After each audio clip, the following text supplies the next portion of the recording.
Makati Productions present Star Wars: The Old Republic. Dark Reflection. Written by Dominic Graham. Total War. Once again, the galaxy trembles as the Galactic Republic and the Sith Empire renew their conflict.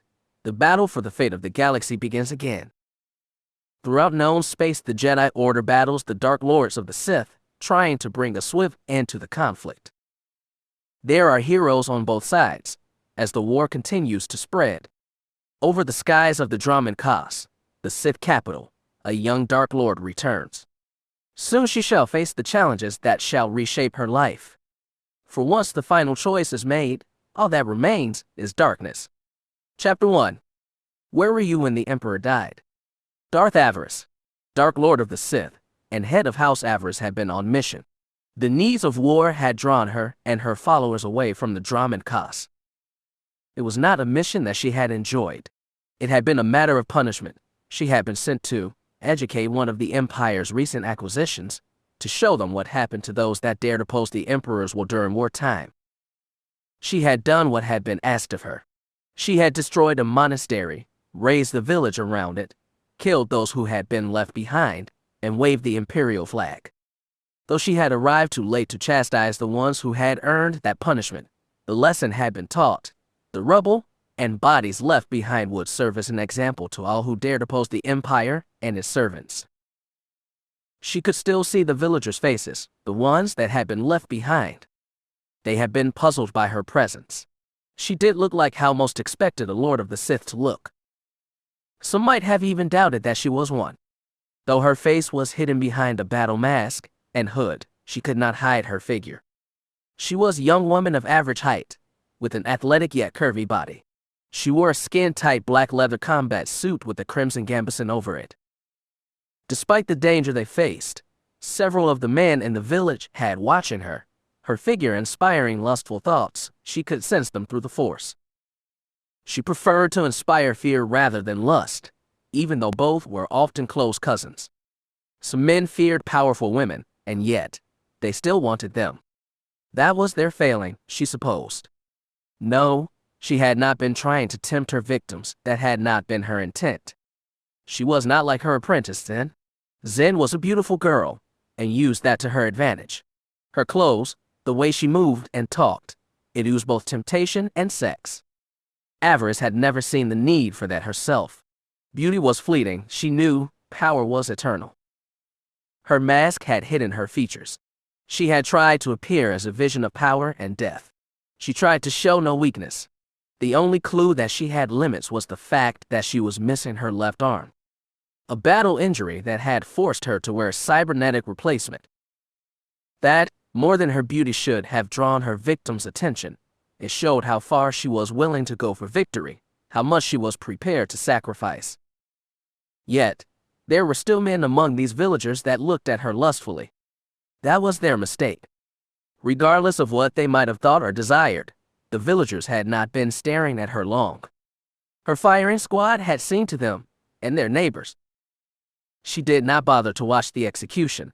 There was no need. She had done her duty. Now, she simply wanted to get back to her ship. She had been on a shuttle, returning to her destroyer when she had felt it, a great disturbance in the Force.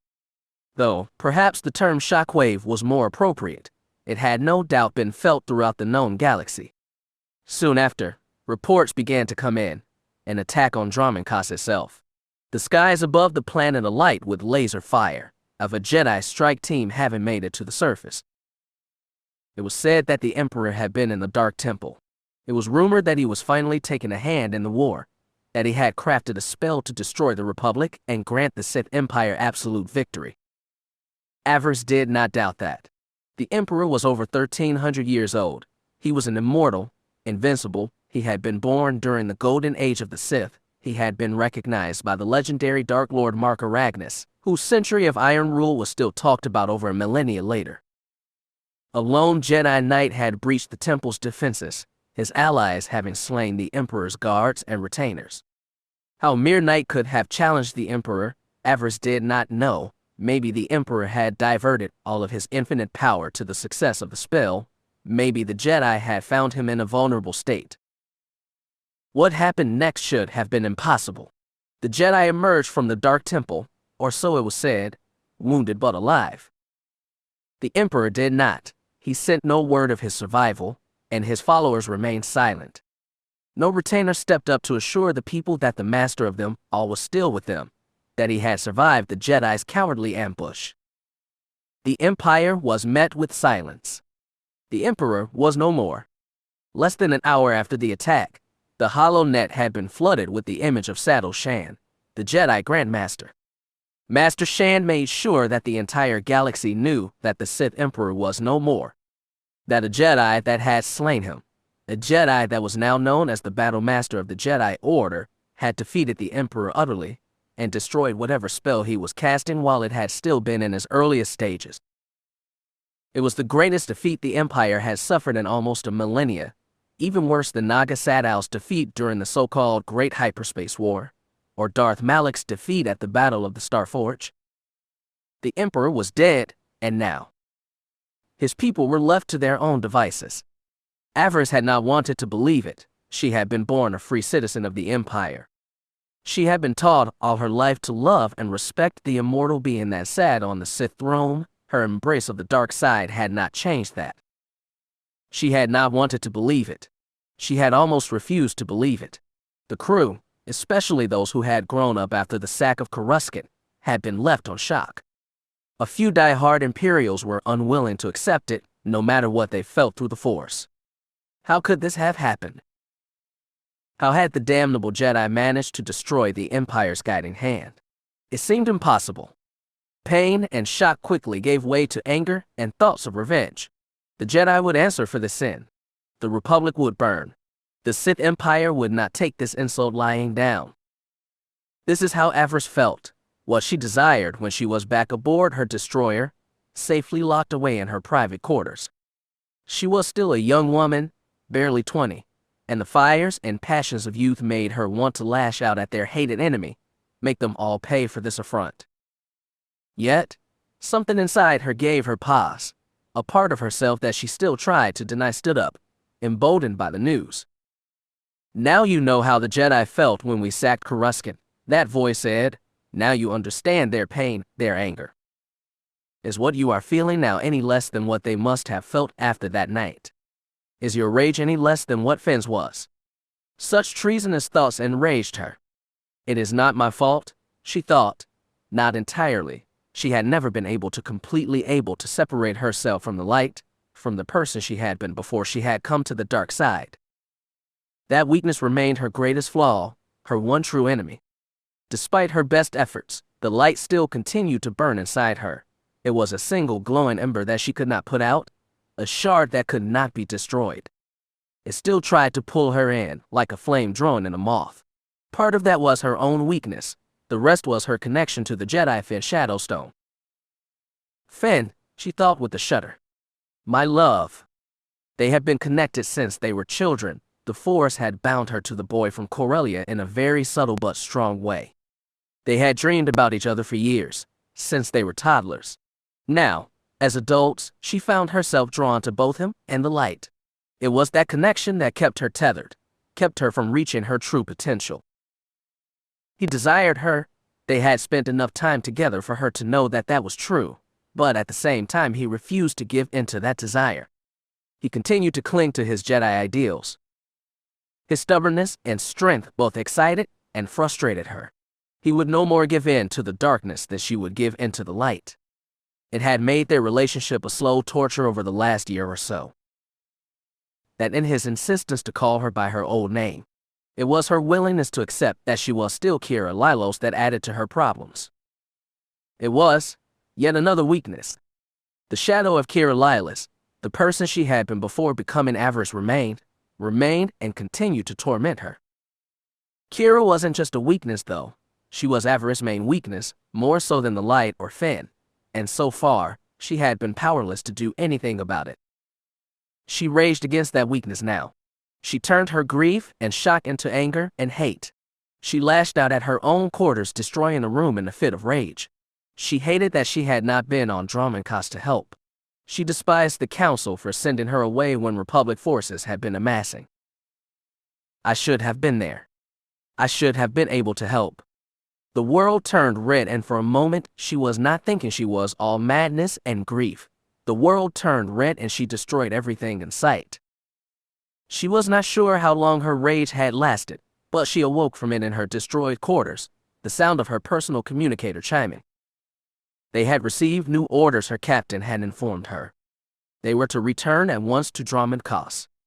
Avaryss' response came back on audio only. She did not want her officers to see her like this. They did not need to see her so disheveled and in pain. She gave the order to return, and then immediately contacted the cleaning droids. It would not do for someone to see her quarters in such a state. She was a Dark Lord of the Sith, after all. She had to keep up appearances. She spent the rest of the trip back in deep meditation, trying to focus her power and prepare herself for what came next. What would the Empire's response be to this outrage? It would have to be something dramatic, of course. How else could the Empire reclaim their lost prestige? She found herself thinking about the Dark Council, what their response would be to this tragedy. That thought worried her more and more. As a full Darth, she answered only to the Dark Council and her master, in that order. Her master, Darth Fear, might sit on the council, but she did not think for a second that he was interested in preserving the Empire. No, her master would have saw this as an opportunity, and he was likely not the only one. The Emperor had died without issue. He had not taken an apprentice or fathered any children. As a result, the line of succession was not clear. Add into that the fact that the Emperor had remained silent for so many years, and you had a recipe for disaster. It was just like the old saying said, where some see tragedy, a wise person sees opportunity. There was no doubt in her mind that many eyes were now turning to the Emperor's vacant throne. If the Sith were not mindful, they would find themselves embroiled in a civil war, not a smart thing since they had resumed open hostilities with both the Galactic Republic and the Jedi Order. Our enemies would welcome a civil war, she knew. It would now fall to all loyal Sith to ensure that such a war did not break out. It fell to people like her. She had tried to contact Darth Mar, the one council member she could trust. In the last few years, the Lord Counselor had been building a cabal of sorts. They were a group of Sith dedicated to preserving both the Empire and the Sith way of life. The cabal's original goal was to deal with the continuous silence from the Emperor, to make sure that no overly ambitious lords got ideas that jeopardized the Empire's future. She did not know everyone who had joined them, but their duty was clear. The Empire needed to be preserved, no matter the cost. Now they would need to step up that game. The Cabal would need to keep the more ambitious and destructive lords away from the throne. They would need to guide the Empire down a successful road of succession. It hurt to consider such things so soon after the Emperor's death, but they had little choice. Their rivals would not be sitting idle. Even now they were likely scheming and moving. The Cabal could not afford to wait. Mar had been away from Dromund Kaas when the attack had come. He had been engaging Republic forces on the edges of their empire. Those lords left behind had clearly not been up to the challenge of stopping the Jedi sneak attack. Not that she was overly surprised. The Council had seen much turnover in the last year. Many of the old guard had perished, either through battle or their own failed schemes.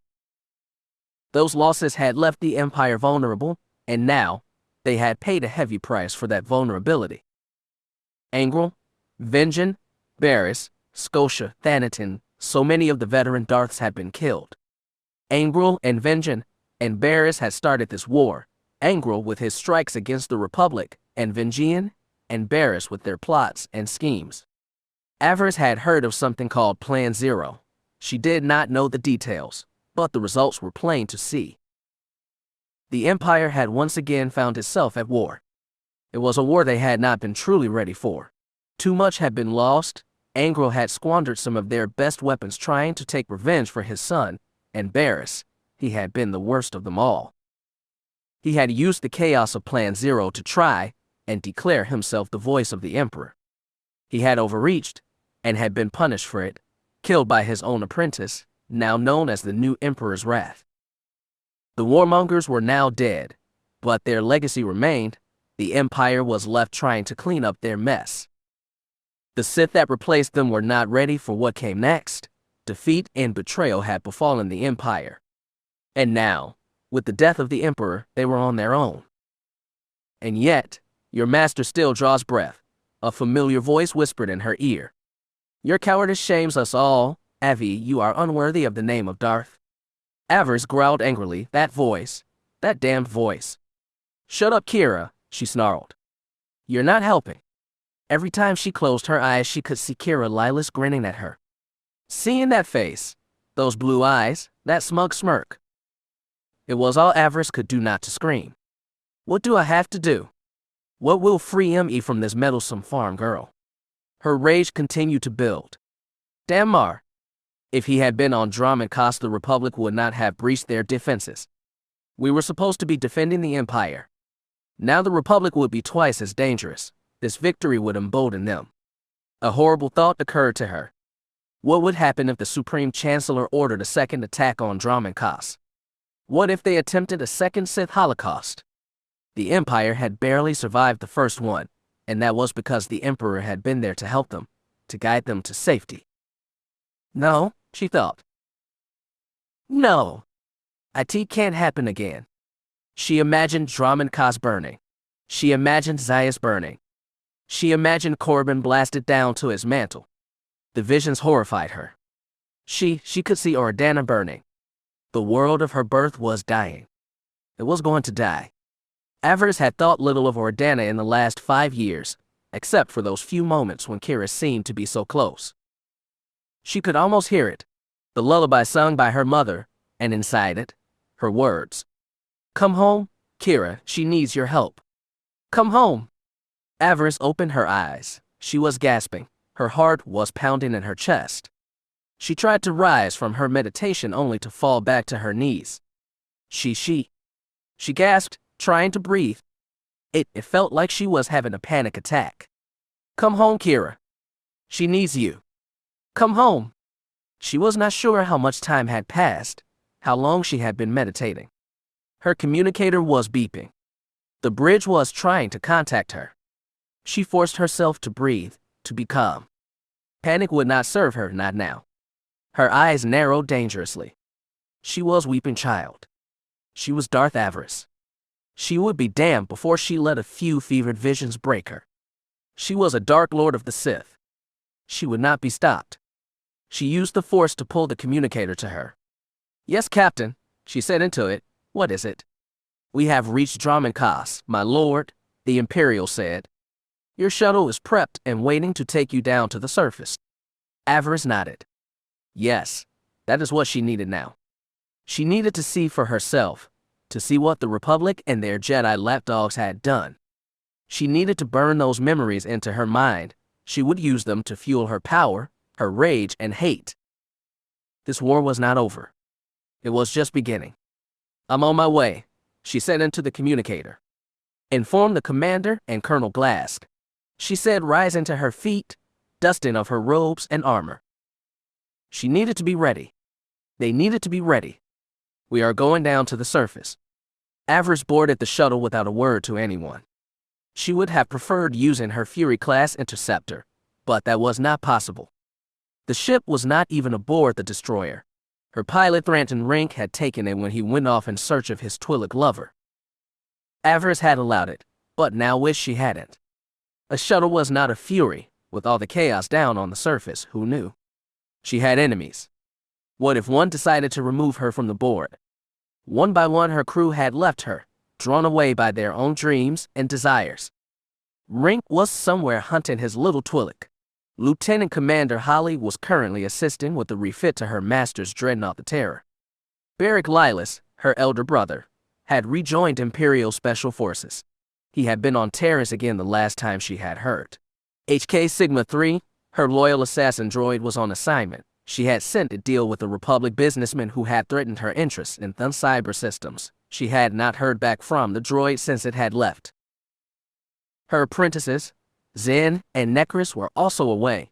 Like so many young Sith, they had been deployed by the Dark Council. They had both been Jedi once. Their knowledge was invaluable in dealing with their ancient enemy. Avaryss had understood the need. Too many of their order had not had any real battle experience. Having 2 seasoned fighters could make all the difference between victory and defeat. Of course, there was another possibility. Darth Fear, her master, sat on the Dark Council. He could have used his position to isolate his old apprentice. He might have sought that, to leave her vulnerable. If that was the case, the summons could be a trap. Darth Fear was not above such a scheme. He had never approved of her being made a Darth so early. It was part of the reason why Darth Maul had done it, to distract him and prevent her master from carrying out his plans. Her promotion had created a rift between the two. Fear had never really trusted her after that. And now she faced a council summons. Maul was not here to protect her or to keep the peace. Could this all be a mistake? Could she be walking into a trap? She didn't want to think so, though she could not deny that she was naked without her loyalists at her side. You will just need to be careful, the darkness whispered in her head. You will need to be mindful. The shuttle launched without issue. Avaryss found herself traveling with two of the highest-ranking officers in her house. Strangely enough, that did not put her mind at ease. Both of these had their own ambitions and plans. They were useful to her, but she did not trust them. They had not earned her trust yet. This is Shuttle DS-5 to Citadel Control, she heard her pilot say from the cockpit, requesting landing clearance and a berth. Shuttle DS-5, this is Citadel Control. Please state your cargo and destination. Avaryss frowned when she heard the controller's words. The young man was trying to keep his voice level, but it did not change what she both heard and could feel. Fear. When she reached out with the Force, all of Dromund Kaas was radiating with fear. It seemed that she was not the only one that was worried about a second Sith Holocaust. She did not blame them for their fear, but she was sickened by it. We are Sith. We are conquerors. It is our enemies that should be afraid. We are here on business for the Sith Order, her pilot replied. We have Darth Avaryss on board. She is answering a summons from the Dark Council. Avaryss' eyes widened in surprise. Fool, she thought. If anyone was listening, especially an enemy, they would now know she was here. If this was a trap, she was now in the perfect position for it to be sprung.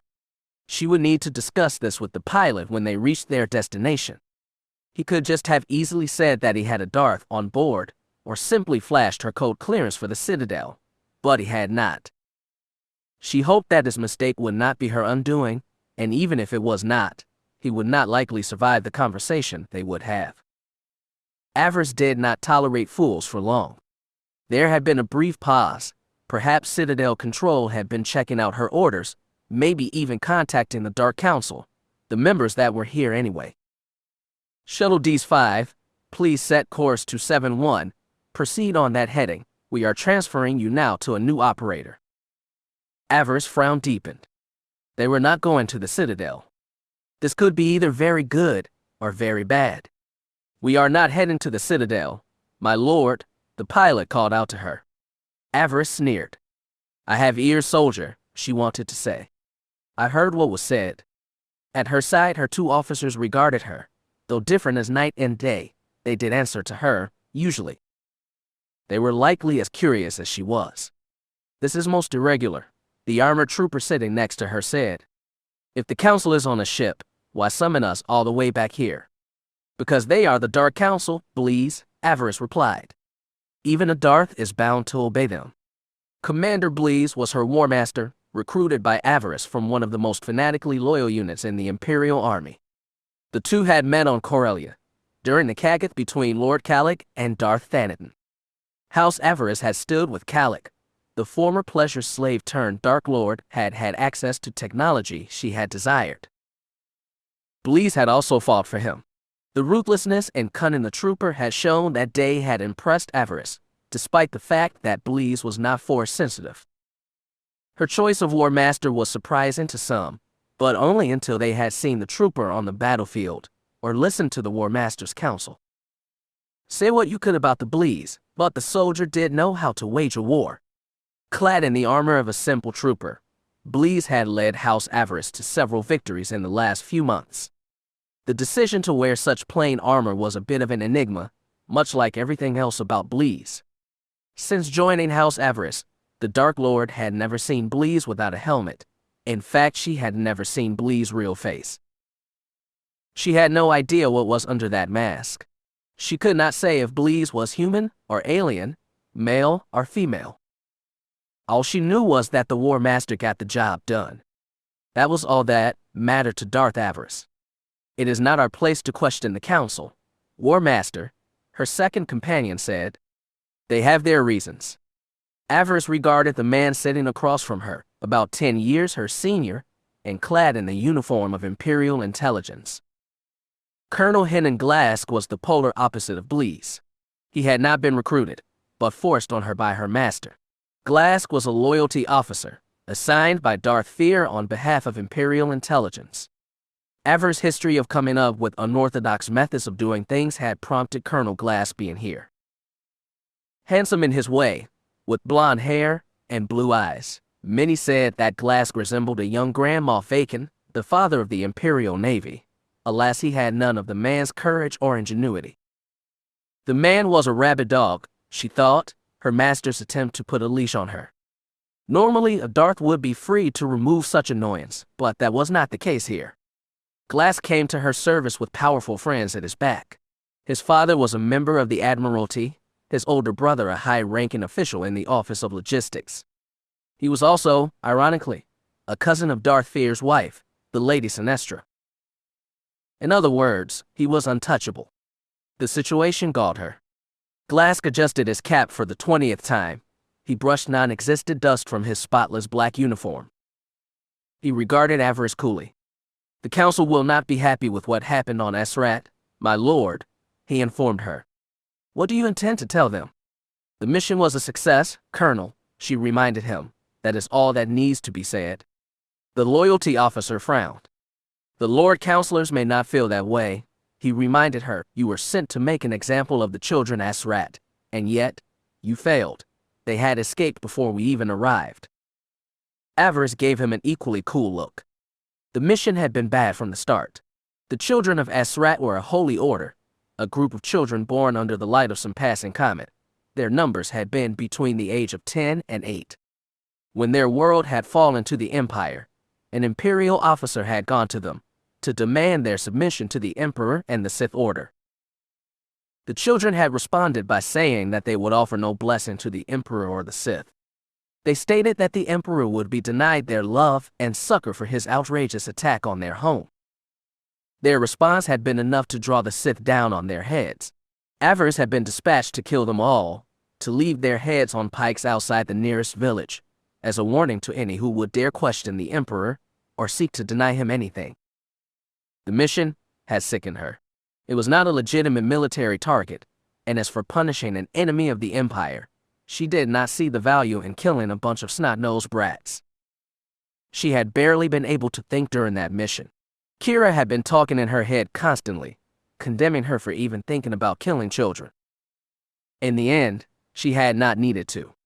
The children had already fled by the time the Sith had arrived, taken off-world by some smugglers with ties to the Republic. Avaryss hated to admit it, but she was grateful that they were gone. She had not looked forward to killing a bunch of children, holy or not. Though she had slain children in the past, those had not been face-to-face kills. They had been collateral damage. Those lives had been lost in explosions that Avaryss had set. It was not the same as beheading children with her lightsaber. She was grateful she had not needed to do that. She was very grateful. She glared at Glask. Hear me well, Colonel. You will say nothing of this to the Council. It was my mission, and I will speak for what happened. If you value your life, you will say nothing when we meet with them. Am I clear? Glask sneered at her. He knew an empty threat when he heard one. Avaryss did not have the power to simply eliminate him. He knew that. I will do what is best for the Empire, my lord, he promised her. Avaryss frowned. That was not the answer she had wanted. My lord, Bleez said from the seat next to her. The soldier was pointing. Avaryss' eyes widened as she looked up. Oh my. The shuttle was moving in a stationary orbit to the planet. Outside the windows, the wreckage of many ships floated. Some Republic, most Imperial, the result of the holding action the Republic had used when their assassins went down to the surface. As they stared out the cockpit, space in front of them began to shimmer and shift, light bent as a large space station materialized almost out of nowhere. Avaryss blinked. At least now she knew where they were going. The Emperor's cloaked fortress appeared before them. It was here that the master of them all had lived in seclusion since the end of the last war. The young Dark Lord had heard of this place, but had never seen it until now. Why would the council summon me here? She wondered. What sort of game are they playing? Both Bleeze and Glask were silent. They also understood how unusual such a summons was. The Emperor was dead. Who would have the guts to move into his station so soon after his death? She did not think that she wanted to know. Station control hailed them as they finally came into communications range. The shuttle was assigned a landing bay. An honor guard was waiting to escort them to the throne room. Again, Avaryss felt strangely uncomfortable. The throne room, she wondered, why would we be meeting there? Shouldn't the throne room be closed off? Shouldn't this entire station be on lockdown, its staff and guards in mourning? That is how it should have gone, but things were rarely what they seemed. Avaryss said nothing as they made their final approach. Whatever was going on, it was not good. The force shifted uncomfortably around her. Whatever was going to happen, one thing was for certain. Her life was about to change. Chapter 2. Welcome, Lord Avaryss. We have been expecting you. Avaryss' eyes narrowed as she stepped off the shuttle with Bleeze and Glask in tow. She wore her armor and mask, but even that could not entirely hide the tension in her spine. The sight that greeted her was surprising. The station had not looked damaged from space. Its armor remained pristine, its turrets and launchers intact. What she saw made no sense. A whole section of the hangar had been roped off, the deck filled with bodies. Avaryss counted no less than 30 bodies, and she could see at least 10 more being carried in by Imperial troopers. She turned to the Imperial lieutenant who had been sent to greet her. What is going on here? She demanded. Did the Republic manage to land troops during their raid? No, my lord, the young man replied. The station's cloak held. No enemy troops managed to land here. Then why are there so many bodies? What happened here? The officer shifted uncomfortably. Avaryss' eyes narrowed beneath her mask. Well, she said, I'm waiting. The man coughed and stood up straighter, trying to appear more brave, perhaps. We believe it was the Emperor, my lord, he said. What about the Emperor? Well, when the Emperor, when he fell, the servants that he left behind here must have sensed it. It being his death. When we arrived, we found only bodies, and the dying. It looked like they killed themselves, my lord. The man shifted uncomfortably. Perhaps they did not wish to outlive their master. Avaryss' hands curled into fists. She had long heard tales that the Emperor's retainers were some of the most loyal of his servants, the ones that he trusted to serve at his side without fear. What a waste, she thought. How many of these people had been Force users? How many could have aided the Empire in seeking their revenge against the Jedi and the Republic? An angry breath hissed from her mask. Avaryss considered herself a patriot. She often put the needs of the Empire ahead of her own, but that did not mean that she was willing just to kill herself to appease a man that could no longer honor her sacrifice. That was lunacy, bordering on stupidity. The Emperor was dead. That did not mean that she was readily willing to join him, not yet. They still had a war to win, and an Emperor to avenge. It was those things that mattered to her now. They were all that mattered. Fools, she thought, regarding the bodies again. You have all died for nothing. She turned back to the lieutenant. She was not entirely satisfied with what she was seeing. Are they all dead then? She inquired. Everyone that was here when the Emperor was taken from us. We are still trying to figure that out, my lord, the young officer replied. The computer system here was destroyed when we arrived. We have little to go on. Though one of the ships in orbit did detect several shuttle launches after the battle, after the Republic fleet withdrew and the station decloaked. So there were survivors then, she said, or deserters. We are still trying to determine that, my lord. One thing that we have discovered is that there were no royal guards among the dead. The Emperor only took a single detachment down to the Dark Temple. There should have been at least 3 more detachments of guards here. So the shuttles that launched likely carried members of the Royal Guard, Avaryss said. A statement, not a question. It appears that way, my lord. Avaryss frowned, unsure what to make of that. The crimson-clad Royal Guard had been made up of the most loyal soldiers in the Empire. It was said that the Emperor had driven everything from their minds but their fighting skills and their duty. If anyone should have committed suicide to be with the Emperor in death, it was them. Their flight, if it was them aboard those shuttles, did not make sense. Why would the guard just leave the station after their master's death? And, more importantly, where would they go? Where would the Emperor's finest flee when he had no further use for them? And why? So many questions, she thought, and so few answers. She turned back to the officer. She put the full weight of 5 years of Sith training and power into her voice. You said that I'm expected. Yes, my lord, your presence is requested in the throne room. Then lead the way, she said. Time is of the essence. Yes, my lord, the officer said, snapping off a smart salute.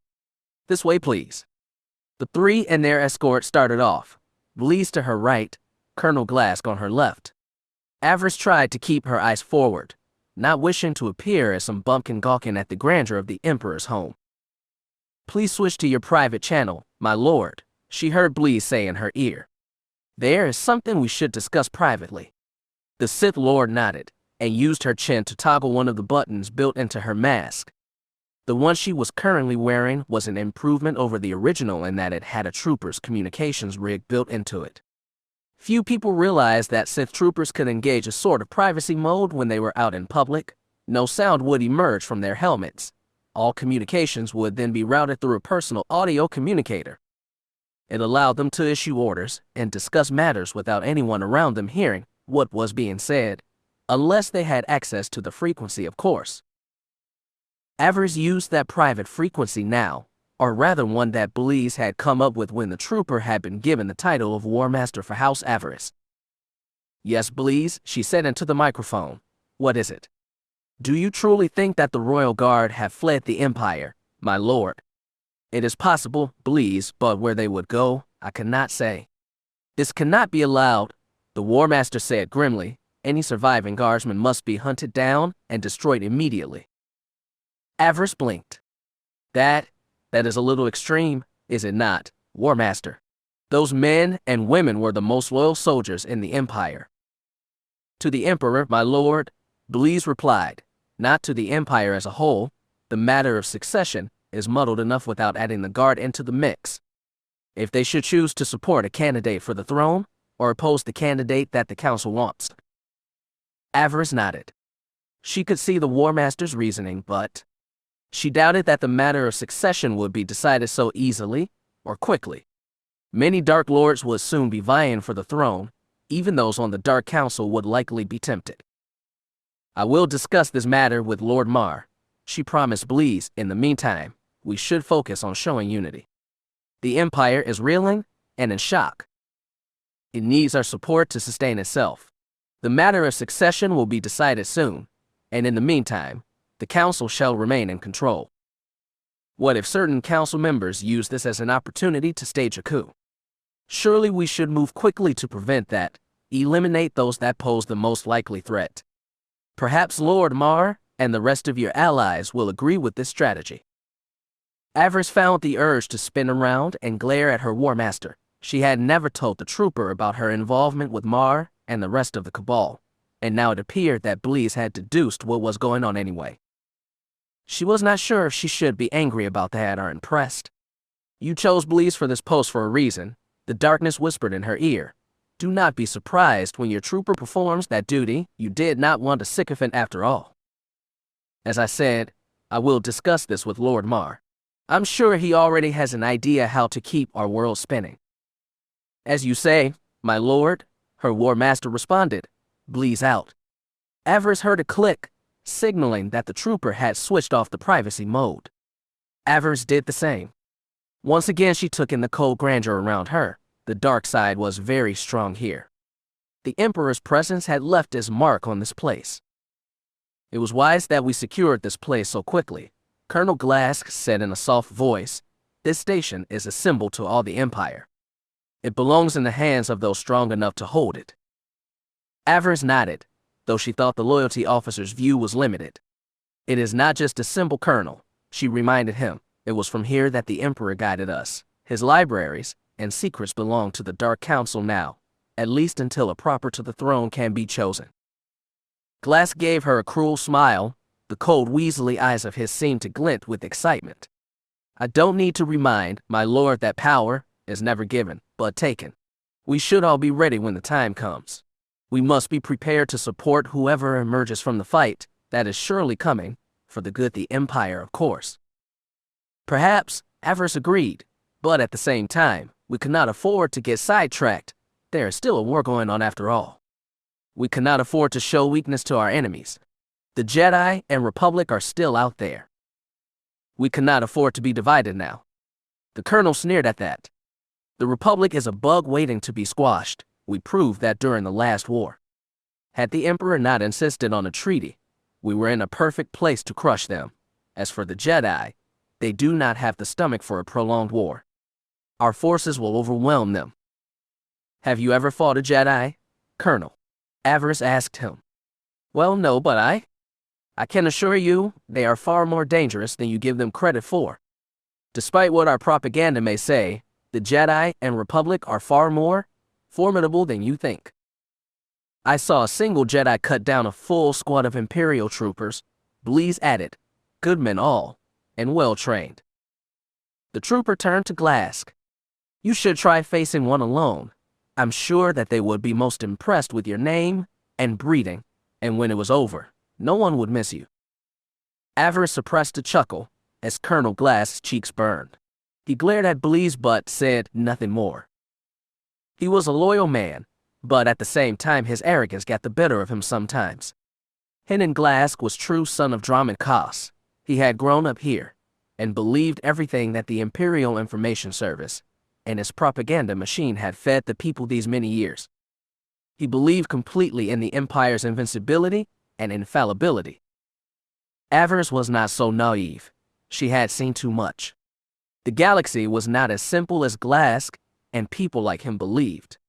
Being born to privilege and prestige did not mean that you were invincible.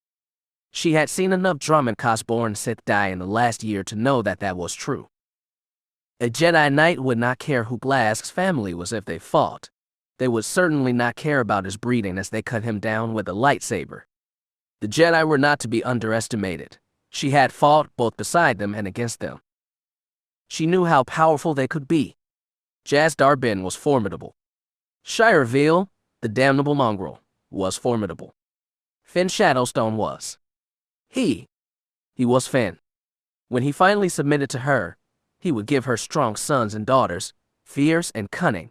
They would be the future of not just House Avaryss, but of the Empire as well. He body warmed at the mere thought of it. My love, she thought. May the Force reunite us soon. The lieutenant said nothing as he guided them down the station's great halls. Finally, they came to a door bearing the sigil of the Empire. Two armored Sith marauders stood defending the door. Avaryss smiled slightly at the sight of them.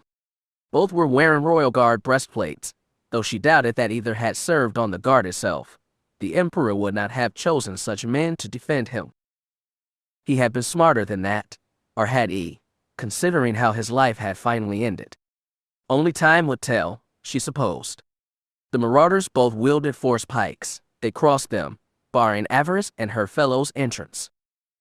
Your trooper will remain out here, the marauder on the left growled. This one is not authorized to see the council. The one on the right added. Please step forward. I am War Master for House Avaryss, the trooper said.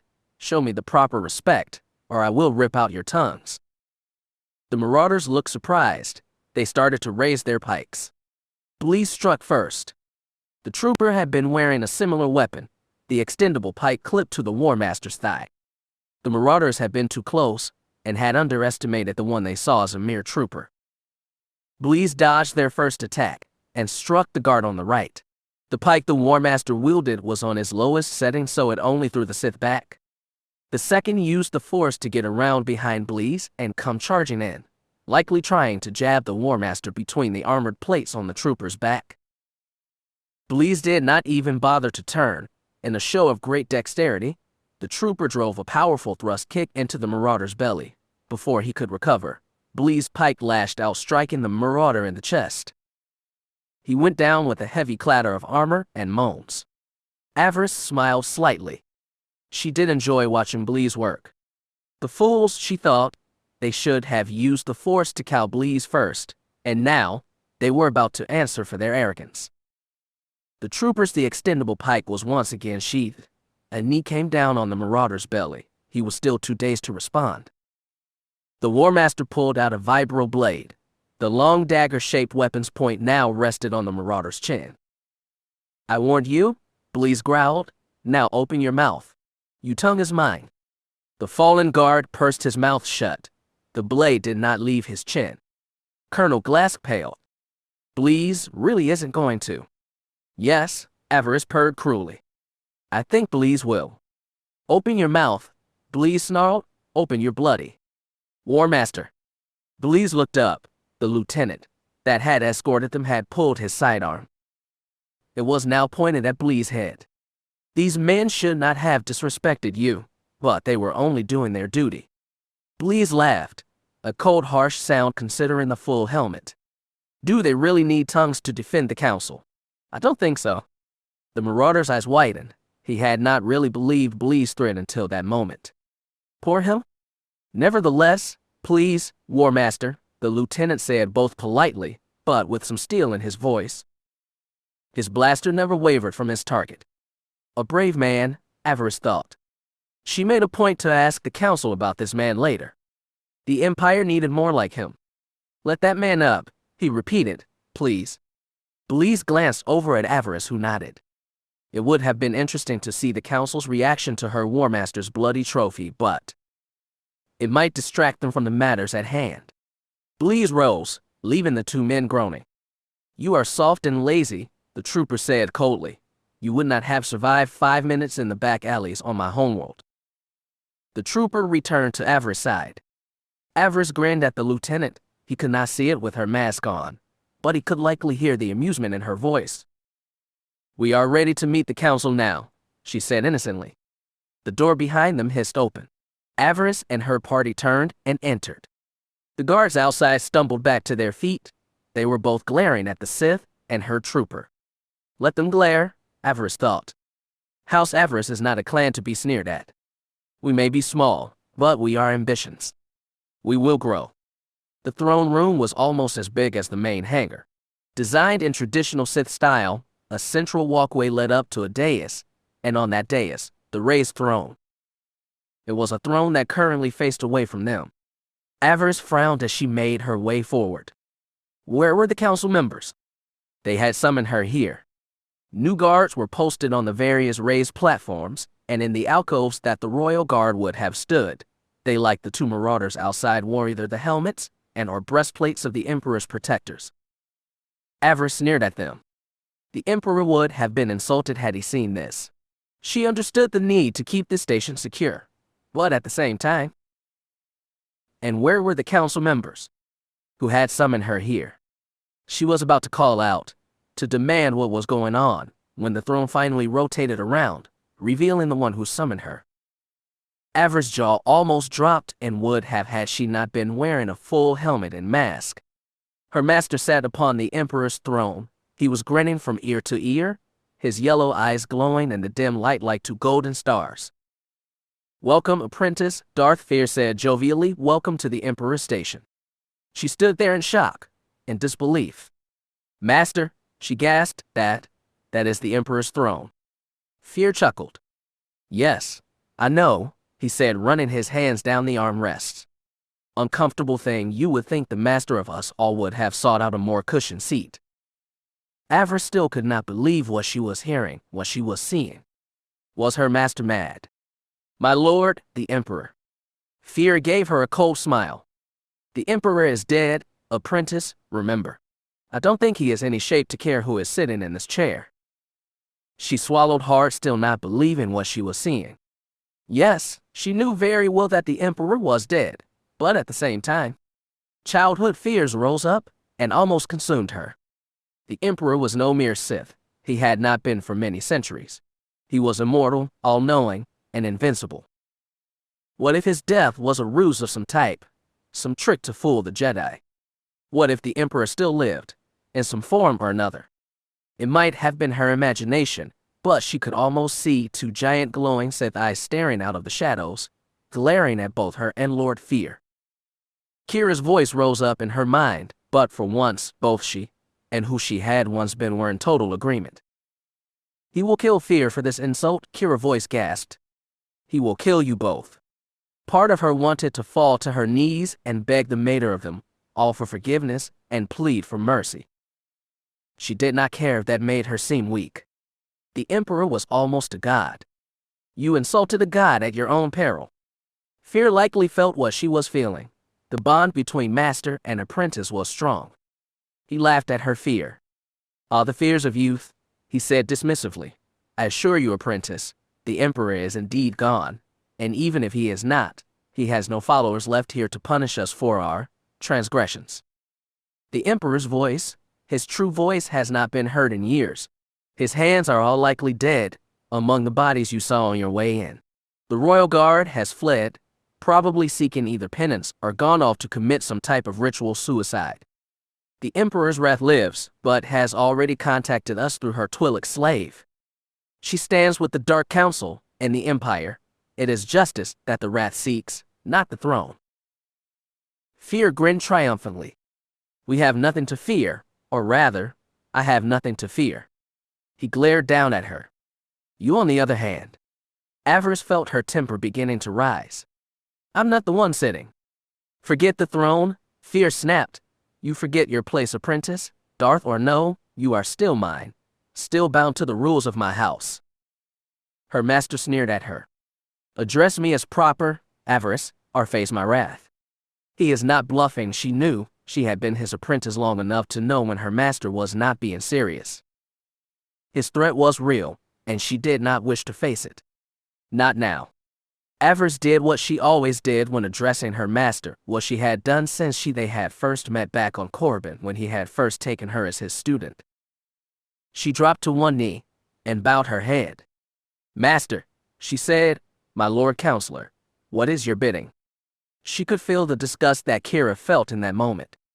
"You still don't have the guts to stand up to him," that voice whispered. "Just do it, pull your weapon, and kill him already. Haven't we suffered enough?" Fear did not hear that. He never seemed to hear Kira. He never sensed her emotions. Avaryss had never been sure what to make of that. Fear leaned back on the throne. He radiated a sense of contentment. He was pleased for now. "What I want to hear is a mission report," he said. "You were sent to Esrat. I would hear what happened." He smiled. "Report, Colonel Glask."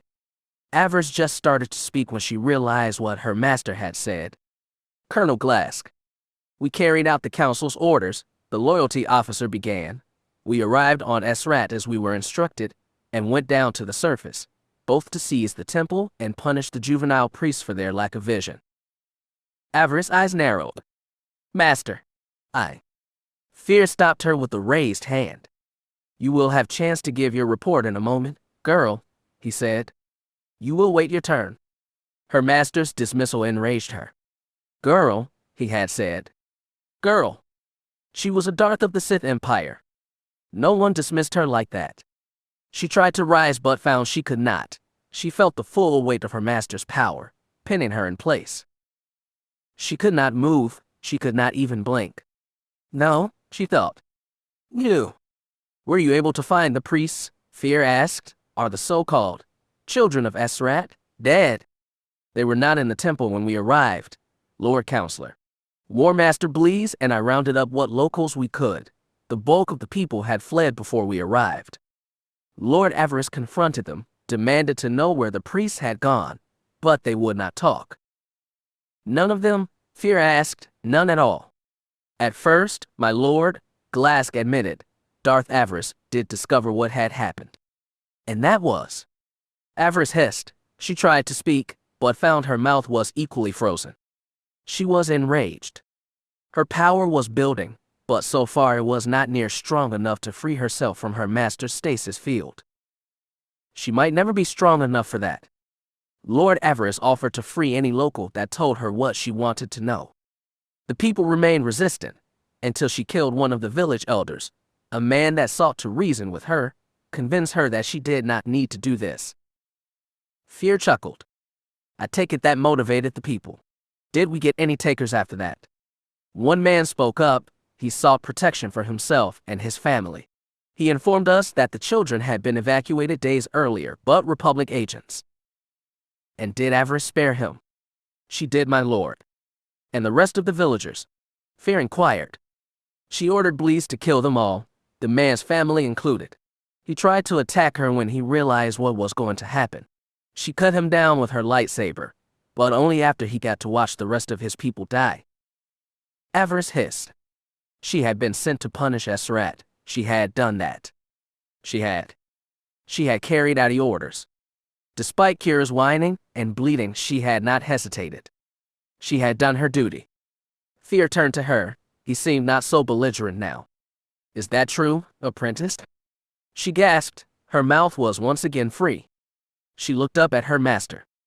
I was sent to send a message. I did just that. Fear gave her a disgusted look. Take off that stupid thing, he said, gesturing to her mask. I can barely understand you when you have it on. She did as she was ordered. Her hands had been freed enough to do that at least. She took off her mask and helmet and sat them on the floor before her.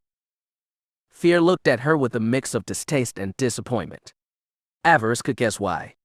When she had first entered his service, she had been completely under the sway of the dark side. Her skin had been the color of polished bone, her eyes blazing like a crimson inferno. In the years since, she had changed. Her skin had regained some of its former color, more peach than bone, and her burning eyes had turned a deep, deep purple, a blend of red and the blue which had been her natural color before she had taken up the ways of the Sith. Her new appearance was all Kira's fault. There were times when the young Dark Lord could not access her powers. She was cut off from some of her more dangerous spells. By not continuously submerging herself in wellspring, that was the dark side, some of Kira's features had started to return. I will reclaim my life, Avi, those were the words that Avaryss had heard when she first started to notice the change. I don't care what you think. I will not spend my life looking like a corpse with burning red eyes.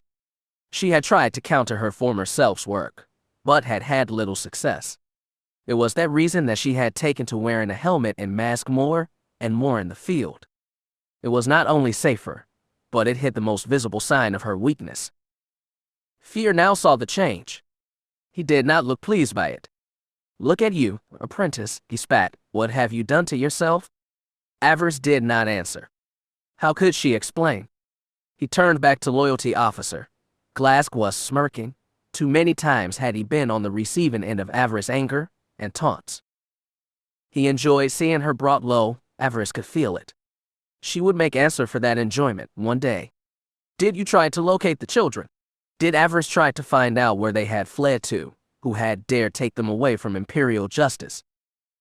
She did not, my lord, Glask answered, but I took it upon myself to try and find out what had happened so that we could find these priests later.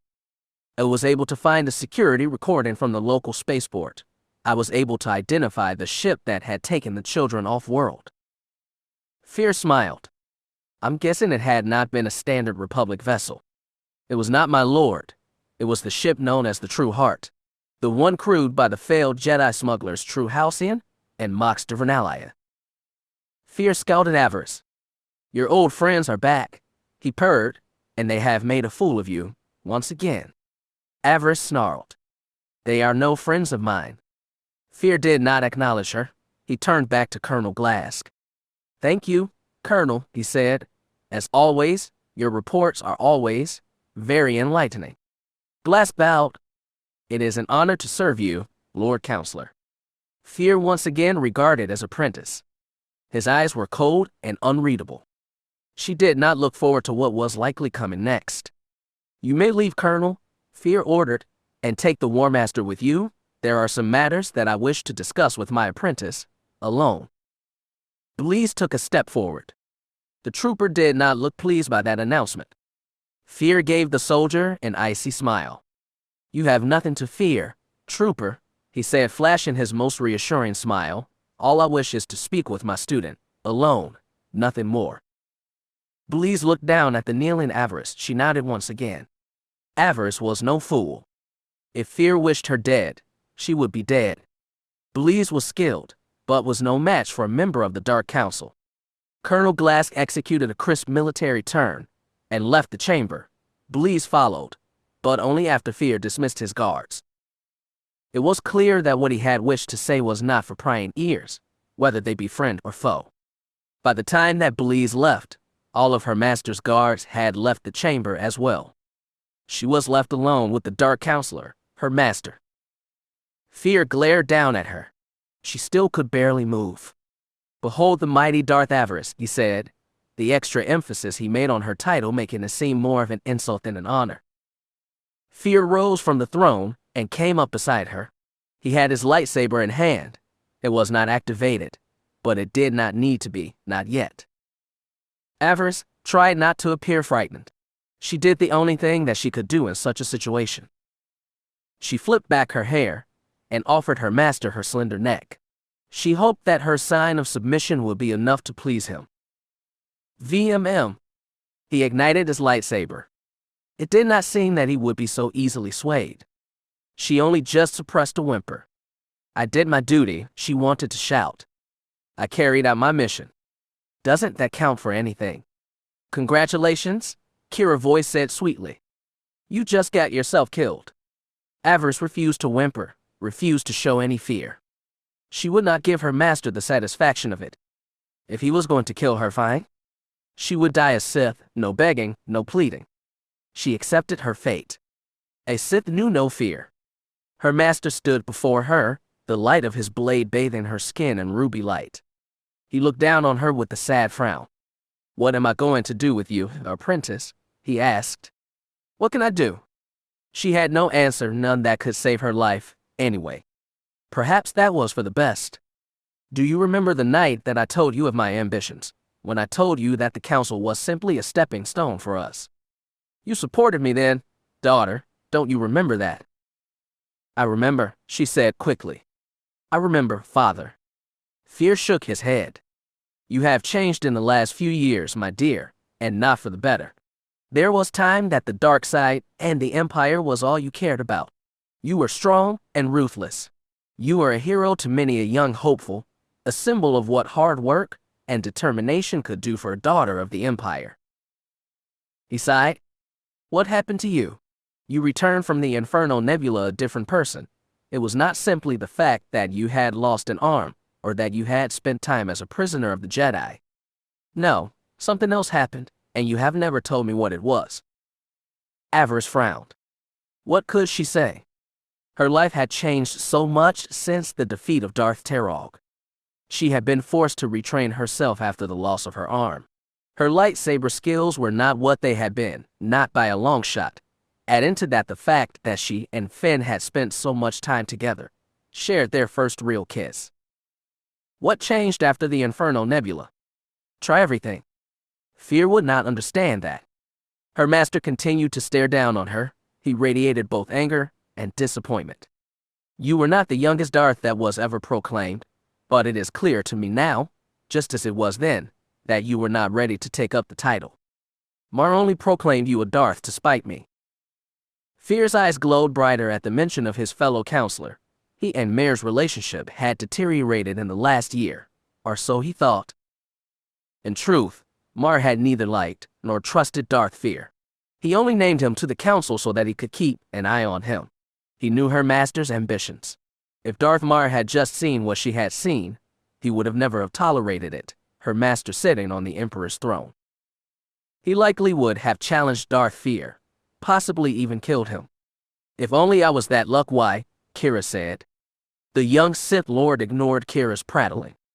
Avaryss' eyes narrowed, her master's condemnation firing her temper.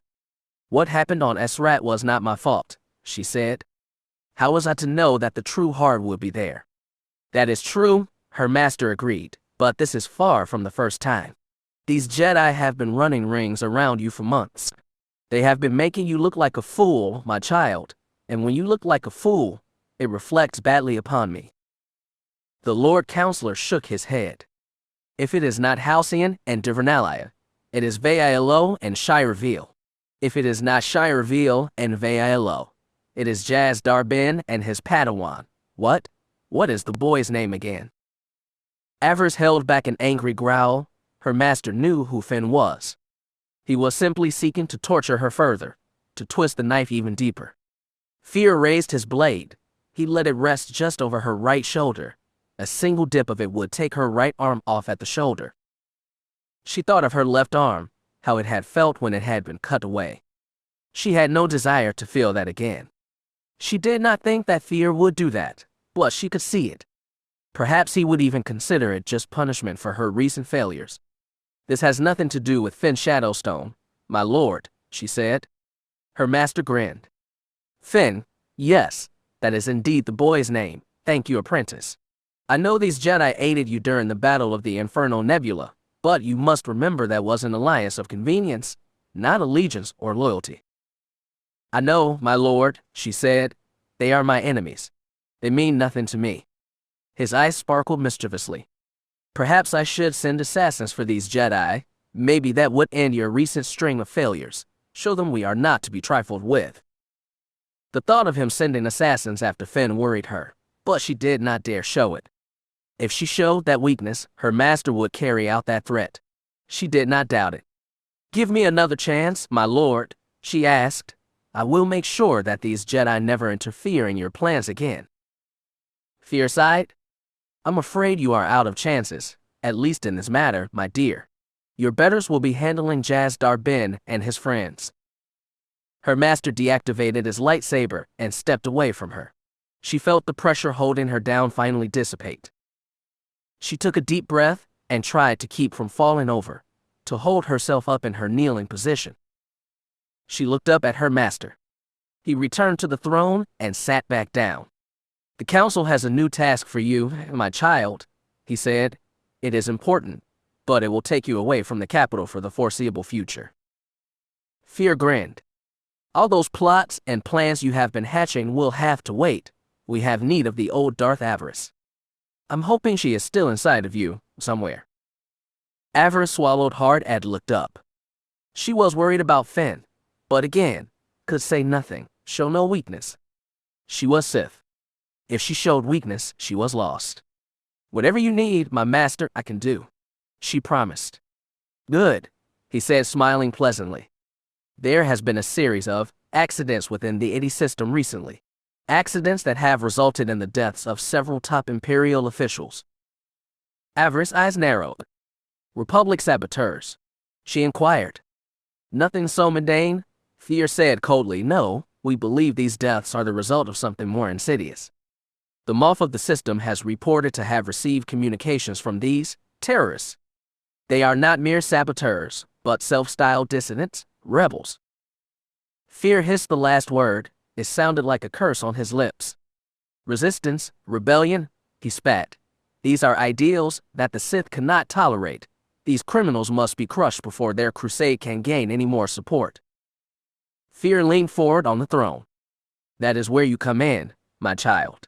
This rebellion appears to be based on the farming world of Ordana. You are familiar with this world, are you not? His grin widened as he saw her eyes do the same. Ordana, she gasped. Yes? Ordana is rebelling against the Emperor. The Emperor is dead, apprentice.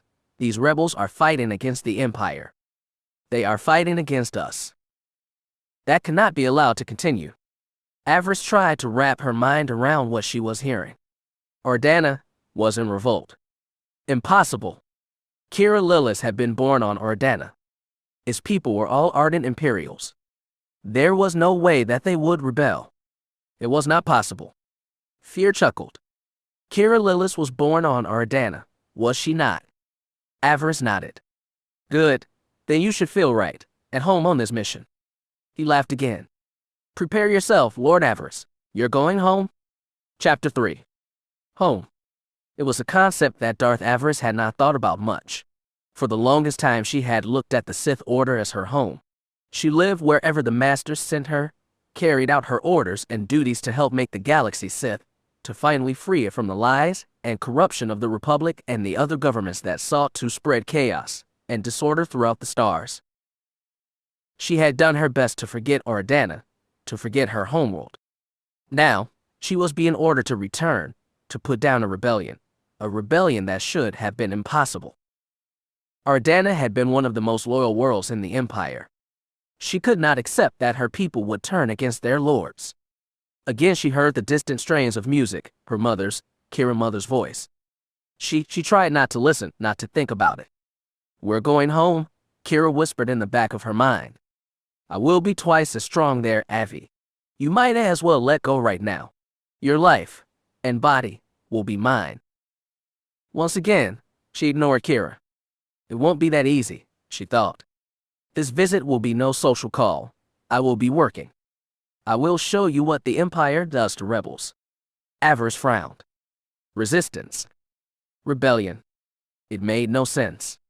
She could not accept that Ordana was in rebellion, that a rebellion would even have had the strength to form on her homeworld, her former home world. "It is still our home world," Kira said. "Don't forget that."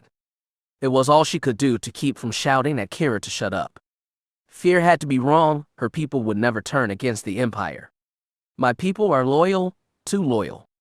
They would never have done something so foolish." She once again focused her eyes on her master, ignoring the music and voices that plagued her. "How is this possible, my master?" she asked. "How could a rebellion have formed on Ordana? The people are almost loyal to a fault." Fear chuckled. "I believe you are looking at Kira Lila's former home with the eyes of a child, apprentice. I'm guessing that Anderlilis did its best to isolate his children from the realities of the place they called home." Avaryss had no answer to that. She refused to acknowledge Anderlilis as her father before Darth Fear. It all felt like a trap to her.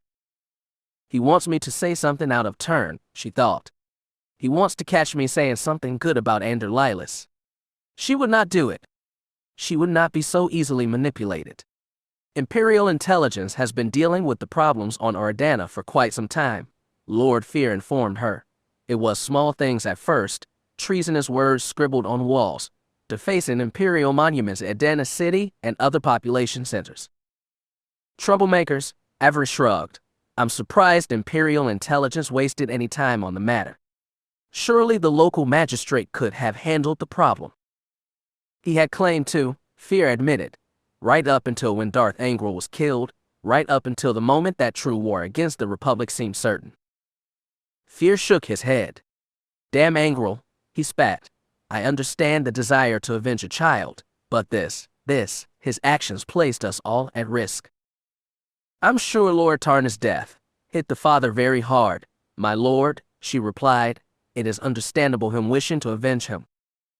Avenge? Yes, but also to acknowledge that his son had been a fool. Tarnas had been embedded at the very top of the Republic's special weapons programs. He could have kept up the ruse for years, continued to smuggle us weapons designs, and at the same time make sure the Republic version never worked like it was supposed to. Fear shook his head. The boy could have returned to the Empire as a conquering hero, but instead he turned over all that he had collected to his father and as a result gotten himself killed. "I think that you will agree, apprentice, that was not bravery on young Tarna's part. It was stupidity." "Angral did provide the Empire with the Desolator weapon, my master," she reminded him. "And what a boon that was," Fear snorted. "Angral did not share the design with anyone else, and as a result, it died with him. The fool did not even manage to accomplish his final mission and destroy the Jedi Temple on Tython." Fear frowned. Angral not only squandered his son's work, he ruined the boy's legacy. All that Lord Tarnas will be known for now is the fool that helped provoke the Empire to war before we were ready. And don't even get me started on Vengian and Barriss." Her master growled. The only thing good to come out of Barriss' defeat, besides his death, was that the Emperor was forced to choose a new wrath, one more interested in serving the Empire, and not wasting her skills strictly on the Emperor's whims. Avaryss nodded. Though she had not met the new wrath yet, she did know of her. Lord Mar had already recruited her into their cabal, or so he claimed. When she did swing her lightsaber next, it would be in the service of the Empire. Poor Avaryss, she thought. The two of them had done some work together. He had never been a friend, but that did not mean that she had not come to have respect for the cruel old cat hound. His attempt to claim the title of Emperor's voice without actually consulting the Emperor first was a fool's ploy, and he had answered for it with his life. Such is the fate of all traitors, she thought. Good riddance to all. I still can't believe that Lord Avaryss was so foolish, she said, trying to declare himself the voice of the Emperor. Fear laughed coldly. You should have seen it, apprentice. After all of his posturing and plans started to fall apart, Darth Avaryss demanding that we, the Dark Council, defend him from his angry young apprentice, demanding that we defend the voice and ignore the Emperor's wrath. The fool clung to his attempted deception right up until the very end, up until the girl cut him down. Her master chuckled. I will not miss his grating voice at council meetings, that is for sure. It must have been a grand sight, my lord, Avaryss said, but speaking of the Emperor's wrath, has she managed to find the former wrath? I have heard nothing since I heard the rumor that he had been replaced. Fear's amusement faded. If only she had, apprentice. It is believed that the former Lord Scourge was among the Jedi strike team that breached the Dark Temple. He and one of the Emperor's own children, a girl named Kira Carson, they may have been the ones that led the Jedi to our master. Avaryss' eyes widened. Now this was new news. She had heard stories of the Emperor's children, Force users chosen to speak for the master of them all. They allowed themselves to be trained as vessels of his will, and had been, next to his sworn minions, been his greatest asset, or so rumors claimed. If what Lord Fear said was true, both Scourge and the Carson girls' lives were now forfeit. The Empire would need to hunt them down, and not only them. Any friends or loved ones would need to be destroyed as well, preferably while these two traitors watched. Her frown deepened. It would not bring the Emperor back, but it would be a start. It would be the first step on the road to true justice. Enough about dead fools, Fear said. As for Carson and Scourge, they will be dealt with when the time is right. We need to focus on things that we can change, dealing with live fools, and not dead ones, particularly these fools on Ordana. These would be rebels. Yes, Avaryss thought. Avaryss and Angrel were dead, best forgotten. Scourge and Carson would be joining them soon. The Empire had a new threat to deal with. It was best to get started on that now. Scourge and Carson would die screaming later. For now, they had other matters to attend to. After Angrel's defeat, there was an upswing of rebel activity on Ordana, and not long after, other populated worlds in the IDI system. Shipment delays, equipment breaking down, or being stolen, and then, recently, things got serious. Fear's frown deepened. There were 2 terrorist bombings on Ordana, one at a spore processing plant in Waro, and the destruction of an Imperial recruitment center in Dana City. Her master's finger curled around the armrest of the throne. Now, with the Emperor dead, I believe that our troubles will only get worse. His end will no doubt embolden the culprits to more acts of violence. Have we heard anything from these rebels? Fear nodded. After the second bombing, Moff Gallic received a transmission from them. Avaryss' eyes narrowed. What were their demands? They want a reduction of the quota system, the removal of all Sith enforcers from both Ordana and Fallis, and most important of all, my removal as Chief Administrator and Lord of the IDI system. Fear laughed at that last part. As you can guess, the Moff will not be able to meet their demands. Avaryss considered what she had heard. Neither Ordana nor Fallis had ever caused problems for the Empire before. Ordana's population had been loyal, and as for the aquatic Fallis, they were not warlike. In fact, they had been a protectorate of the Sith since Grand Moff Vacan's time. They had asked for his protection after the Sith discovered them. Neither world seemed the type to produce rebels. She considered the terrorist demands. Perhaps there was a way to draw them into the open, or at the very least cut some of their support. Perhaps we should take some of the fuel out of the fire, my lord, she said. He said. What do you mean, my child? Avaryss shrugged. We could reduce the quotas, she suggested. As for the enforcers, we could pull them back into Dana City, Give the people time to calm down and see the danger that these rebels pose. Her master frowned. You think that we should just submit, give in to these criminals' demands? Of course not. They will need to be hunted down and killed. I'm merely suggesting that we win back the hearts and minds of our people. We compromise. If we can do that, the rebellion may flame out and die. We could. Fear glared at her. She fell silent. So much for negotiation, she thought. Did you expect anything less? Kira asked. No, Avaryss thought. No, she did not. Darth Fear had never been the most rational of Sith. He saw what he wanted, and he took it, sometimes regardless of any consequences. His time on the Dark Council had only expanded his ambitions and made him harder to reason with. She should have guessed he would not be up for negotiation. Remember what he did to Mother and Father, Kira whispered. Remember what he did to my sisters? She did. She had never forgotten. Pamir, Talitha, and Ange had been only a toddler, just a baby. And Fear's enforcers had killed her. They had killed everyone. Fear continued to glare at her. She could feel his anger growing. She bowed her head.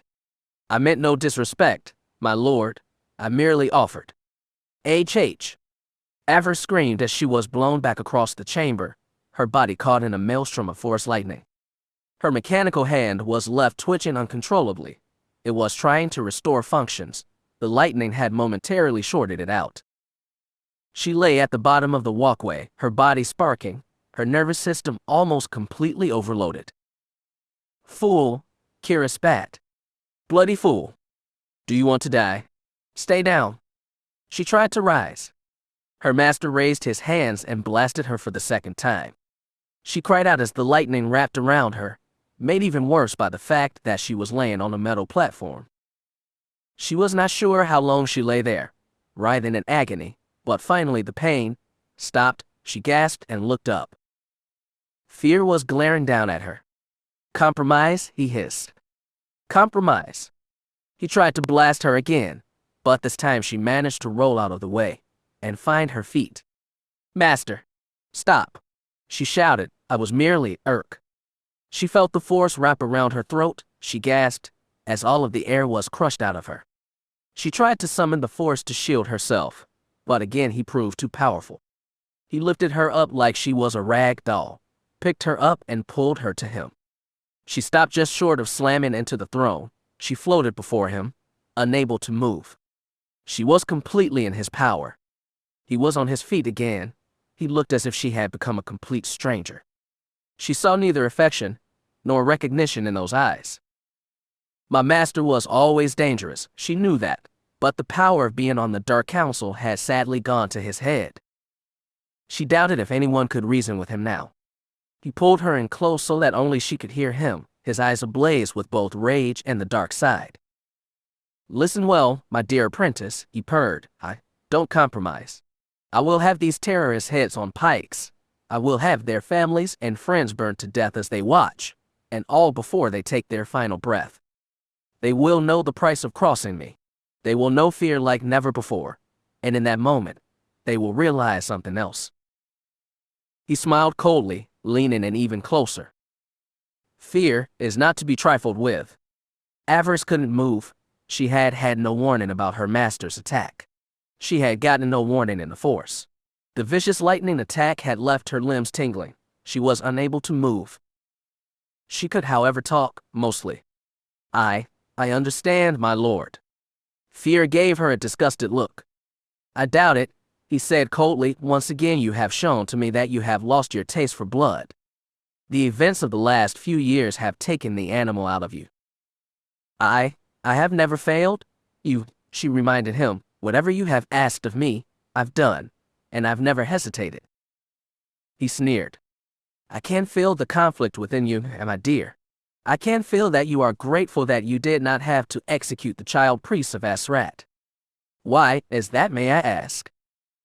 She could try to lie, but if she did, she feared she would not leave this chamber alive. She tried the truth instead. I had no desire to butcher children, she hissed. And what of the villagers that you slew? He demanded. Weren't there children among them? There were, master. So why did you slay them? Did they not deserve your mercy as well? Avaryss frowned. Her master did not understand. Maybe he never would. Killing them was not part of my mission, she reminded him. But you did kill them. I did, but only after their elders refused to tell me what I wanted to know. All those people had to do was tell me one little thing, and I would have left their mud hole of a village intact. They chose to oppose me, they chose their fate, and they paid the price for it. Avaryss glared at him, her purple eyes flashing. Red flame flickered around the irises. You think me weak? I'm not. I merely choose my targets carefully and wait until the time is right. She smiled cruelly at him. That is something you need to remember, father. Fear's eyes widened. He looked at her with a sense of cold suspicion. Avaryss realized what she had done. A chill ran down her spine. The words were out of her mouth before she could stop them. She was enraged and had not been thinking. She had just threatened her master. He had heard it and would not mistake it for something said only in the heat of the moment. He knew her. He had to know how serious she was. She waited for his blade to rise. She waited for him to lash out, to punish her for what she had said, for daring to challenge a Dark Council member, the man who had made her what she was. Fear did not do that. He smiled, his golden eyes flaring brightly. He laughed. And there she is, he said. There is the girl that I trained. I'm glad to see she is still in there, somewhere. Fear gestured. She found herself flung away from him again. She hit the bottom of the steps, hard. Her right cheek struck cold hard metal. She hit so hard that she bit her tongue. She lay there for a moment, both bleeding and groaning. Yet, she was also angry, furious. You will pay for this one day, you hut spawn, she thought. You will pay for this with your life. Fear returned to his seat. He looked down upon her from on high, his expression amused. Despite your recent failure and disappointments, I intend to give you one last chance, my child. Carry out your mission, bring this rebellion to heel, and you will have regained my trust, and in the process prove yourself worthy. She coughed and spat blood on the metal deck plates. Worthy of what? She demanded. The Iddy system, of course, he replied jovially. For the moment the system remains in the power of an enforcer of mine, Darth Sadi. It seemed an appropriate position, given her new station. She managed to find her way to her knees. Her eyes never left Darth Fear. This time she kept both her mental and force shields up. She would not be surprised by Fear for a second time. And what station might that be, my master? He laughed lightly. Sadi has recently taken control of my son's training. She is tutoring Bill in the art of rule. Who knows, her master shrugged, maybe she will break my dear son of some of his less than desirable attributes. Avaryss was surprised to hear that. She knew that Bill had recently completed his trials on Corbin. He was a young man now, 16 years old, but your lady wife is not proceeding with young Master Bill's training. Sinestra has done all she can for her son, he said with a dismissive wave of his hand. It was as much his choice as it was mine. He wanted to be taken in by a new master. Under Sadi, he will learn what it means to rule. Avaryss only just managed to suppress a smile. Despite what her master said, she knew Lady Sinestra. The woman would not be happy that her darling boy had a new master. No, she would not like it at all. Sadi's post had not been finalized. Perform well on Ardana, end the rebellion, and I will consider you for it. Your time and experience will serve you well there, I think. Your enforcers will not like that, Avaryss said, having me looking over her shoulder, questioning her orders. Which is why you will not be working side by side, Fear informed her. You are to take control of the enforcers that are stationed in Dana City, and you will work with them and Moff Galac's people. Find this rebellion and its leaders, figure out what they are trying to accomplish, and put a stop to it. Fear smiled slyly. Also keep an eye on the various overseers and peacekeepers on the planet. I do not believe for a second that the rebellion has gained traction on its own. Find those that are aiding the dissidents and dispose of them, Avaryss said was a nod. It will be done, my master. It will be my pleasure. Will it now? Fear said with a slight tilt of his head. We shall see. Avaryss had finally managed to find her feet. She wiped at her bloody mouth, and the whole right side of her face felt tender. It would likely turn into one big bruise. I will need my crew back together, she said, if you could issue a recall order for them. I'm sure that Bleeze and Glask will serve you well, he said, cutting her off. I'm sure, she agreed dryly. Nevertheless, I will need more help, my apprentices for example. If they are not otherwise engaged, I see no reason that you shouldn't have them at your side. Though, I would advise you to consider taking a new apprentice, one trained on Korriban. Fear smiled. Having a student from Korriban is a status symbol in the Empire, and far more valuable than those 2 failed Jedi that you are teaching. Avaryss' eyes narrowed. Zen and Necris would not like this. She had managed her charges well, had kept them competing with each other to such a degree that neither of them would be comfortable joining forces to take her down. It was a risky strategy, but one she played well. Adding a 3rd apprentice to the mix could be dangerous. It would upset the balance she had cultivated. Zen was a warrior, hot-tempered and on the edge of madness, but predictable. Necris was spooky. Her obsession with death magic had seen her powers grow. Avaryss would guess that her strength and knowledge of the dark side had doubled in the last year. If taking a new apprentice turned the 2 against her, it would not be worth it. She would need to proceed carefully, see what she could do. Once again she questioned Fear's motives. Was he trying to set her up? I will send word to Moff Gallic to expect you. Do keep in mind that you are not the Dark Lord of Oridana. You are there on behalf of the Dark Council and the Inquisitorius. Avaryss smiled. So I'm serving as an Inquisitor. In the matter of the rebellion, her master nodded. Yes. Avaryss nodded. She could work with that. You may not even need your old apprentices. Fear informed her. The 4 enforcers that are on Oridana are quite skilled. If you give them a chance, they will serve you well. Avaryss smiled. Like she was actually going to trust Fear's hired help. No, she would need her own people. Despite what her master said, she would need Zen and Necris. She also wanted Beric back as well. Her older brother might appreciate a chance to visit their old home, and besides, his skills as an intelligence commando would come in most handy if they were to unmask the source of this rebellion. Yes, she thought, I'm going to need them all back. She would get in touch with Commander Holly. If anyone would be able to get messages to her old comrades, it would be her. The changeling engineer was one of her most loyal underlings. Avaryss was sure that she would support her in this endeavor. She knelt before her master. For the moment, he seemed appeased. I will do as you say, Master, she promised. I will contact the Academy on Korriban, see if I can find a new student. After that, I will make my way to Oridana. Excellent, her master said. Do remember, apprentice, that your purpose there is not to take command but deal with the rebels. Moff Gallic and his people are there because I need them to be there. Fear gave her a cool look. I would be most disappointed if they were to be removed. Am I clear? Avaryss held a smile, but inside, she was seething. And so he ties my hands, she thought. What if Gallic was the one behind the rebels? She was ordered not to rock the boat, but what if it was necessary? She would need to find a way to make this work. I will leave at once, my lord, she said, bowing.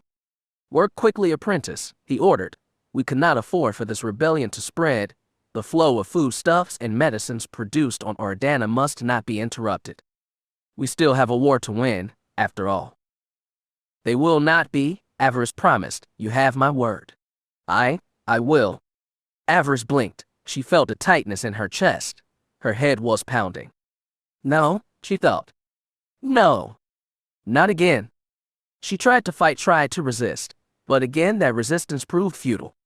She found herself once again lifted off the deck. She struggled in Darth Fear's force grip, but to no avail. He pulled her close again.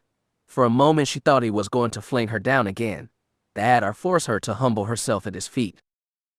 She found herself floating before him. Once again she was unable to move, unable to even draw her lightsaber. Fear pulled on her arms and legs. It felt like they were being stretched on some ancient torture device.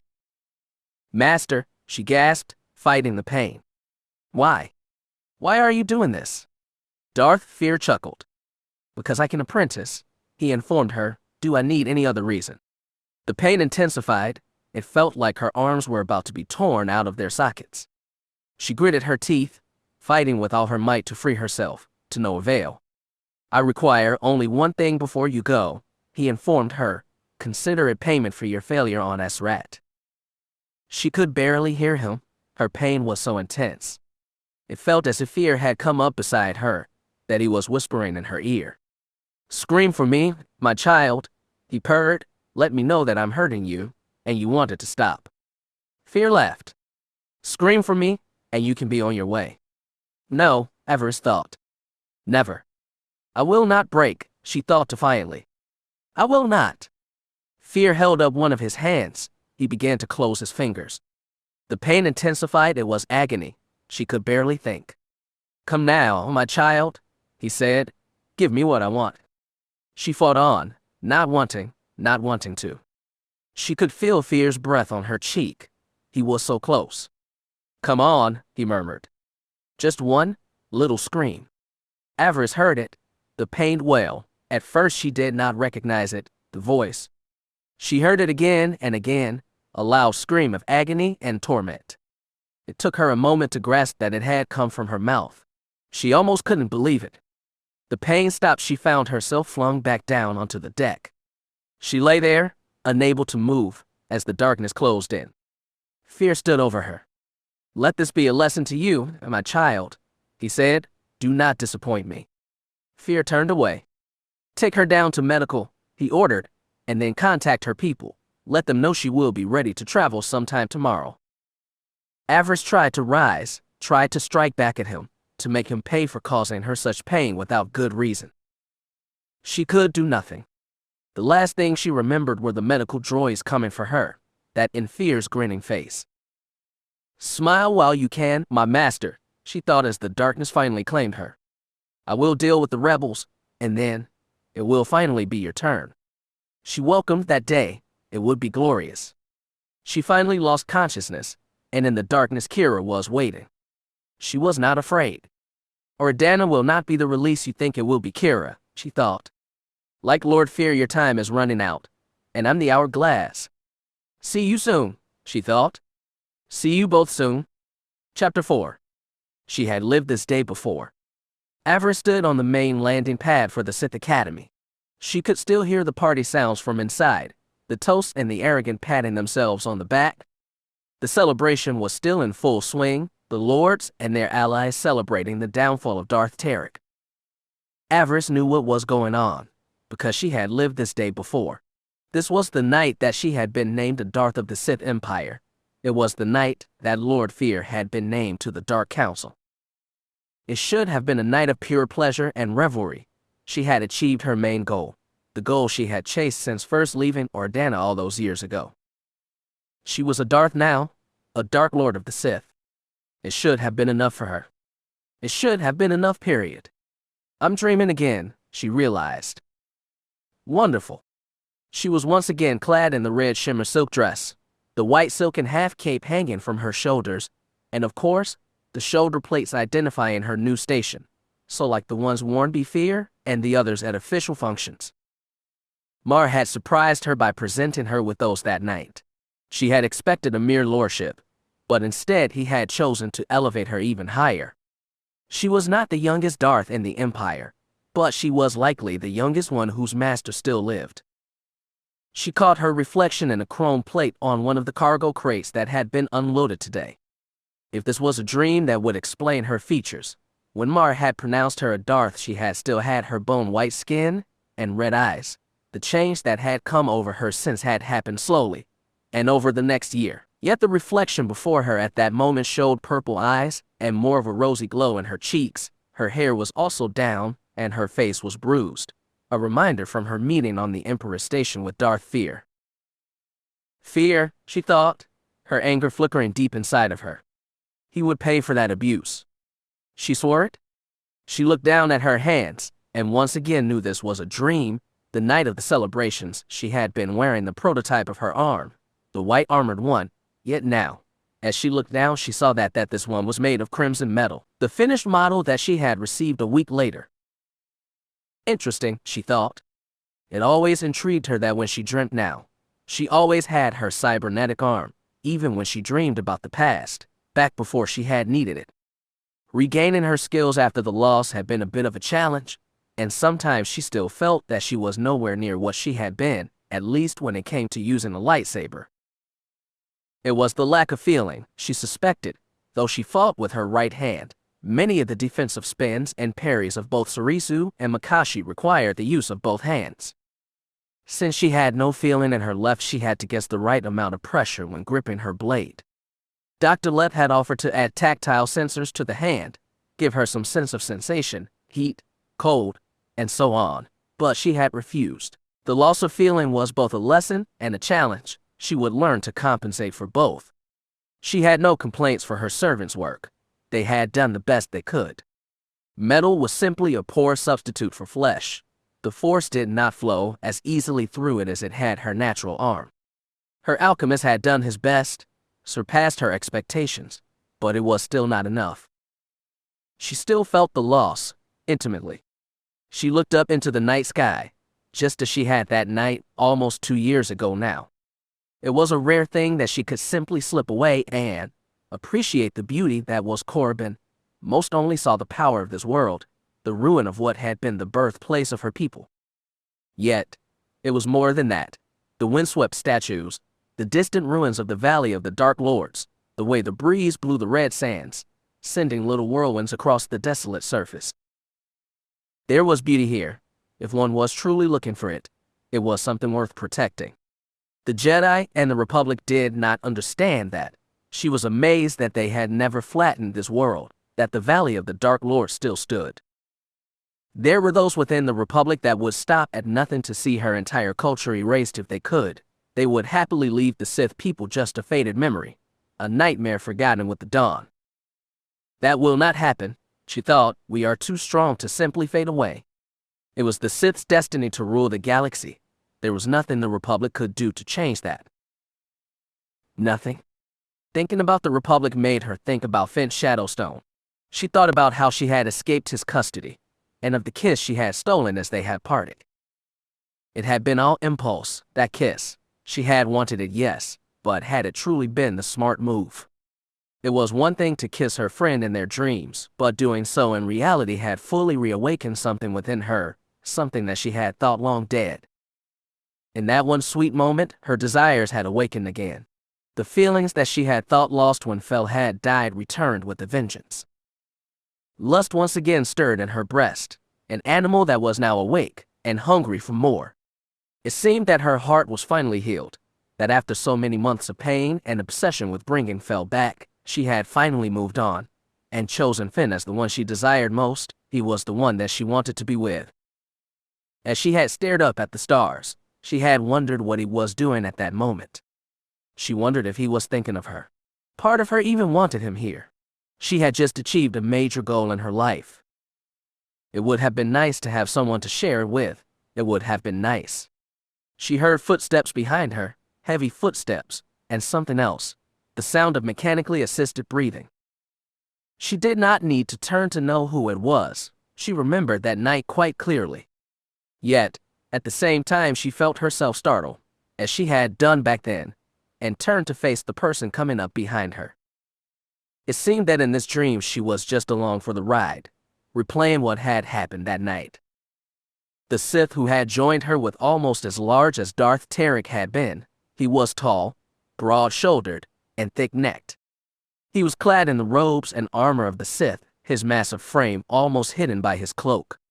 His skin was pale, his bald scarred head hidden by a heavy hood, and in his shadow yellow Sith eyes glittered brightly. His jaw was hidden from view, covered by a heavy respirator mask, one far more extensive than the one she had worn after her injuries during her days as a student. At the time she had been shocked. She had not seen this one at the ceremony, but knew very well who he was. After all, who would not recognize one of the Empire's greatest heroes? Lord Malgus, she heard herself say, this is an honor.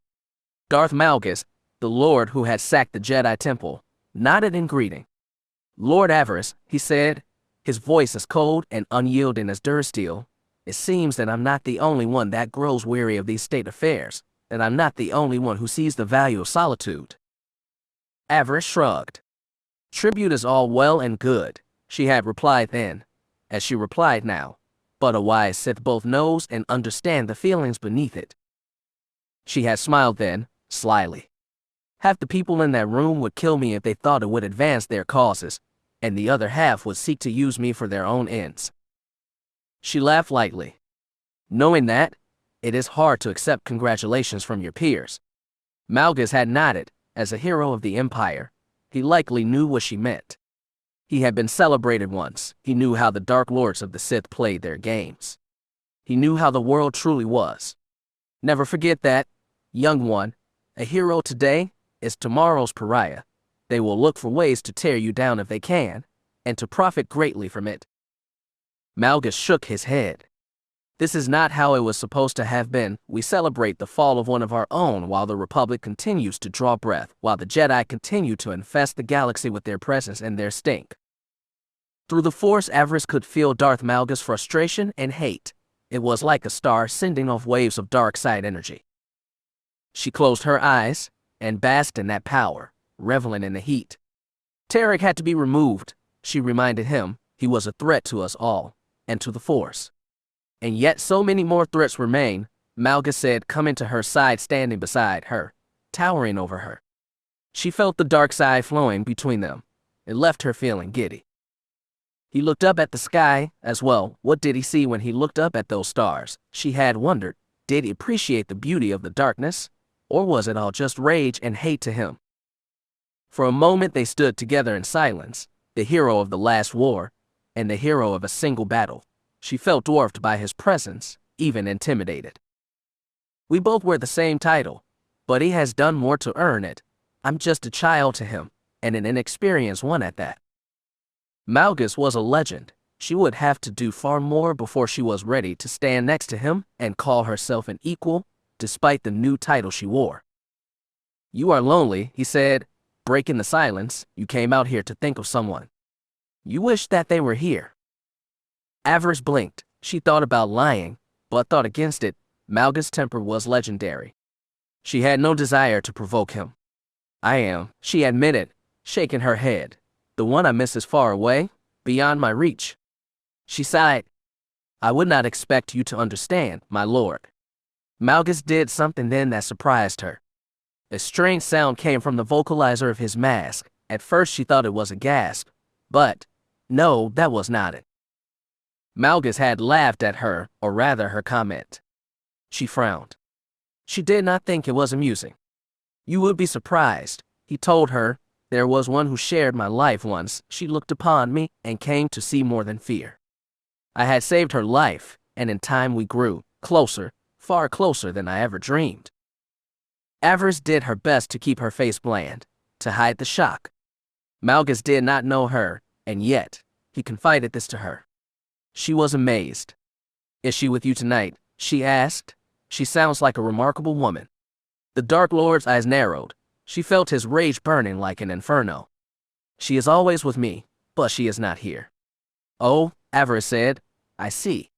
It was at that moment that he turned to face her, to pin her under that cold, pitiless gaze, the gaze that saw the retaking of Korriban and the sacking of the Jedi Temple. She could not help it. She quailed under those icy golden eyes. Allow me to give you some advice, young one, he said coldly. If you wish to survive here, if you want to rise higher than you have now, do one thing, and do not hesitate. Yes, she asked eagerly. Yes. Find this one that you wish to have at your side. Find him and everyone else that you care about. Bring them all to you, and bask in your feelings for them one last time. Avaryss blinked. And then, my lord. Kill them, Malgus said flatly. Kill them with your own two hands. Do it as slowly and as intimately as you can. Feel every emotion, the guilt, the pain, the blood. Let it wash over and cleanse you. Remember to save the one you desire for last. Let them know that you cared enough to let them watch the end of everything, and then take their life, savor its end, and every second that passes when you do it. That is how it was with me, how it was with her, my darling wife. Avaryss could not completely hide the horror on her face. She tried, but Lord Malgus, he. Emperor save me, she thought. The man had killed his own wife. He killed her for what? Revenge.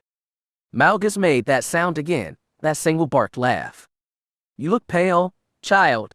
Did I say something wrong? Avaryss swallowed hard. Did she wrong you in some way, my lord? She died because she loved me, and I loved her. She made me weak, and that was a crime that I could no longer tolerate. He stepped closer to her, and as she had done on that night, she took a step back, seeing the hero of the Empire with new eyes. All power has its price, the darkness whispered in her ear. That was the price that Lord Malgus had to pay. Kira had her own opinion. He is monster, she thought. A cruel and heartless monster. For a second she had been afraid that Malgus would hear that he would be able to hear Kira's words. He did not, lucky for her. Destroy what you love and you will achieve a power beyond your wildest dreams, he advised. You will hate yourself when you are done, but in that moment, that hate will open a door that will never close again. You will wield a power beyond even the greatest of the Dark Council. He looked her in the eye, her crimson eyes to his golden ones. Kill what you love, and you will become more than what you are. You will be, Sith. He backed away from her then, pulling his hood farther up, once again hiding his features from her. Enjoy the rest of the evening, Darth Avaryss, he said. Congratulations on your good fortune.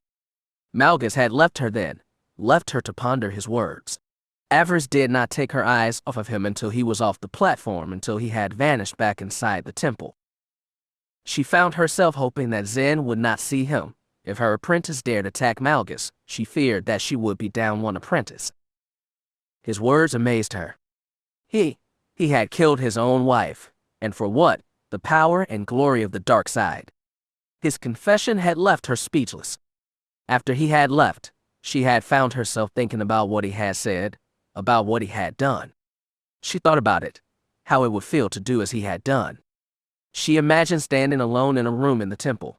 Taya was dead at her feet. Beric was dead at her feet. Her crew was dead at her feet. Her servants were dead. She saw Finn in front of her. He was looking down in horror at the things she had done. He was horrified by the price she had paid. She smiled cruelly at him. She wasn't done. She went to him, but instead of embracing him, she wrapped her fingers around his throat. He had not fought at first. He still trusted her, still was trying to understand. That was his mistake. Her left hand tightened around his throat, far tighter than the right one was capable of. Kira, stop, he gasped. Please, stop. She heard his words, but could not do it. She would not do it. I'm sorry, she sobbed. I love you, but I'm so sorry. She felt the vertebrae in his neck crunch beneath her fingers. She watched as the light left his eyes, as he slumped to the floor at her feet. Tears ran down her cheeks. She was sobbing, but at the same time, she felt it building up inside her, a wave of darkness, a tidal wave of pain and self-hatred. She began to giggle. She was still crying, but it was no longer with sadness. It was joy and elation. I'm free, she thought. I hate myself, but I'm free. She was once again standing on the landing pad, looking out over Corbin. In the chrome side of the crate, she saw her reflection. Her eyes were sunken pits blazing with fire. Her face was withered with the overflow of dark side energy. She could not hold it in. Not any longer. She stretched out her hand and a maelstrom of force lightning exploded from her fingertips. She laughed as her power consumed everything around her, as it obliterated not only the Sith fleet in orbit, but Corbin as well. Her power consumed everything. What did armies matter? What did worlds matter? She was hungry for power and death. She would gorge herself on both. It was glorious. It was beautiful. The joy of killing an entire world. The rapture of destroying whole galaxies. It was magnificent. I am no mere Sith Lord, she shouted to the stars as her power blew them out like so many candles, destroyed by her rage and her freedom. She laughed manically. I am the Sith. She found herself staring at a throne, cut from a single piece of dark stone. Its edges were bladed, its stones worn by many feet, and the power of the dark side. It was old, ancient, perhaps even from before the days of the Empire, before the arrival of the Dark Jedi that had first taken the Sith to the stars. It is my throne, she knew, it belongs to me, and my blood. It is mine. It is ours, my children and their children, down through the millennia. It belongs to us. It belongs to me. We are all Avaryss. We are all the Sith. She took a step towards it, to claim it her destiny. She turned, seeing the Sith, her people staring down upon her. They were all around her. She could hear their voices, chanting her name, both her followers and her victims. The throne is mine, she thought. The universe is mine. She moved to sit down, to claim her destiny. The voices from her peers grew louder. They would not stop her. All she had to do was touch it in. Kira. The voice stopped her. What? Who dares? Kira. She felt herself being pulled away from the throne, away from the dark world, away from her destiny. No, she wailed. Stop. It is mine. Mine. She gasped. She found herself back on Corbin, back outside the party. Though everything had fallen silent, she heard no Dark Lords, heard no toasts or cheers. Finn Shadowstone stood before her. He looked worried. Kira, he asked. She glared at him. Do you have any idea what you have done? Do you have any idea? The words tried to form, but they could not get past her lips. Finn was here, she realized. He has come for me? Finally, he has come. Despite what she had just seen, what she had dreamed, her body warmed in his presence. Her heart beat faster, her pupils dilated slightly. Finn was here. She was both happy and angry. No, not angry, furious. Damn you, as she thought. Where have you been? Kira, he said, finally seeing her in her shimmer silk gown, and how it was tied in all the right places. Wow, he said, just wow. She blushed despite herself. Don't fall for it, the darkness whispered. He would say anything to cool your rage. It was at that moment that Kira spoke up again, putting her 2 credits in, so to speak. See, Avi, she said, it is me that he wants, my body that he wants to touch. You are just along for the ride. She ignored the little twit. She could say whatever she liked. Finn was hers. That was all he ever would be. It did not matter how angry she was at that moment with him, and yes, she was angry. She had not seen him in almost 1.5 years, and even then that had been too brief. She tried to focus on that anger, deny the lust in her breast, and the heat building in her body. Her eyes drank him in. He was as she remembered, the spiky blonde hair and hazel eyes, that delicious form hidden by the robes of a Jedi, and she smiled slightly. Your braid is gone, she said. Yeah, he said, touching his hair nervously. Master Jazz cut it off. My time as a Padawan is done. He smiled proudly. I'm a Jedi Knight now. Good for you, as she purred. She could not entirely keep the venom out of her voice. Kira, he said, have I done something wrong? She gave him a cruel sneer. Let us just say, if we were sitting in a cantina right now, I would throw a drink in your face. She crossed her arms over her chest. I've been trying to reach out to you for months, she said. You have been ignoring me. I'm sorry, he said. I've been busy at the war. You think you are the only one who has been fighting. We both serve, our people remember. I remember, he said. I felt when you tried to reach out to me, when you tried to contact me. I could not give in to that temptation. I'm sorry. She blinked, her purple eyes flickered with both anger and power. Couldn't, why? She asked. He gave her a pained look. As you said, we are at war. The Republic and Empire are at war. We are not. And if I was to let something slip about what the Jedi and Republic were doing, would you keep that secret, or would you pass it on to your masters? If you let something slip, do you think I would be able to stay silent? Finn sighed and shook his head. I did not want to put you in that position. I'm sorry. Avaryss pursed her lips. She considered what he was saying. It gave her pause. He was protecting me. He was protecting himself, and his republic. The darkness within her snapped back. Do not be fooled by this Jedi's games. Send him away. Be done with him. She could do that. She realized she could send him away, tell him to never try, and contact her again. He would do it if she asked. Despite what they shared, he would honor her wishes. She found herself thinking about what she had been dreaming, about the power, the throne, about Malgus and destroying everything that she loved. Would it make her strong? Probably. Did she want that strength? She was not sure. It was the way of the Sith to pursue power without fear or hesitation, but power did have a few drawbacks. Power could not stop you in your tracks with a glance or a gentle touch. Power could not soothe you to sleep. It could not hold you and comfort you in his arms. Malgus was a fool, Kira said. His path is not the only one. Protecting what you love, destroying any who would dare threaten it, that is a power in itself. Finn, Taya, Barrick, and the others, they were hers, and she would be damned before she let anyone take them from her. She would destroy whole worlds to defend what was hers. She worried her lip with her teeth. She watched Finn. She could not take her eyes off of him.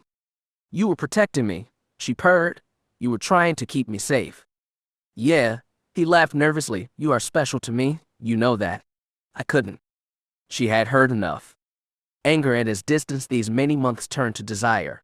Any reason was cast aside as lust flowed through her veins like liquid fire. She went to him, threw her arms around him, and kissed him, long and deeply. He did not even try to resist. He tensed, briefly, but then she felt him submit. He wrapped his arms around her. She could feel his fingers moving up and down her body. She moaned like a pleasure slave. She could not help it. Finn, she thought. Oh, Finn. He broke the kiss. He was breathing heavily. They had discovered early on that they could feel each other's touch in this place. They could feel the most gentle of caresses. She smiled hungrily. What would it feel like if she threw him down on the deck and had him, right here? Her heart was pounding. She wanted to test that theory. She wanted him. She wanted him right now. Your eyes, he said in a husky voice, they're different. She kissed him again, silencing him, the handsome fool. She did not want to talk about her eyes right now. Not when other parts of her body demanded attention. She would. Ow. She pulled back. He had kissed her face, the right side of it. She winced and looked away. She had not wanted him to see the bruises. Kira, he said, your face. It is nothing, she said, trying to move her hair in front of the damage. She did not want him to see it. He gently lifted her chin and pushed back her hair. She winced at the pain in his eyes. The war? He asked. She could have lied, but in that moment she did not want to. My master, she admitted. He was most unhappy with my recent performance. Finn's eyes narrowed. He hit you. Among other things, she said with a shrug. She felt Finn's anger flare in that moment. It was as hot as a star, and could be just as annihilating. His love for you will be his undoing, the darkness within whispered. It will draw him to your side, and the darkness. She tried not to smile. She would not give up the game so quickly. The hut spawn, he spat. No one should touch you like that. It is nothing, she tried to assure him. It doesn't even hurt that bad. A lie, but it was a useful one. She was not above manipulating him, not if it took him to where she needed him to be. She gently stroked his cheek with her right hand. Let us not waste our time talking of my master, she purred. We have been apart for so long. Let us make the best of it. She kissed him again and again. She felt him losing control again, giving in to his own desires, his own wants. He took her into his arms and lowered her down. She expected to feel the cold deck of the landing pad beneath her, only to feel silken sheets on her back as he gently removed her cape and shoulder plates from her. They were now in her apartment in Kaas City. He continued to kiss her, working his way from her ear down to her throat. She groaned in pleasure. Undress me, she gasped. Please, Finn, please. She felt him trying to pull back, trying to remember his Jedi calm and training. She did not let him. She reached up and kissed him again, wrapping her legs around his waist. She guided his hand to her dress, moving his fingers, helping him pull it down. You won't escape that easy, she thought. Tonight you are mine. You are. The world fell out from beneath her. She was pulled from Finn's arms. She heard him calling out to her as they split apart. No, she thought. No. Not again. Avaryss opened her eyes. She was lying in a bed, but it was in a room that she did not recognize. Her eyes darted around quickly, trying to take in everything, to figure out where she was. Someone was next to her bed, staring down at her. It took all of her self-control not to lash out. Her heart leapt into her throat. Recognition stopped her, but only just. The person leering at her was not really capable of leering, not yet. It was a little girl, toddler really, no more than 2 years old. Her blonde hair was pulled up into 2 small ponytails. Her heart-shaped face and wide smiling face was as familiar to Avaryss as her own. Those large blue eyes radiated only a child's excitement and glee, not really understanding what was going on. Hi, Auntie Avy, the little girl smiled. You wake? Avaryss sighed and fell back in bed. She picked up the closest pillow, put it over her mouth, and screamed with frustration into it. She had been so close to Finn, so very close. Now it was over. It was gone. Shit. She groaned and shook her head. Aya, she grumbled, I'm your godmother, and I love you. I truly do, but sometimes you can be a real pain. The child giggled. Perhaps she thought that her Auntie Avy was joking. She wasn't. Avaryss threw off the pillow and sat up, putting on her best smile. Hey, Aya, she said warmly, is your mom here? I'm right here, Avy. Avaryss looked over at the doorway and nodded. Taya, her best friend and first servant, stood there, looking pretty well considering the chaos that the Empire had endured recently. Motherhood apparently agreed with her. She looked as sharp as ever. Avaryss wondered if that was so, if her saber skills remained. They might have to find out soon. She sighed. At least now she knew where she was. She sighed and took a deep breath. The memory of what Lord Malgus had said to her almost 2 years ago came back. Kill what you love. Her eyes narrowed dangerously. Not likely, she thought. Not bloody likely. Chapter 5. Jealousy. It was not an emotion that Darth Avaryss was overly comfortable with. She wielded both great wealth and even greater power. She was young and strong in the dark side. It would have been enough for most Sith. It should have been enough for any Sith. Yet, when she watched Taya playing with her little girl, as she watched the young mother laughing as she tried to catch Aya and scoop her up into a warm hug, she felt a stirring in her breast. It does not matter how much power you wield, how many underlings bow to you, Kira's voice whispered from the back of her mind. You will never have this. You don't deserve this. Even the heavy gray clouds overhead and the threat of a second Republic attack did little to kill the mother and daughter's joy as they raced through the estate's large garden, one of the few examples of luxury that Taya owned since becoming a lord herself. The gardens were both large and twisty. They were perfect for a child's game of tag. Aya ducked her mother's reach and zipped off again, pausing only briefly when she noticed Avaryss watching them.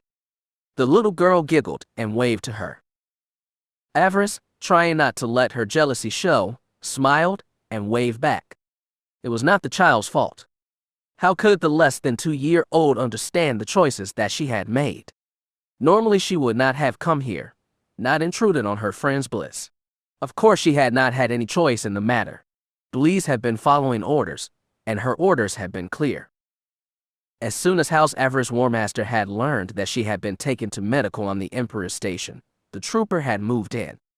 Bleeze knew that leaving her in care of her master's underlings was not the smartest of moves. Since Avaryss' ascension, their relationship had cooled. The trooper had taken no chances. The War Master had gone to medical, with a company of Avaryss loyal troopers, and retrieved her. They could have brought Avaryss back to her destroyer, but instead chose to go down to the planet's surface. Bleeze could have brought her home, back to her apartments in Kaas City, but had decided against it. Kaas City was a mess right now. still cleaning up from the Republic attack. Troopers were out in force stopping rioters and looters. The council had imposed both a curfew and martial law, at least until the threat and fear of a second Republic attack subsided. Since her followers could not take her home, there was only one place on the planet to bring the Sith Lord, the one place where she would be welcomed. Teia's estate on Dromund Kaas was not the largest or most luxurious, but it was secure. It had once belonged to Teia's late master, but had now passed into the ownership of the blonde Sith and her husband.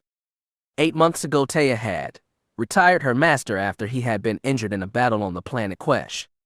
Since that time, she had claimed all that was once his in both her name and for House Avaryss. As her friend's oldest ally, Teia had been the first full Sith to declare loyalty to her.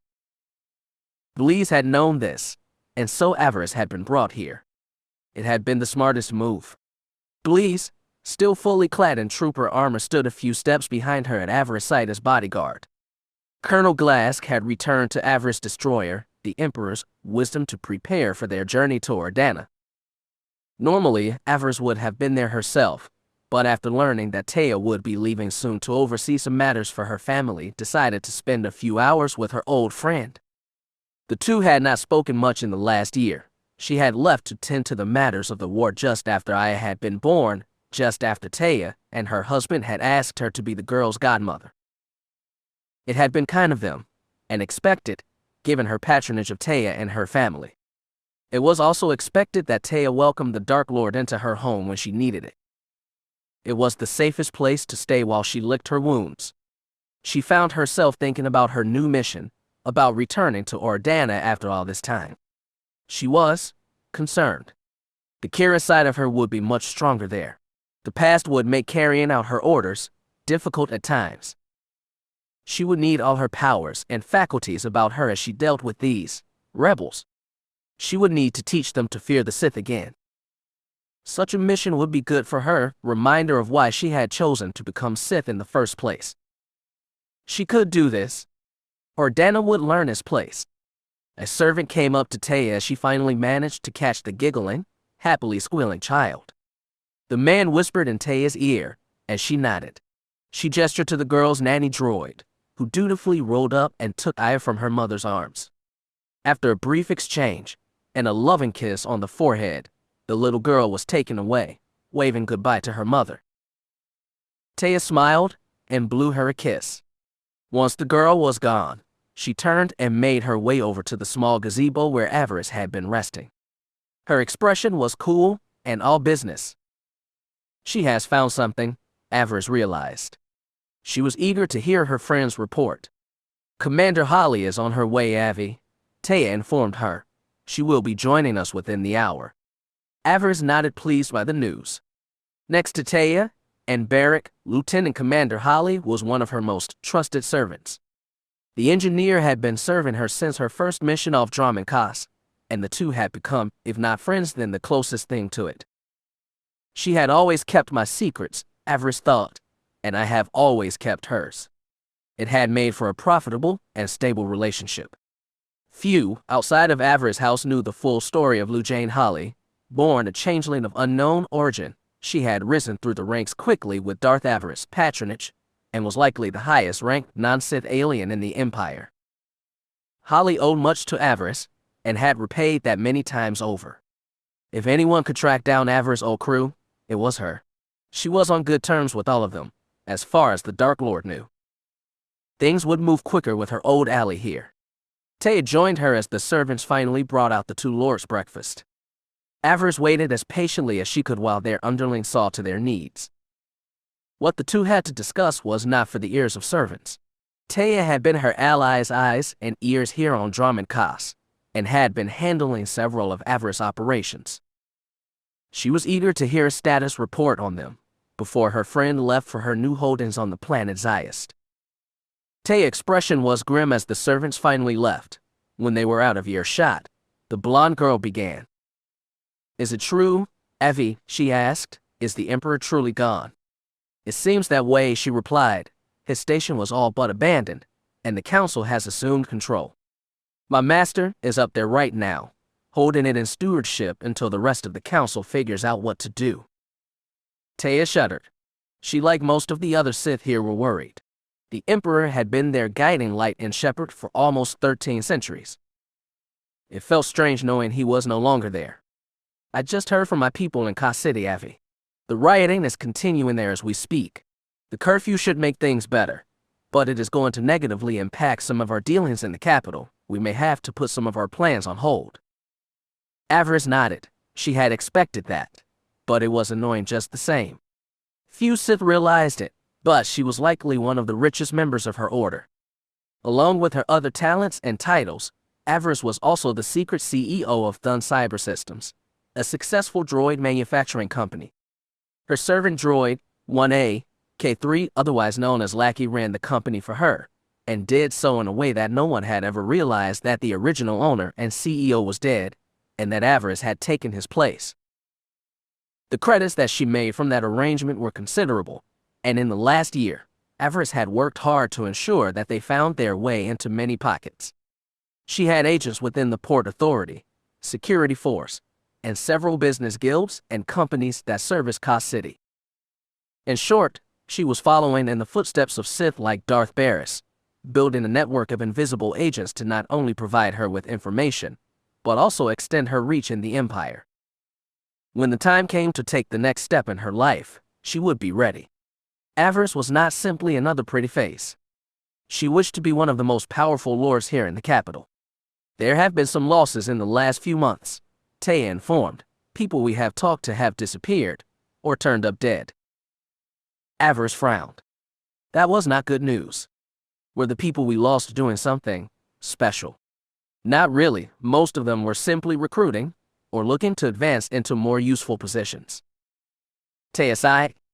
I thought it was simple intelligence sweeps. Agents are lost all the time when the Watcher suspects someone might be providing certain lords with useful information, but it was the speed with which our people were lost that concerned me. They were snatched up far too quickly, and in rapid succession. Avaryss cursed under her breath. We have been compromised. To a limited degree, yes, I believe we have, but as I said, the speed and finality of the way our agents were dealt with suggest more than mere intelligence involvement. Avaryss nodded, already guessing what her friend was going to say. The Dark Council is watching me.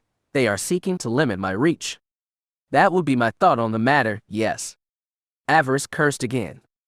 Damn, fear, she thought. Damn that man to the darkest pits of hell. If it is your master, Avi, I have to wonder why he has not moved to shut down all of your operations. Some remain intact and proceed as planned. It is a warning to me, I suspect. Fear wants to let me know that he can get me wherever I go, and that my operations only continue because he allows them. She hissed, her anger held in check, but not entirely restrained. I still have a few allies on the Dark Council. I will see what they can tell me about what my dear master is up to. His decision to claim the Emperor's station was an audacious move. Part of me wonders if the council approved it before that all went down. Taya shook her head. He weakens your power base here, and now he is sending you off to protect some backwater. I think it is safe to say that your master is no longer on your side, Avi. He may even be actively trying to destroy you now. Avaryss did not deny that. Things had been leaning this way for the last year, even before the war broke out between the Republic and the Empire. She did not agree with the whole backwater comment, but her friend's point was a viable one. Fear felt threatened, and now he was doing something about it. It was not the smartest of moves, but it was probably the best one he had.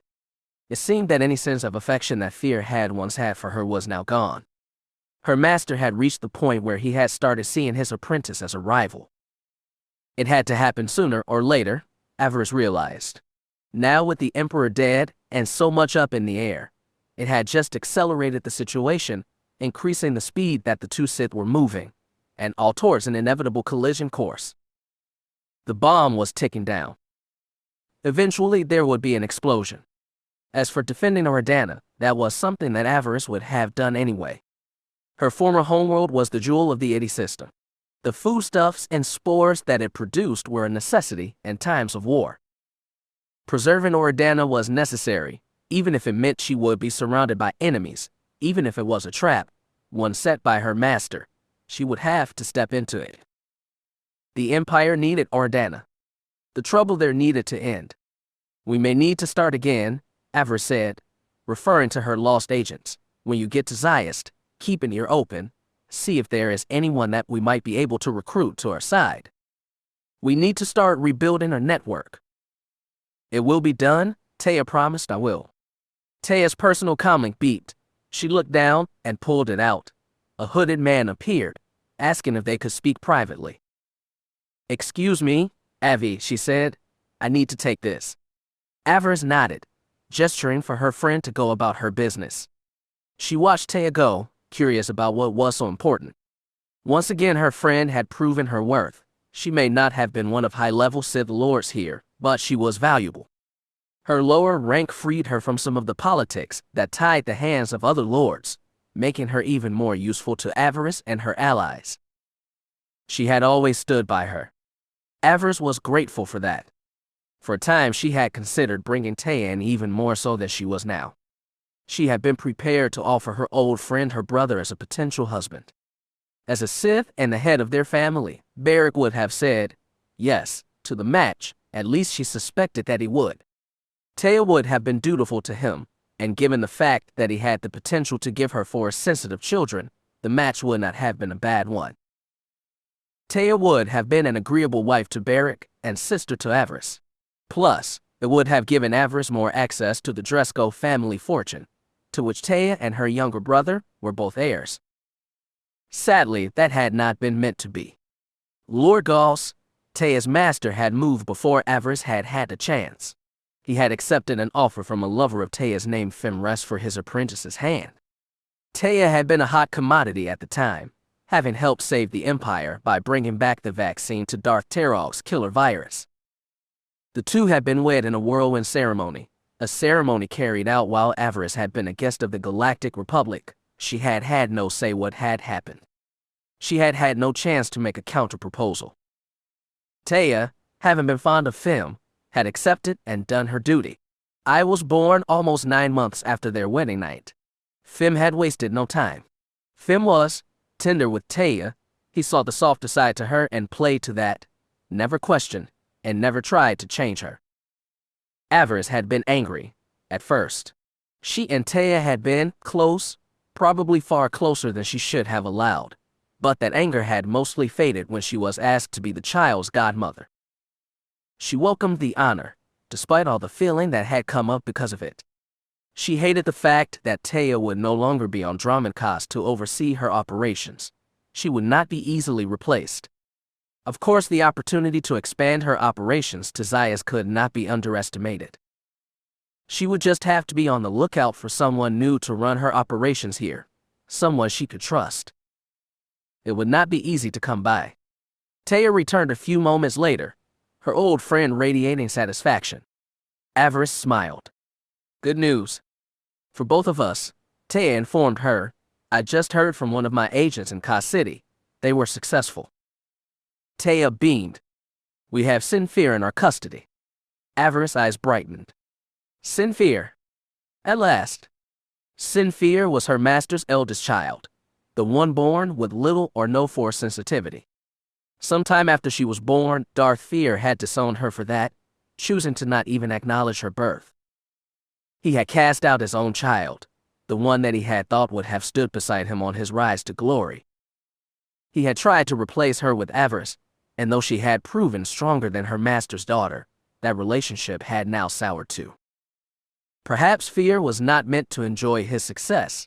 Maybe he was just a lousy father. Avaryss would have said as much.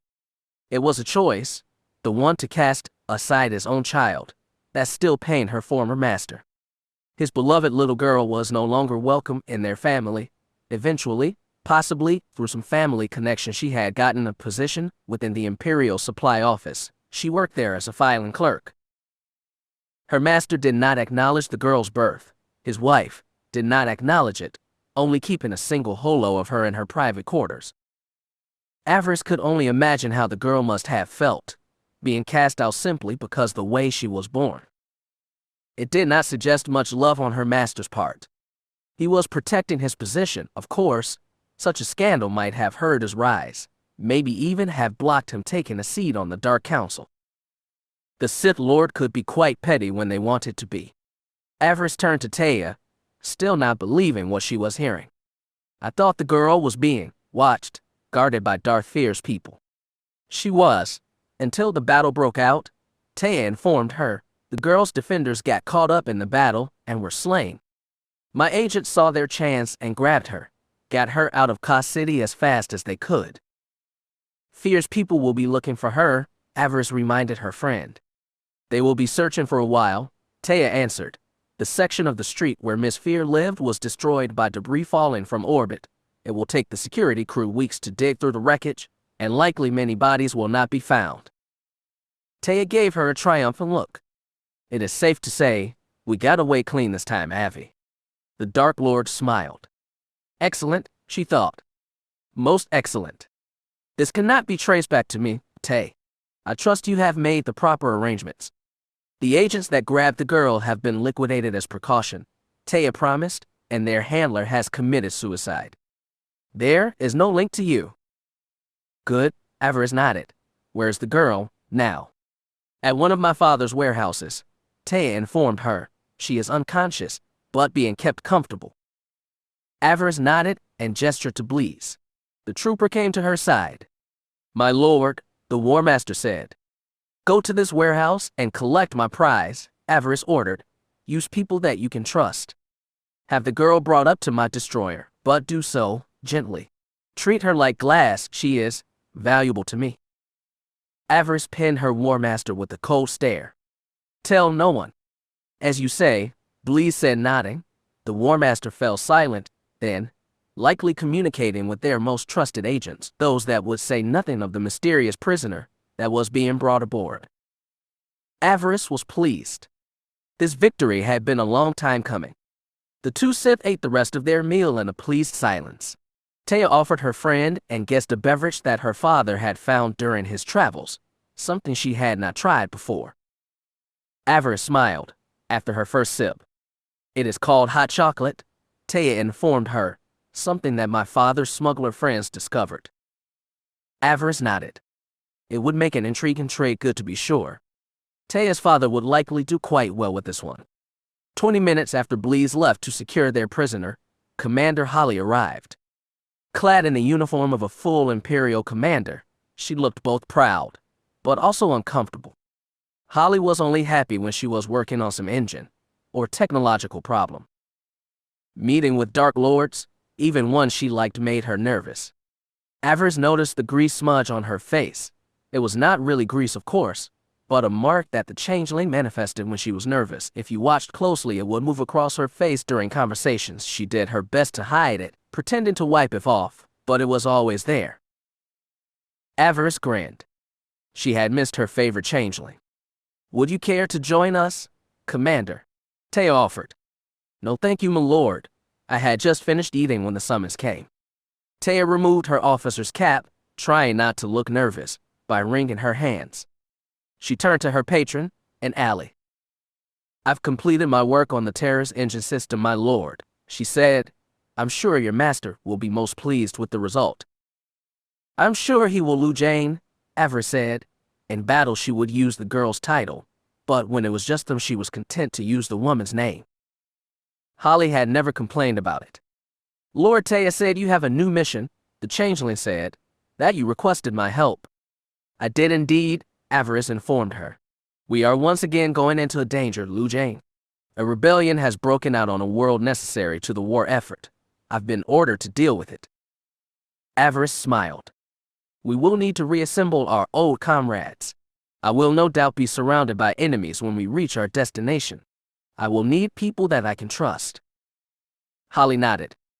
I will stand with you as always, my lord. As you well know, Holly promised. The others may be harder to locate. I suppose they are, Holly, but that is why I have you. You have maintained communications with your old shipmates. Rink has contacted you since he left, yes. A few times, but that was when he had questions about the ship. I'm not sure where he is now. I suppose that might make him difficult to track, but his skills are needed nonetheless. I should be able to reach Necros through the Citadel, order her to return to my side.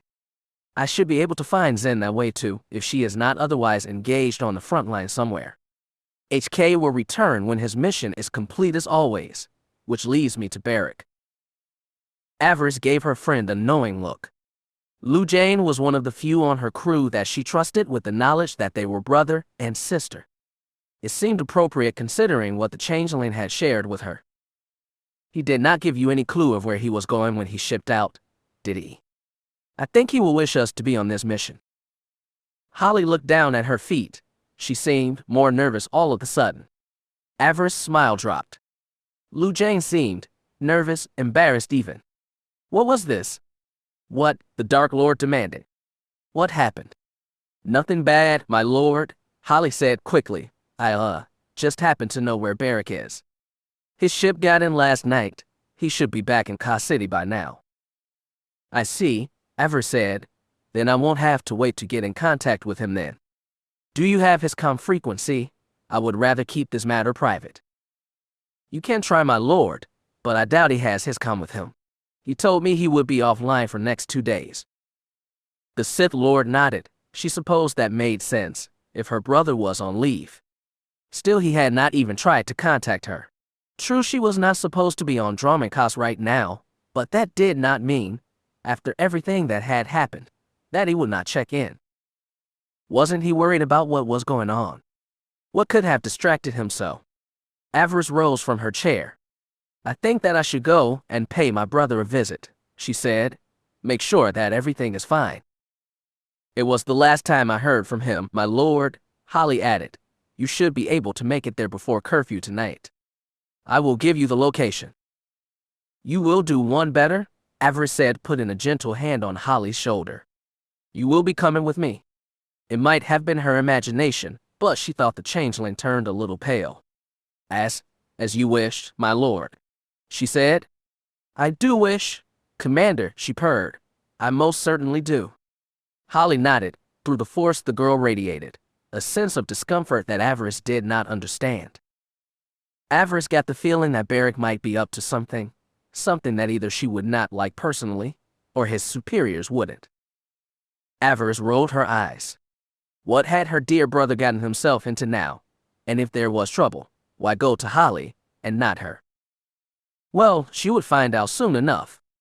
Her destroyer was to leave tonight for Corbin, and from there, to the Idi system and Ordana. They would need to finish this matter quickly. Avaryss needed her big brother at his best.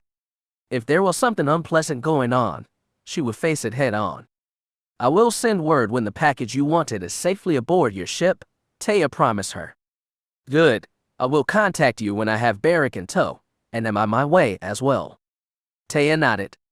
Do you want to say goodbye to Aya? She is going to be sad that you did not stay for evening meal. I will speak with her. Let her know that her Aunt Avi is looking out for her. She will appreciate that, Avi, I'm sure. Taya smiled. Good luck out there, and watch your back. Avaryss smiled. She always did. After a brief stop in the little girl's room, she once again joined Holly, and the two made their way to the speeder that the engineer had arrived in. Avaryss said nothing until they were underway, until the noise from the engines might have spoiled any chance of listening in. What is going on with my brother? She demanded. Is he in danger? Holly gave her that uncomfortable look again. Depending on how you react when you see him, maybe. Avaryss frowned. What was that supposed to mean? It is nothing bad, really, I swear, my lord, Holly said quickly, trying to soothe her master's temper. It is, well, it is just, Beric swore me to silence. It is better that you see for yourself. Okay then, Avaryss said, wondering what kind of awkward situation she was about to walk in on. We will see. Holly led her to a small inn not far from the spaceport proper. This was the first time that Avaryss had gotten to see the damage done by the Republic fleet when they had attacked the city. It was not as bad as it could be, she supposed. Several buildings were still burning, but it did not seem as bad as it could have been. Why would it be? Kira reminded her. The attack was just a distraction, something to keep the fleet and army busy while the Jedi filth murdered the Emperor. Avaryss' blood boiled at the thought. Whoever this Jedi was, he would answer for his crime one day. She swore it on the Emperor's name. He would answer. Holly brought the speeder down in front of the inn. The few people that were on the street ignored Avaryss for the most part, moving quickly to the shadows, trying to escape her notice. In this distance she could hear the sound of blaster fire. Smoke rose from the many fires that still burned in Kaas City. Imperial security was restoring order, but it would likely take days before things finally settled back down. The people needed to understand that the Sith still guided and protected them. Even without the Emperor, there was still hope. The Empire had survived the last Republic attempt to destroy it. It would endure this. She noticed a group of teens scribbling with paint on a wall off to her right. One of them noticed her watching and quickly pulled his friends away. Avaryss tilted her head, surprised by what the teens had done. It was graffiti, but not without meaning. The troublemakers had drawn a picture of a hooded face covered by a mask. Above the face were scrawled 2 words. Revan lives. Interesting. Avaryss knew who Darth Revan was, of course.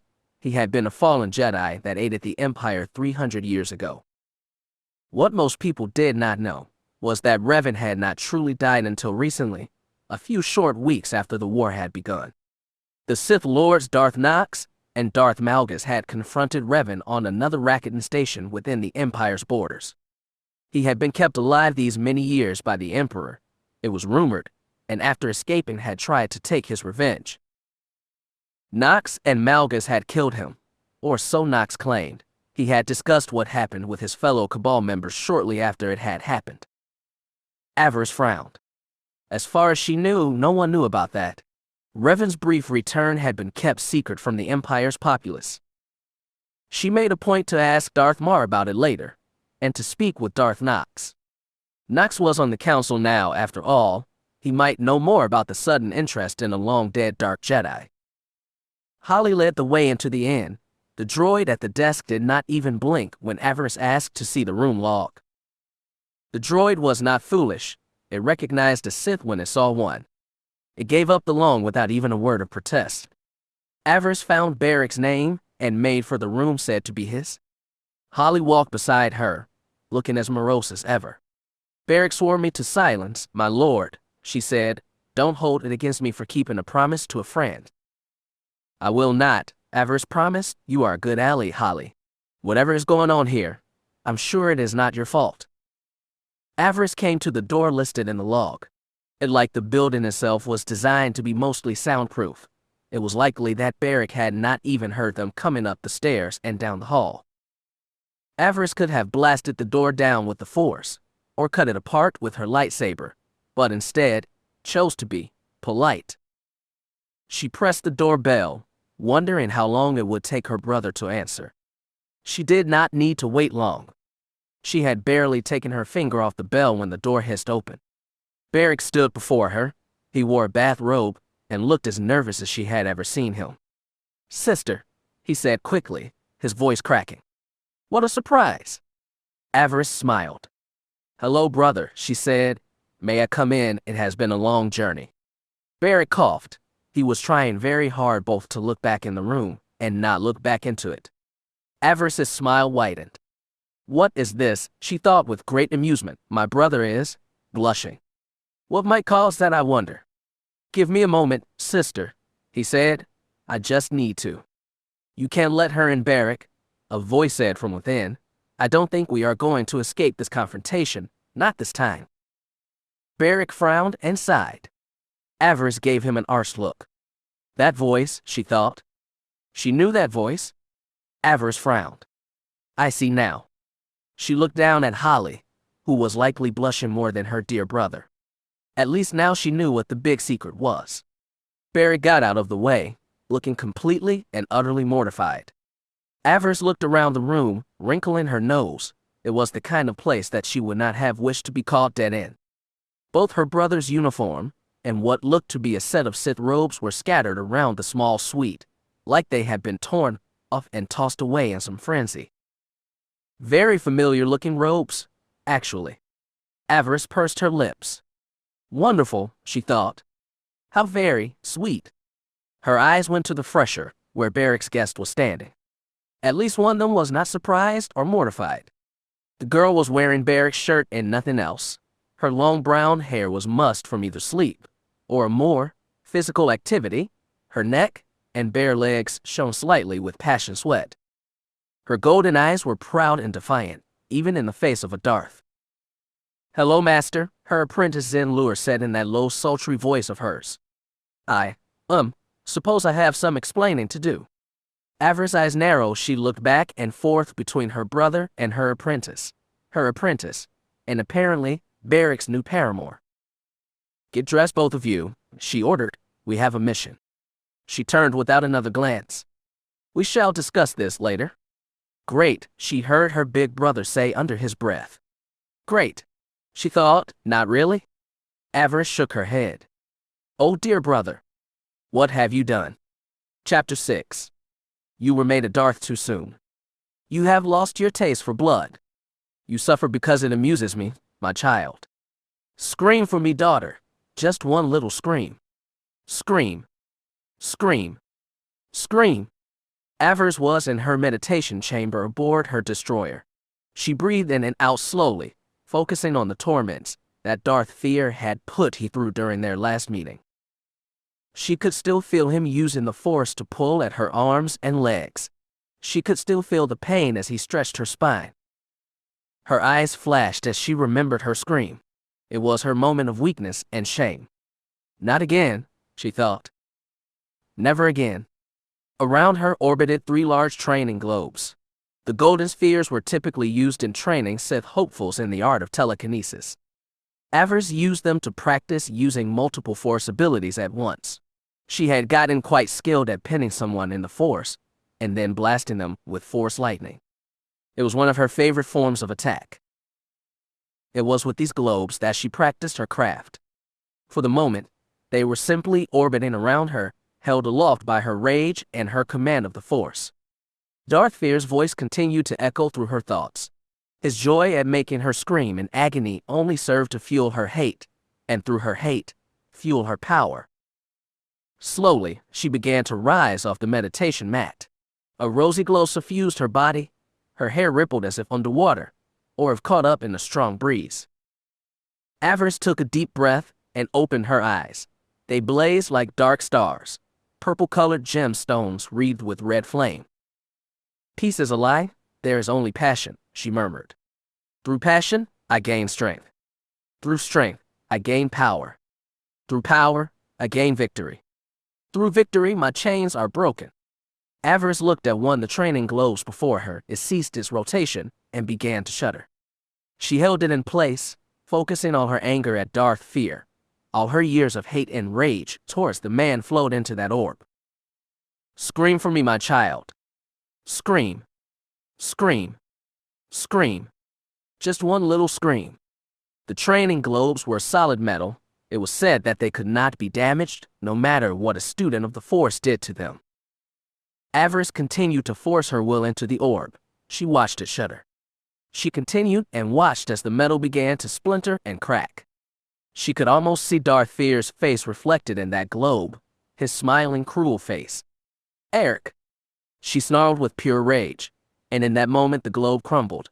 It turned to dust under the telekinetic assault and power of her will. The dust whirled around her as light reflected off the many golden shards.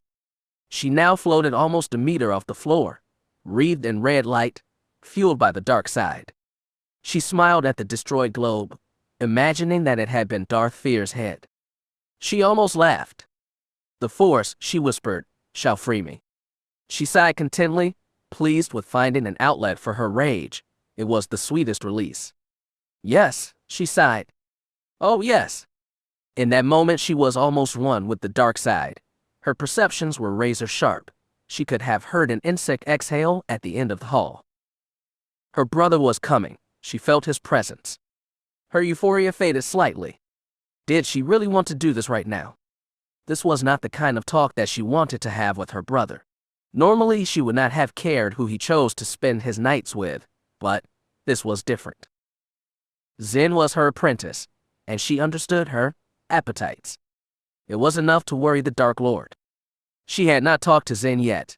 Perhaps that was a mistake on her part. She had no real idea how long this dalliance between her apprentice and brother had been going on. That lack of knowledge concerned her. Avaryss knew how Zen treated her lovers. She had had at least 2 in the last 2 years. Both had died violently, usually when Zen had gotten bored of their company. She would not allow Beric to suffer the same fate. Once again she cursed the Force for not giving her a chance to wed Beric to Taya.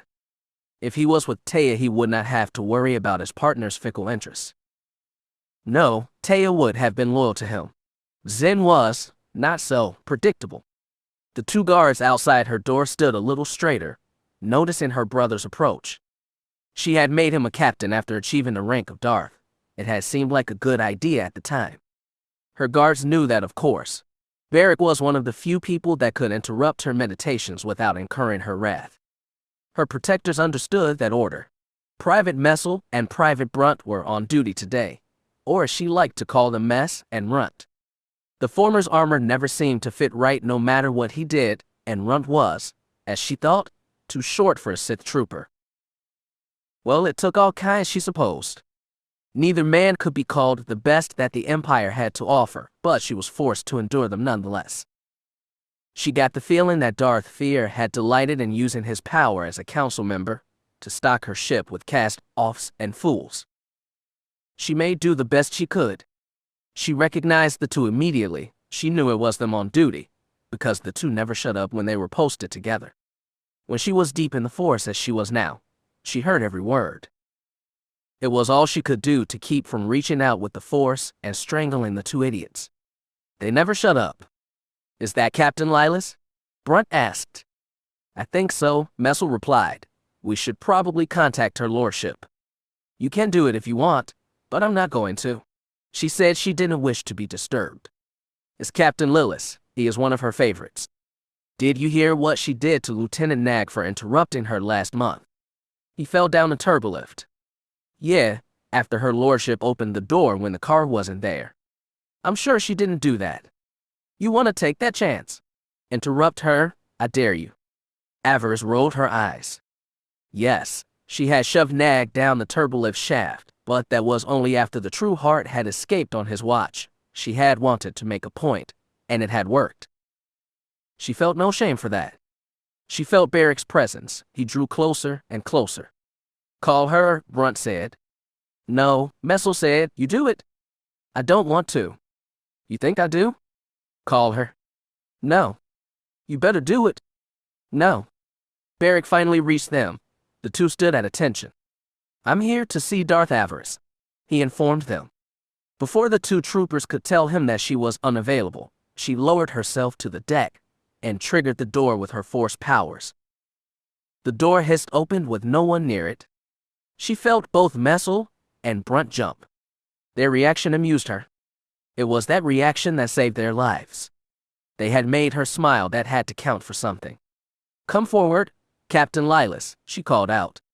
I will speak with you now. The 2 guards stepped aside and let him pass. She might have been wrong, but she thought she heard Messel say that it was nice knowing you, to Beric as he passed. Unnecessary, she thought. She had no desire to harm her big brother, no matter how stupid his choices had been lately. She would try her best to explain. She needed him on this mission. She did not wish to see his life end because he had chosen to let the wrong girl into his bed. As the door slid shut, she heard the 2 troopers again. He is dead meat, Messel said. How do you think she will do it? Lightning, or will she break his neck? Lightning. She broke that Jolie kid's neck last week. She doesn't like to repeat herself. Wanna bet? I've got 10 credits that says she breaks his neck. I'll take that bet. If she kills him, otherwise no deal. Coward, I will. Avaryss rolled her eyes and allowed her senses to return to normal. The 2 troopers' voices faded. She had heard enough from those 2 clowns today. Now she had to save her brother from himself, she hoped. Beric stood at attention behind her. She did not bother getting up to greet him. She could sense his concern, feel his emotions churning in the Force. She said nothing until she let the remaining training globes return to their pedestals. Sister, Beric said, I I think that I might have to explain a few things. Avaryss sighed. Only a few, she thought. What a surprise. She shook her head. My guards are taking bets on how I'm going to kill you for interrupting me. Do you know that? Beric gave her an arch look. Are you going to kill me? I hadn't planned on it, but it might be quicker than the death you are courting by sleeping with Zen. Avaryss sighed and looked over her shoulder. Her look was that of a disapproving mother. How long has this been going on? Couple of weeks, he informed her. Once upon a time he might have told her that it was not her business, but her place as a Sith Lord ensured that that would not happen. A Sith was welcome to interject herself into any argument. Her brother understood that. Lucky him. We met again during one of my missions. She was among the group of Sith warriors sent to aid us in dealing with the Republic listening post. We started talking again, and one thing led to another. Our last night before shipping out back here, she came to my quarters with a bottle of wine, and he looked down at his feet, blushing slightly. I think you can guess the rest, Kira. She rolled her eyes. Yes, she could. She sighed. Why did every man who saw Zen for 2 minutes turn into a drooling idiot around her? Yes, she was attractive. Yes, she dressed like a pleasure slave pretending to be a Sith. Yes, she knew how to wrap a man around her little finger with but a few words and a glance. Why did that mean that every man in sight had to want her after just 5 minutes? Avaryss shook her head. She had hoped that Beric was smarter than the others. She was apparently wrong. She kills little boys like you. Do you know that? Beric gave her angry look. I'm not a little boy, Kira. You might as well be. Zen is dangerous. I would not have taken her as my apprentice if she were not. I understand her power. Do you? She said, rising from her meditation mat. She went up to him, trying to stand eye to eye with him. Do you truly understand? He winced under her regard. She was not trying to intimidate him, simply to make him understand. Of all the women in the Empire, why Zen? Why? Kira, he said in a small voice, I think I'm in. She stopped him with a raised hand. Stop right there, she demanded. Sister, just don't, Rick, please. She rolled her eyes and started pacing. Please do not tell me you're in love with her. Why? Of all the women in the Empire, why Zen? I understand that you are attracted to her. Most men are, but why? Just why? He smiled. I know she is stronger than me, but in spite of all that, when we are together, she changes. She becomes someone softer. The Jedi never gave her any comfort, sister. She needs me. She wants to be understood, not just as a weapon, but as a young woman who wants to be comforted. Avaryss again had to resist the urge to roll her eyes. Did her brother not understand? Zen was not simply a misunderstood young girl. She was a Sith apprentice, one with a fierce appetite for killing, and emotions that were only barely under control. She transitioned between rage, jealousy, and lust as other people changed clothes. Zen was not some doe-eyed innocent. She never had been. She had played the role well with both her Jedi masters, and though she was attracted too. She knew how to play the innocent, the victim. She enjoyed manipulating them, making them think they needed to protect her, that she understood them. The truth was something else entirely. Zen Lure was a predator. She always had been. There were insects on various worlds that consumed their mates after the act of love. She had also heard rumors of a sentient species in the Republic that did the same. She did not know their name, but that was not really relevant. For creatures in nature, killing a mate after love was a matter of instinct. For Zen, it was a game she enjoyed because she liked the power, and that it fed her ego and fickle sensibilities. Avaryss did not want to see her own brother fall into that trap. Did she tell you about her previous lovers? She asked. Did she tell you what happened to them? We spoke a little about that. She told me the lieutenant she had been dating got too possessive and forgot his place. She said she had spent some time with the gunnery sergeant after that, but that he had chosen a previous girlfriend over her, and that she had ended things. Avaryss smiled. Ended things. That was one way to put it. Another way to put it was that Zen had gotten jealous. The poor fool had been talking to his ex, and she had found out, and in a fit of rage and jealousy, she had used the force to crush the poor man like an empty field rations can. Avaryss had seen the results. The cleaning droids had literally had to hose down the walls in the man's quarters. It had been that bad. It had not been pretty. She imagined finding Beric like that. The image was not a pleasant one. Perhaps your apprentice has outlived her usefulness, the dark side whispered.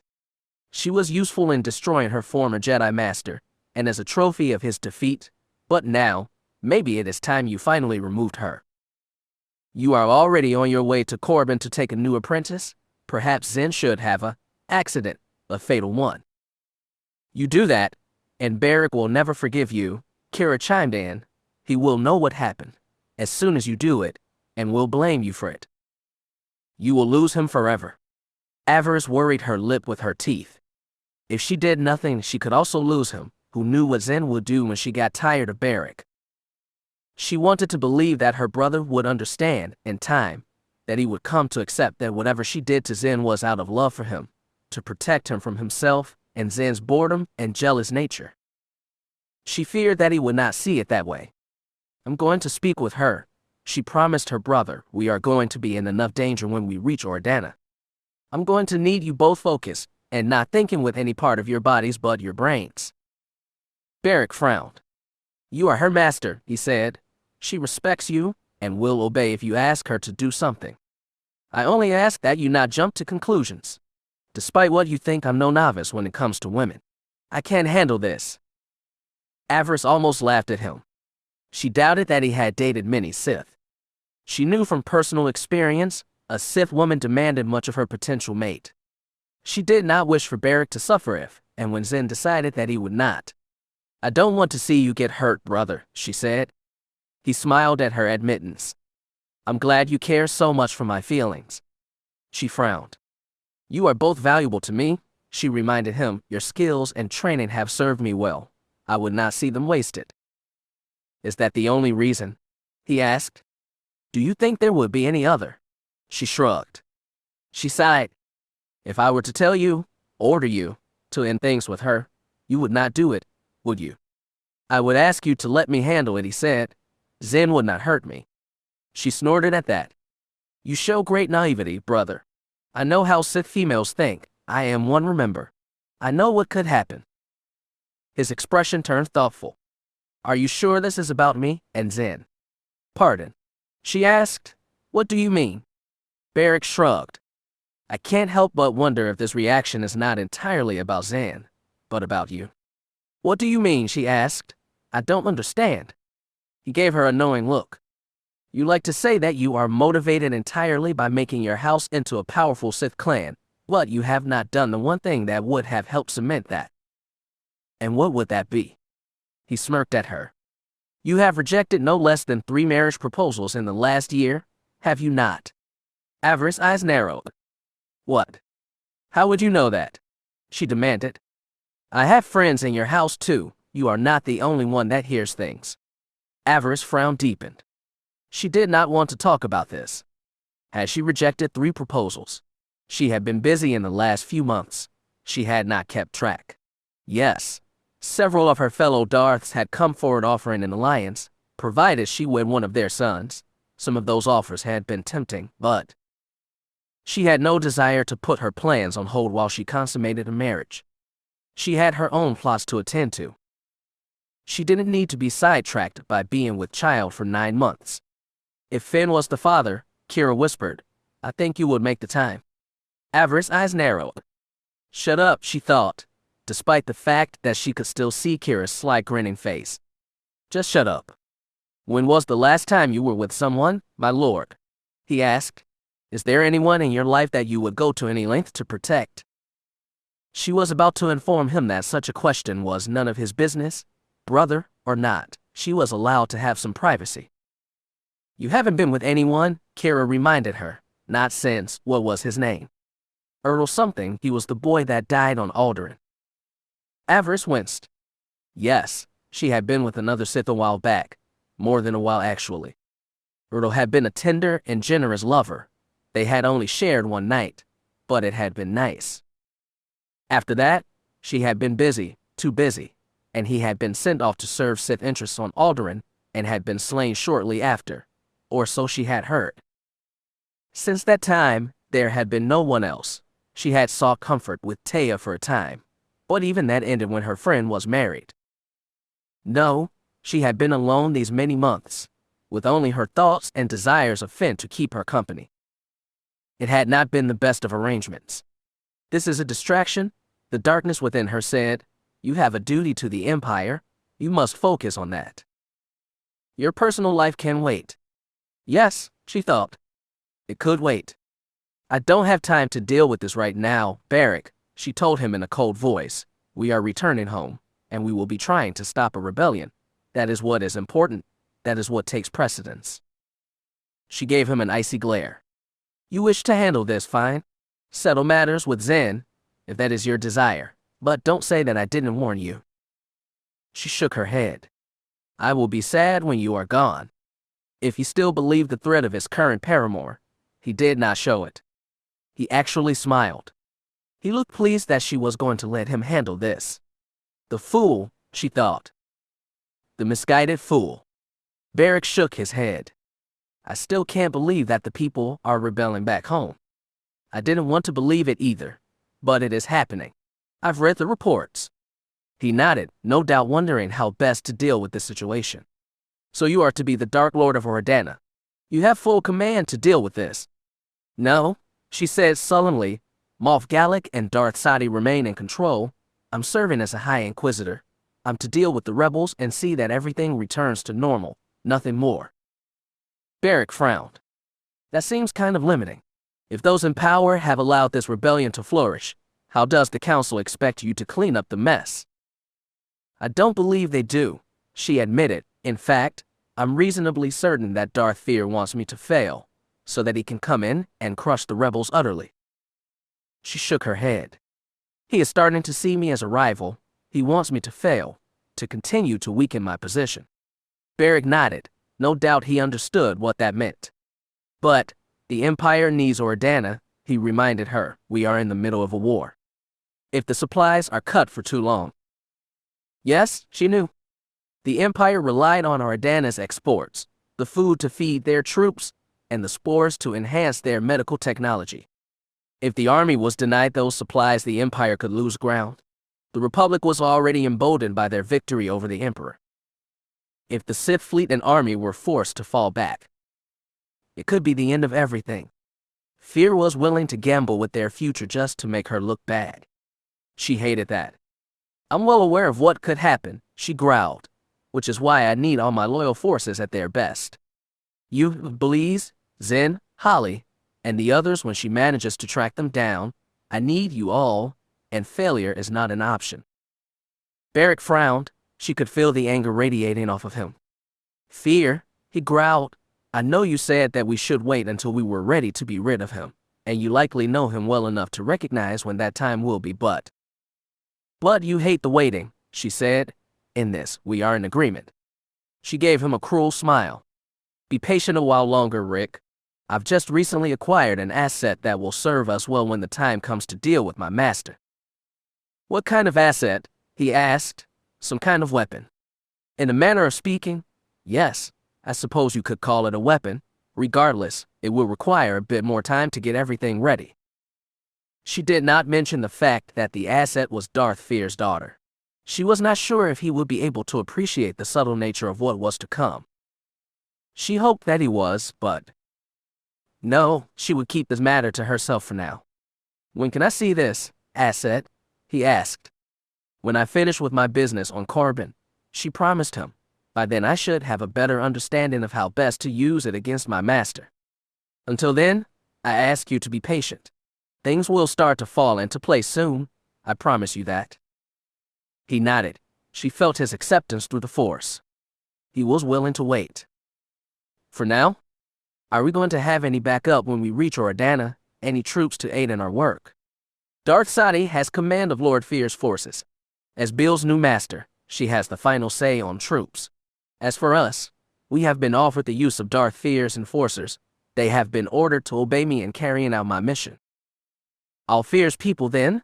Beric said, shaking his head. That is not good. We will need people we can trust if you are going to pull this off. Avaryss smiled. Bleez had said something similar during their most recent conversation. Her brother had good instincts, but he lacked the ruthless nature that was needed to be a full war master. That was why she had offered the post to Bleez and not him. She feared that her brother would not be comfortable with everything she expected of her top military advisor. Bleez was comfortable with everything. That was why the trooper was there. Beric smiled. Maybe this would be good time for you to renew an old acquaintance, he suggested. And who might that be? She asked. Ro Wilkes, he replied. You two were fairly close once. Maybe you should. He stopped in his tracks. Kira, he said. Did I say something wrong? Avaryss did not respond. It was taking all of her will to hold her temper in check, not do something to Beric that she would regret later. Ro Wilkes, she thought. Roan Wilkes. Rick was not wrong. She and Wilkes had been close once. Now, she wanted to peel the flesh from his bones. In fact, for a time, it had looked like she might have been his future wife. His father and her father had been friends for years, fought together, and had come home as heroes of the last war.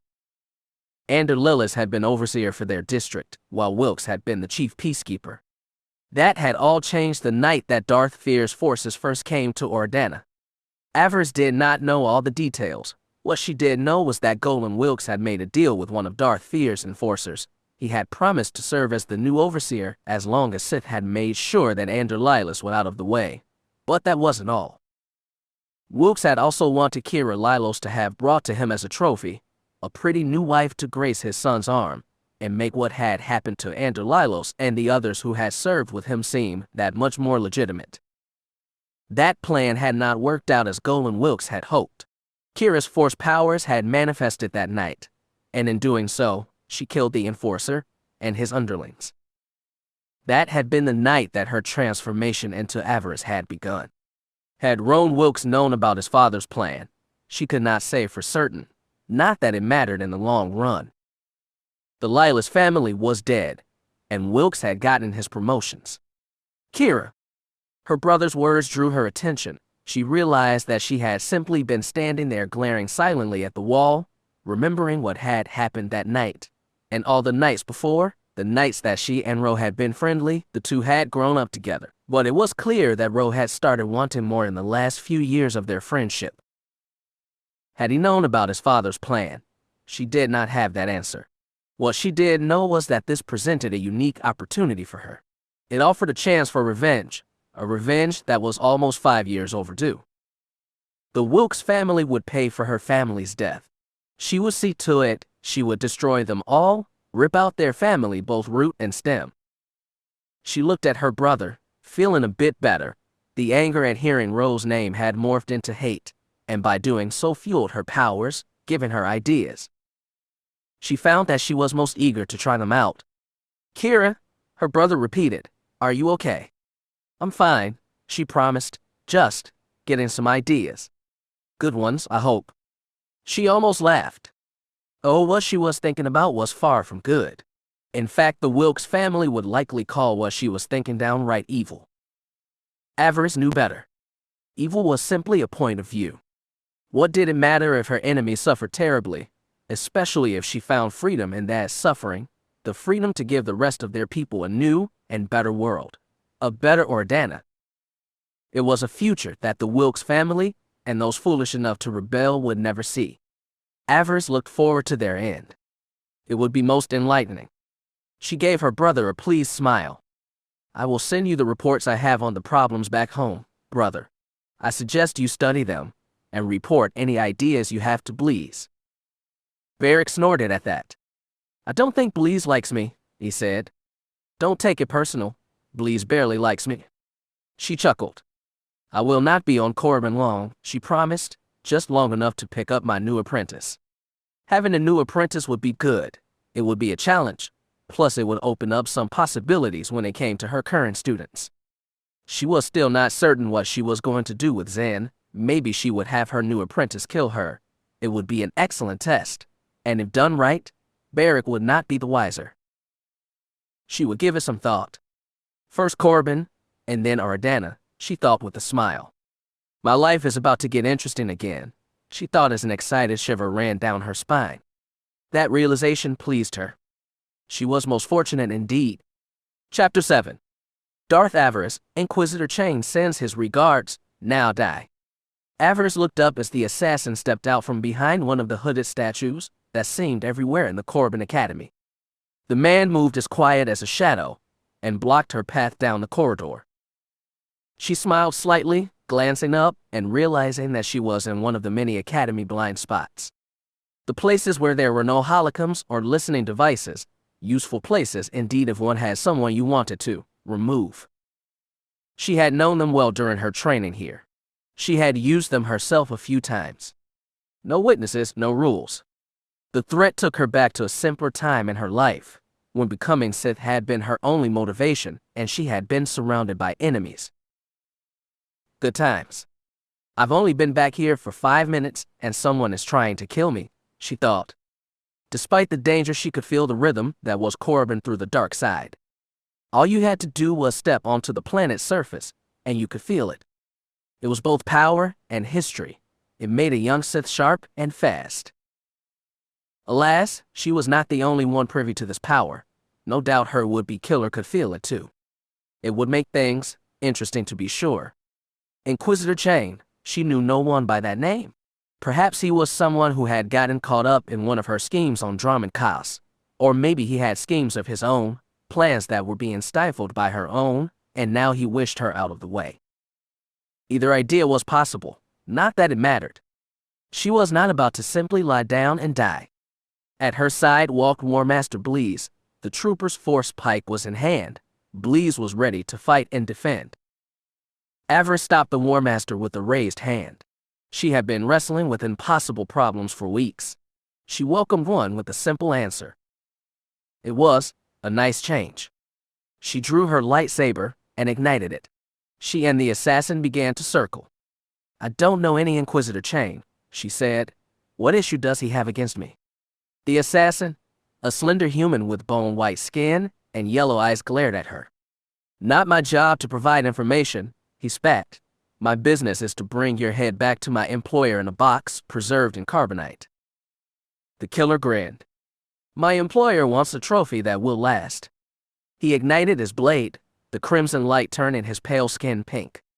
Avaryss dropped into a Sarisu guard. Once she would have been totally confident in her victory here, but after the loss of her arm, she could not say for sure. It was that lack of certainty that made things interesting. The threat excited her. She did so love to be alive. The assassin continued to shift the position of his blade, giving her almost no clue of what style he favored. When he finally moved, it was fast, far faster than most, to be honest. 1 second he was standing before her, his blade whirling in a slow hypnotic fashion, and the next, she was under attack. He moved like a striking serpent. His grasp of Adaru, the acrobatic style, was impressive. He spun and cartwheeled around her, his blade humming like a swarm of angry shadow wasps. It took all of her concentration to just survive the first few strokes, and then she started to find her rhythm. Her knowledge of the defender's style rose up to shield her from the spinning death that was this hired killer. Despite that power, she still felt a little off. She had been training for almost 2 years now with her new hand, and still felt a little clumsy when she needed to bring her left hand into play. She didn't try to use the Force to get her out of this. It would not have helped. Sith assassins were trained to draw on the power of their Force-sensitive targets. The more she drew on that power, the stronger this man would become. No, that fight would be a contest of skill with a lightsaber. She tried to rise to the challenge. Her saber spun back and forth, blocking the man's attack. She was doing well, but she fumbled when switching her lightsaber to her left hand. It was almost the death of her. The assassin got inside her guard and managed to sweep her legs out from underneath her. She came down hard. Despite using the Force to shield herself, it knocked the wind out of her momentarily, and in that second the assassin moved in. He brought his blade down again and again. She parried the first strike, and then was able to roll away from the second. She kicked out at the man's knee, trying to throw him off balance. He sidestepped the clumsy attack, but it gave her the few seconds she needed. She was back on her feet again, and once more the two began to circle, ready for the next exchange. Blee stood back watching. If needed, the trooper would come to her aid, but Avaryss did not want it. She had something to prove. A Darth was death personified. She needed to remind herself of that fact. But you are not really a Darth, are you? Kira's taunting voice rose up, trying to break her concentration. That is why the True Heart crew always escaped you. That is the reason why Finn will never come to you. That is the reason that Shira Veal defeated you back on Voss. You are not really a Darth, Avi. You never were. Her eyes narrowed. She did not wait for the assassin to come to her. She switched to Makishi, the duelist style, and struck at him, emboldened by the thought of her losses in the last year. One loss in particular served best to fuel her power. Shira Veal had beaten her on Voss. It had been a personal embarrassment for her. She hated to be embarrassed.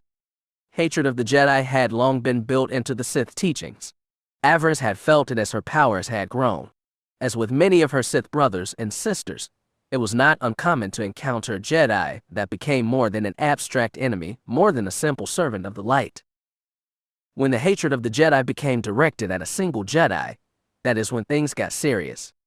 When the Sith found themselves opposed by one Jedi over all others, that is when the hatred of the light truly found expression.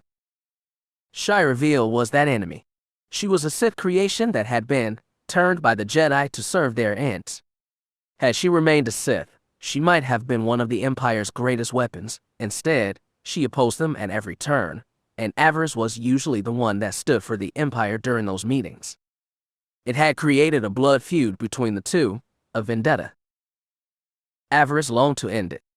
The mongrel was her greatest enemy. She was the one that always seemed to be there when victory was snatched from her hands. She was the one that was always there when things went bad for Darth Avaryss. They had first crossed swords on the space station known as the Wreck, and that had ended in stalemate.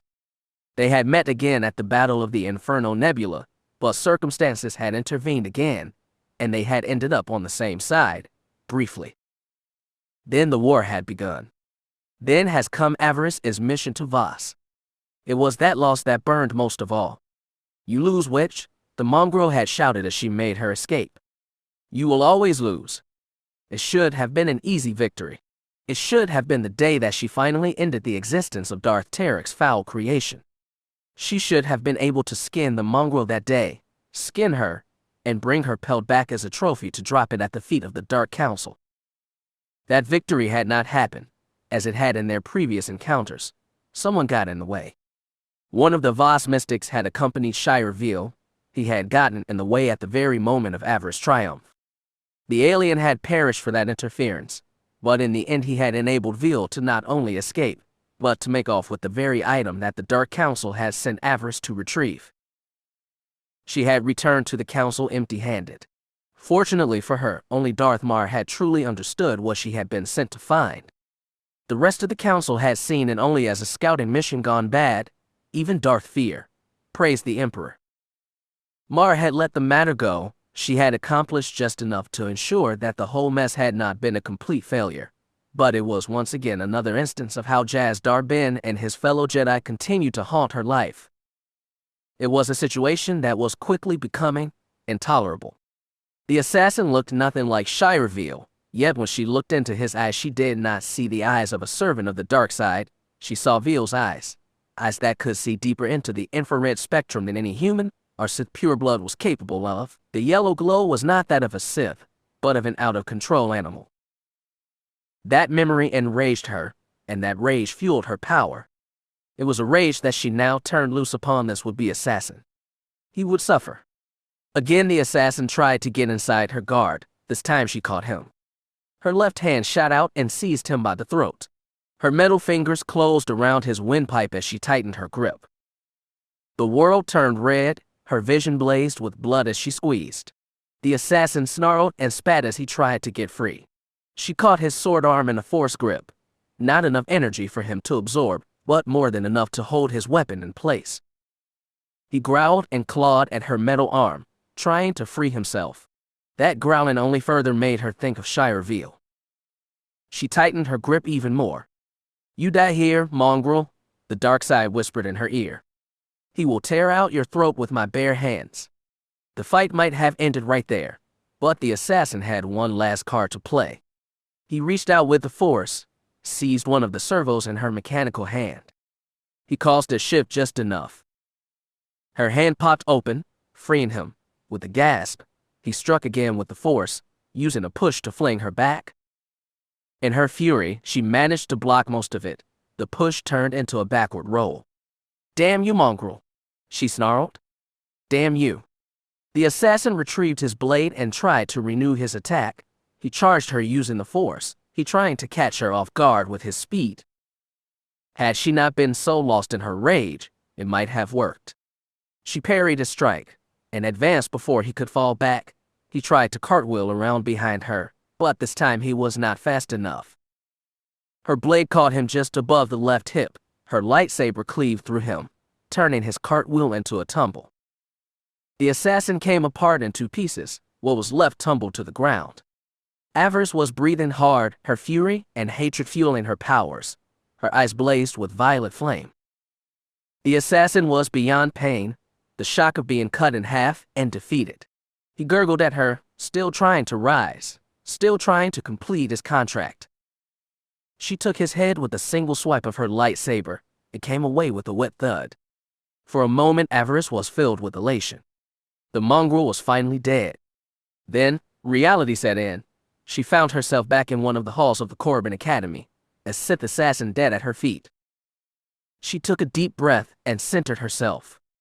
It was not really the outcome that she had been looking for, but it had been a nice distraction. She imagined the day that she would look down and see Shire Veal in such a position, to see the Jedi spilt and broken and her feet. A beautiful daydream, one that she would see made reality one day. "You will die, my enemy," she promised. "One day, you will be mine. Are you all right, my lord?" She turned to see Bleez at her side. The trooper stood at attention, awaiting her orders. Avaryss smiled wickedly. "Thank you for staying out of that," she said. "I would not have enjoyed having my sport ruined." "You did well," her war master said with a respectful nod. "Though I find myself curious, how did this man know that we were going to be here? Few people knew of our stopping here." Avaryss frowned. As always, Bleez made a good point.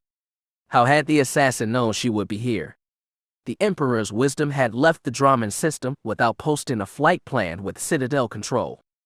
Authorization by the Council allowed that during times of war. All that was on record was that the Emperor's wisdom had been reassigned to the 80 system. There had been no mention of a stopover on Korriban, and yet the assassin had been here. The Dark Lord sighed. It was most disturbing indeed. She doubted this would be the last attempt on her life, though she was not sure for the reason for it. As she had told the assassin, she did not know an Inquisitor chain. She would look into the matter before she left Korriban. "What do we do with this?" Bleez asked, referring to the fallen killer's body. Avaryss sneered. "There should be a refuse chute a few paces up and to the left," she told the War Master. "Deaths such as this one are quite common here. We should have no problem disposing of this fool's legs and torso." "As you wish," Bleez said, bowing slightly, "but what about the head?" Avaryss chuckled. "The assassin claimed that he had been instructed to return with my head frozen in carbonite. See if you can find the device he was using. It should not be far, if he had wished to see my head secured quickly. We shall send the head back to the Citadel on Dromund Kaas, with a letter to the Inquisitor chain. I will let the fool know that he had made an enemy this day, and warn him of the dangers of taking this matter any further." "And if he tries again?" Bleez asked. "Oh, I'm sure he will," Avaryss replied. "At least this way there will be a record to why the man turned up dead, and he will once I understand the reason why he chose to attack me." Avaryss looked down at the body, her temper starting to flare anew. "I do not forget my enemies, Bleez. I won't forget this one." She heard the sound of footsteps approaching, guards by the sound. "Let us see this done quickly," she told Bleez. "I still wish to speak with the overseers. I have an apprentice to find." After a brief conversation with the Academy guards, Avaryss was on her way again. The Dark Lord made her way down the hall, passing by both students and instructors. Some looked up as she passed by, whispering to their fellows, speaking only in hushed tones. Despite her numerous successes, there were still those that remembered her rather colorful history here on Korriban. The ups and downs of her student years had no doubt continued to be discussed, especially after her rise to power. Avaryss could not care less. She was no longer the acolyte that she had once been. She was no longer the apprentice that had left in the charge of Darth Fear. She had grown beyond that. She was so much more now. As a Darth, she answered only to her master and the Dark Council. Rumors whispered in the halls of the Academy had no bearing on her life. Let the past die, she thought. The future belongs to me. We will see about that, Avi, Kira said. We will see about that. Avaryss ignored her. She had no time for lesser half right now. She was on her way to find her newest student. She would not get sidetracked. You are slime. You are filth. You are what real Sith Lords scrape off the bottom of their boots. She heard a barking laugh. You are all walking corpses. Never believe otherwise. Avaryss smirked. Something's never changed, she thought. Thank the Emperor.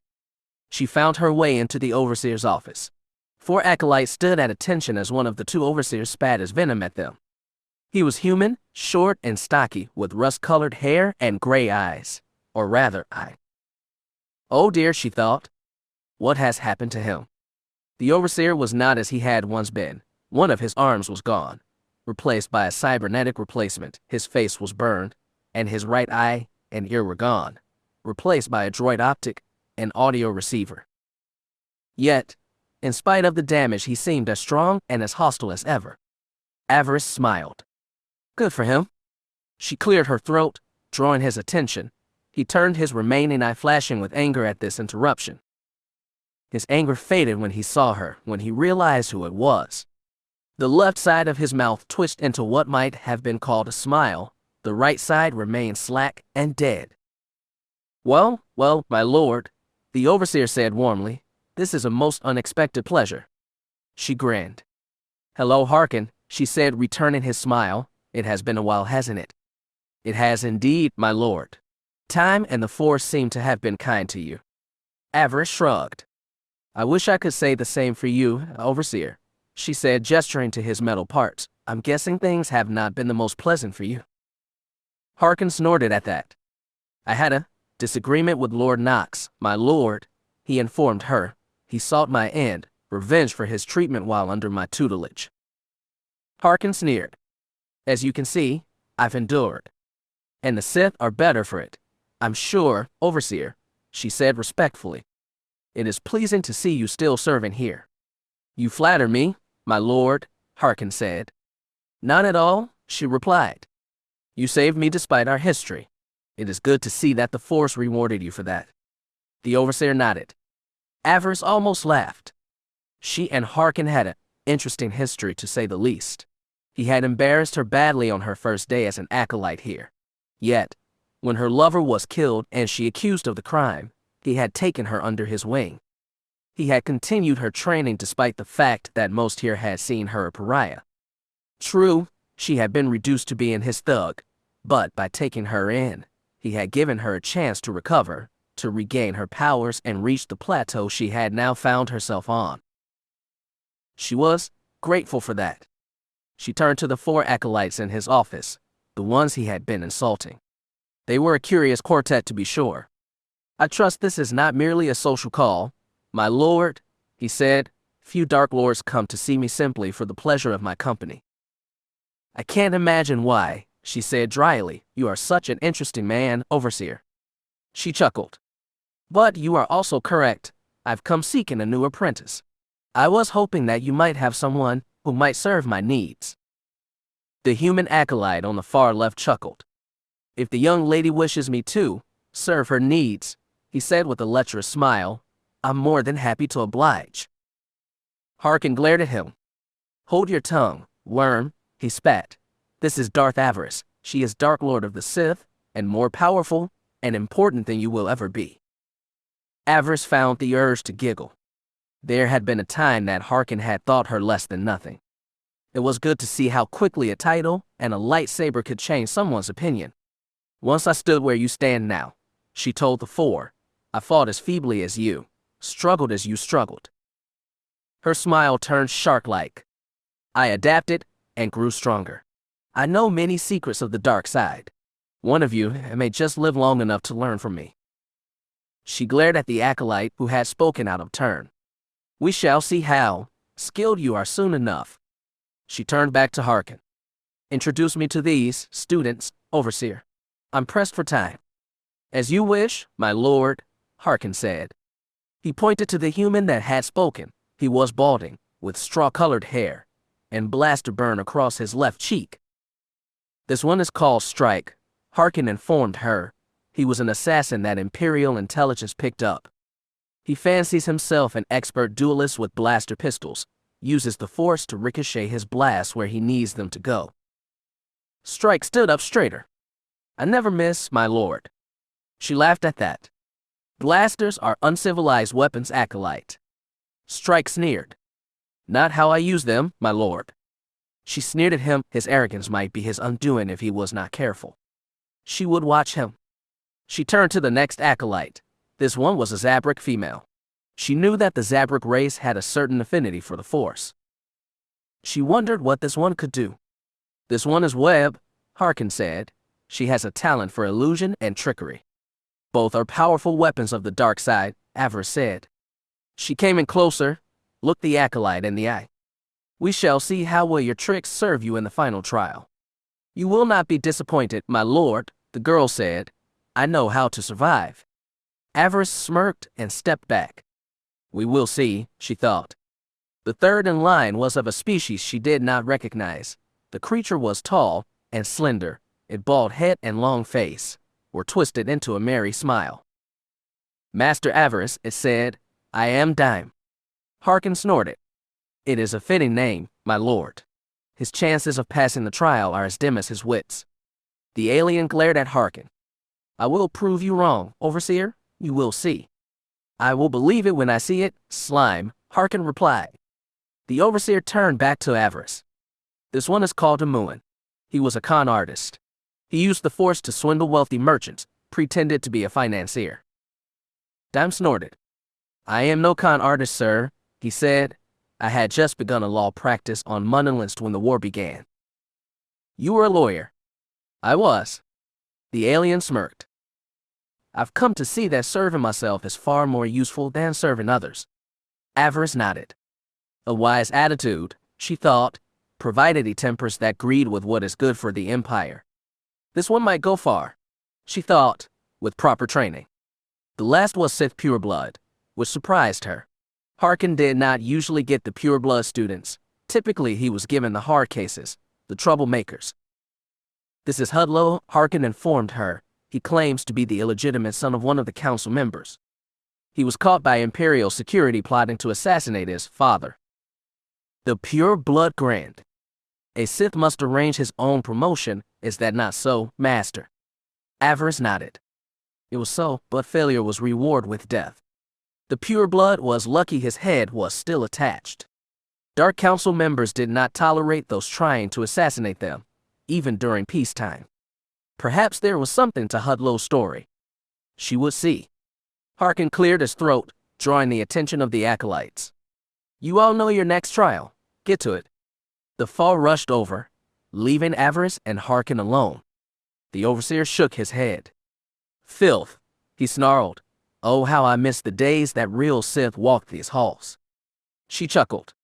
Acolytes like me, Overseer. Harkin laughed. I will not deny that you were difficult at times, my lord. You were arrogant and thought the rules did not apply to you, but with training and seasoning you found your place. She nodded. She was not sure she completely agreed with his assessment, but what did it matter now? He had given her the tools she had needed to rise. She was grateful for that. Avaryss glanced up at sound of approaching footsteps. Her eyes narrowed. She felt something, a presence she had not felt in years. Corbin's second Overseer arrived, a portly Sith pure blood, in fancy robes with gold jewelry adorning both his hands and ears. He smiled as he saw Avaryss. Well, he said with a large friendly smile, I see the bright-eyed hopeful I knew in the Dark Lord before me. He offered his hand. Hello again, young Avaryss. Overseer Philin, she said, holding out her hand. It has been a while. Philin had been the Force instructor at Fury 9, the Sith Academy where she had first began her journey among the Order. He had taught Force abilities to the hopefuls there, and had first introduced her to Sith sorcery. Avaryss owed him much for that. So, she said, you are the new Tremble. Tremble had been another instructor of Avaryss. He had turned his back on her, when she had been accused of poisoning her lover and trying to run away. Avaryss had never forgiven him for that. She was glad to hear that he was gone.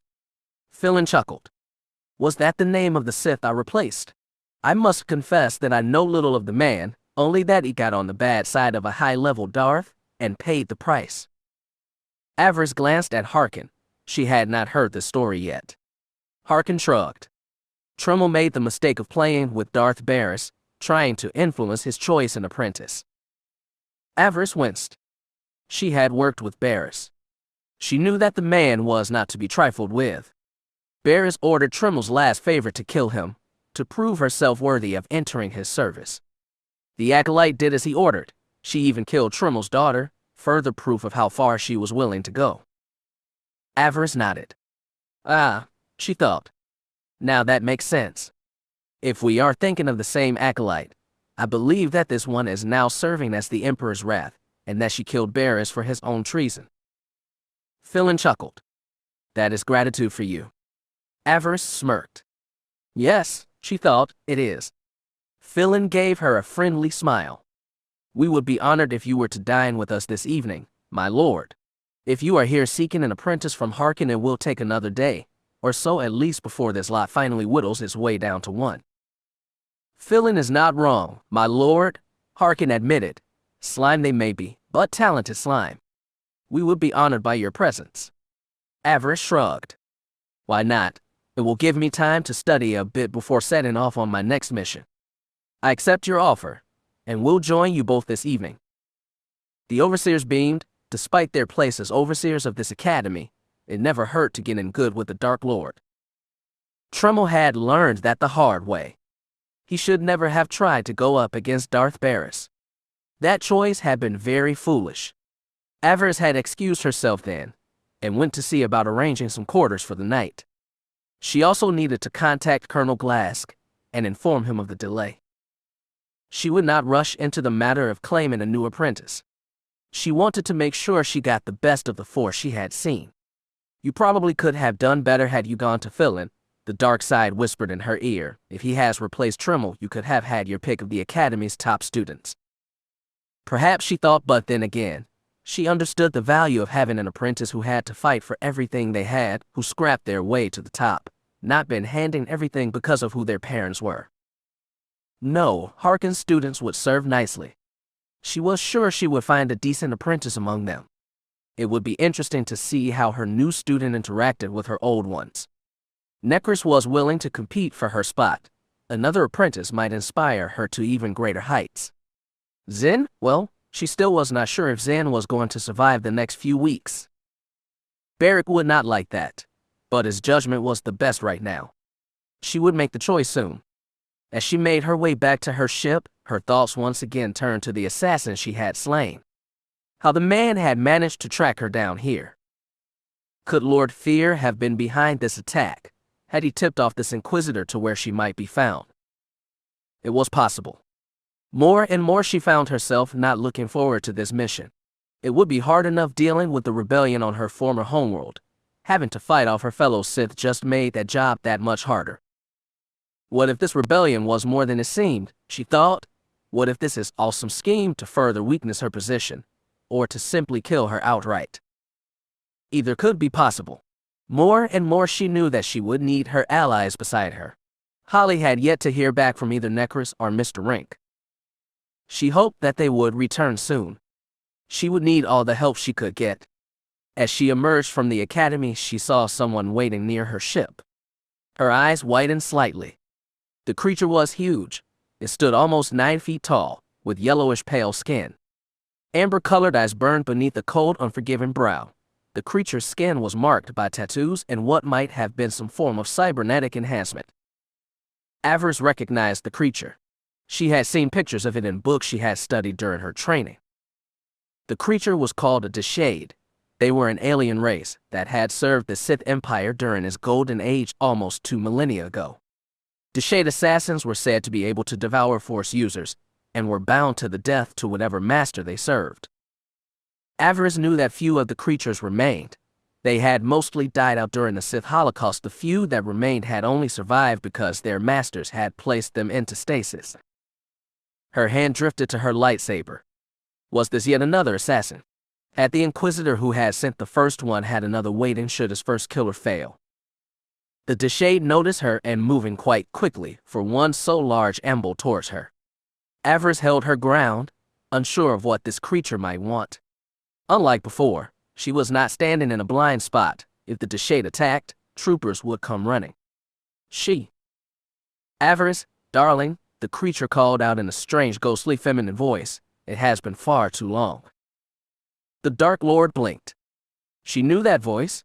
It had been a while since she heard it, but no, it could not be. Do you need something, monster? She asked. I'm a busy woman. The Deshade made a sound that might be laugh. Too busy for Dark Council business, dear? I think not. Something in the way the creature talked struck a chord. It jogged her memory. She did know that voice. She just could not believe it. Zash, she asked. Lord Zash, is that you? The creature sniffed. I achieved the rank of Darth before my change. I will have you know, Darth Avaryss. Zash's stress of her title reminded Avaryss of just how jealous the other Sith had been when she achieved Darth status before her. Zash was the type to hold a grudge. How she had ended up in the body of a Deshade, Avaryss could not say. It was best not to provoke her, who knew if this version of Zash shared a Deshade's appetites. She would rather not risk it. You said you were here on council business, Avaryss reminded her. Is that true? It is, Zash replied. My apprentice is eager to speak with you. He comes with orders from Darth Mar. If you will follow me, I will take you to his quarters.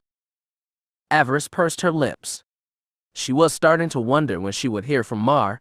Apparently he was still too busy to contact her directly, so he had sent Zash's apprentice, her former apprentice, to speak with her.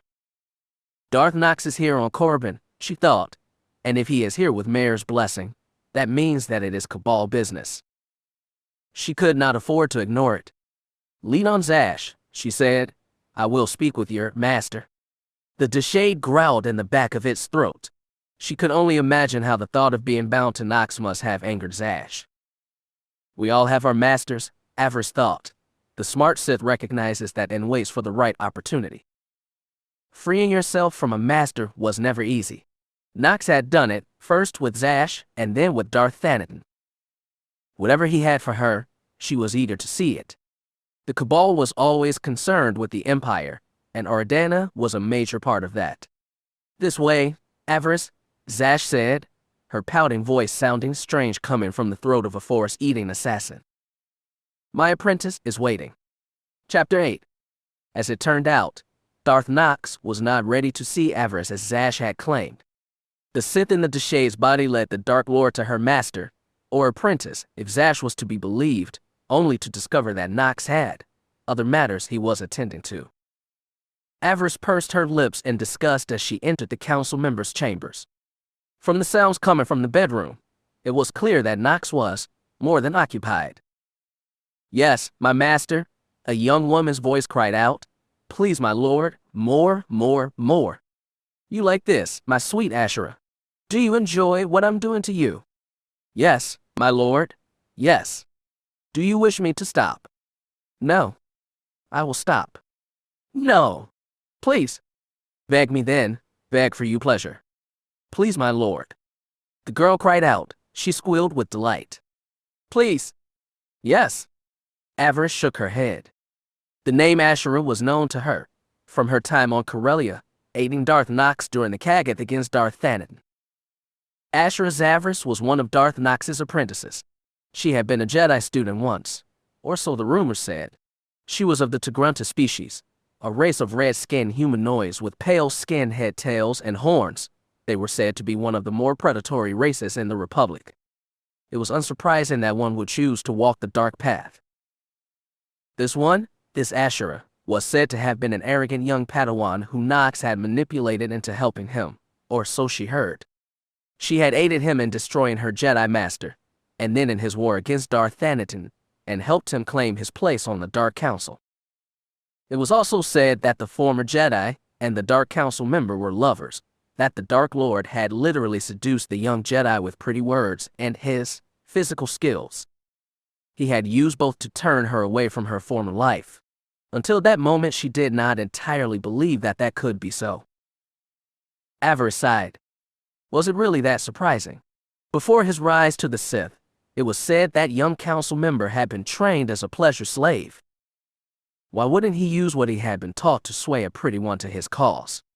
Was it any surprise that some innocent little Jedi would fall for his charms? From what she was hearing, it was clear that the girl had no complaints, and that Darth Nox and Ashura's Avaryss were far more than just master and apprentice. Well, that was one way to ensure someone's loyalty. For the second time in only a few days, Avaryss once again felt awkward and embarrassed. She cursed under her breath. What was this, she asked herself? Sith mating season. First her brother and Zen, and now Darth Nox and his apprentice. Was there no end to such dangerous coupling?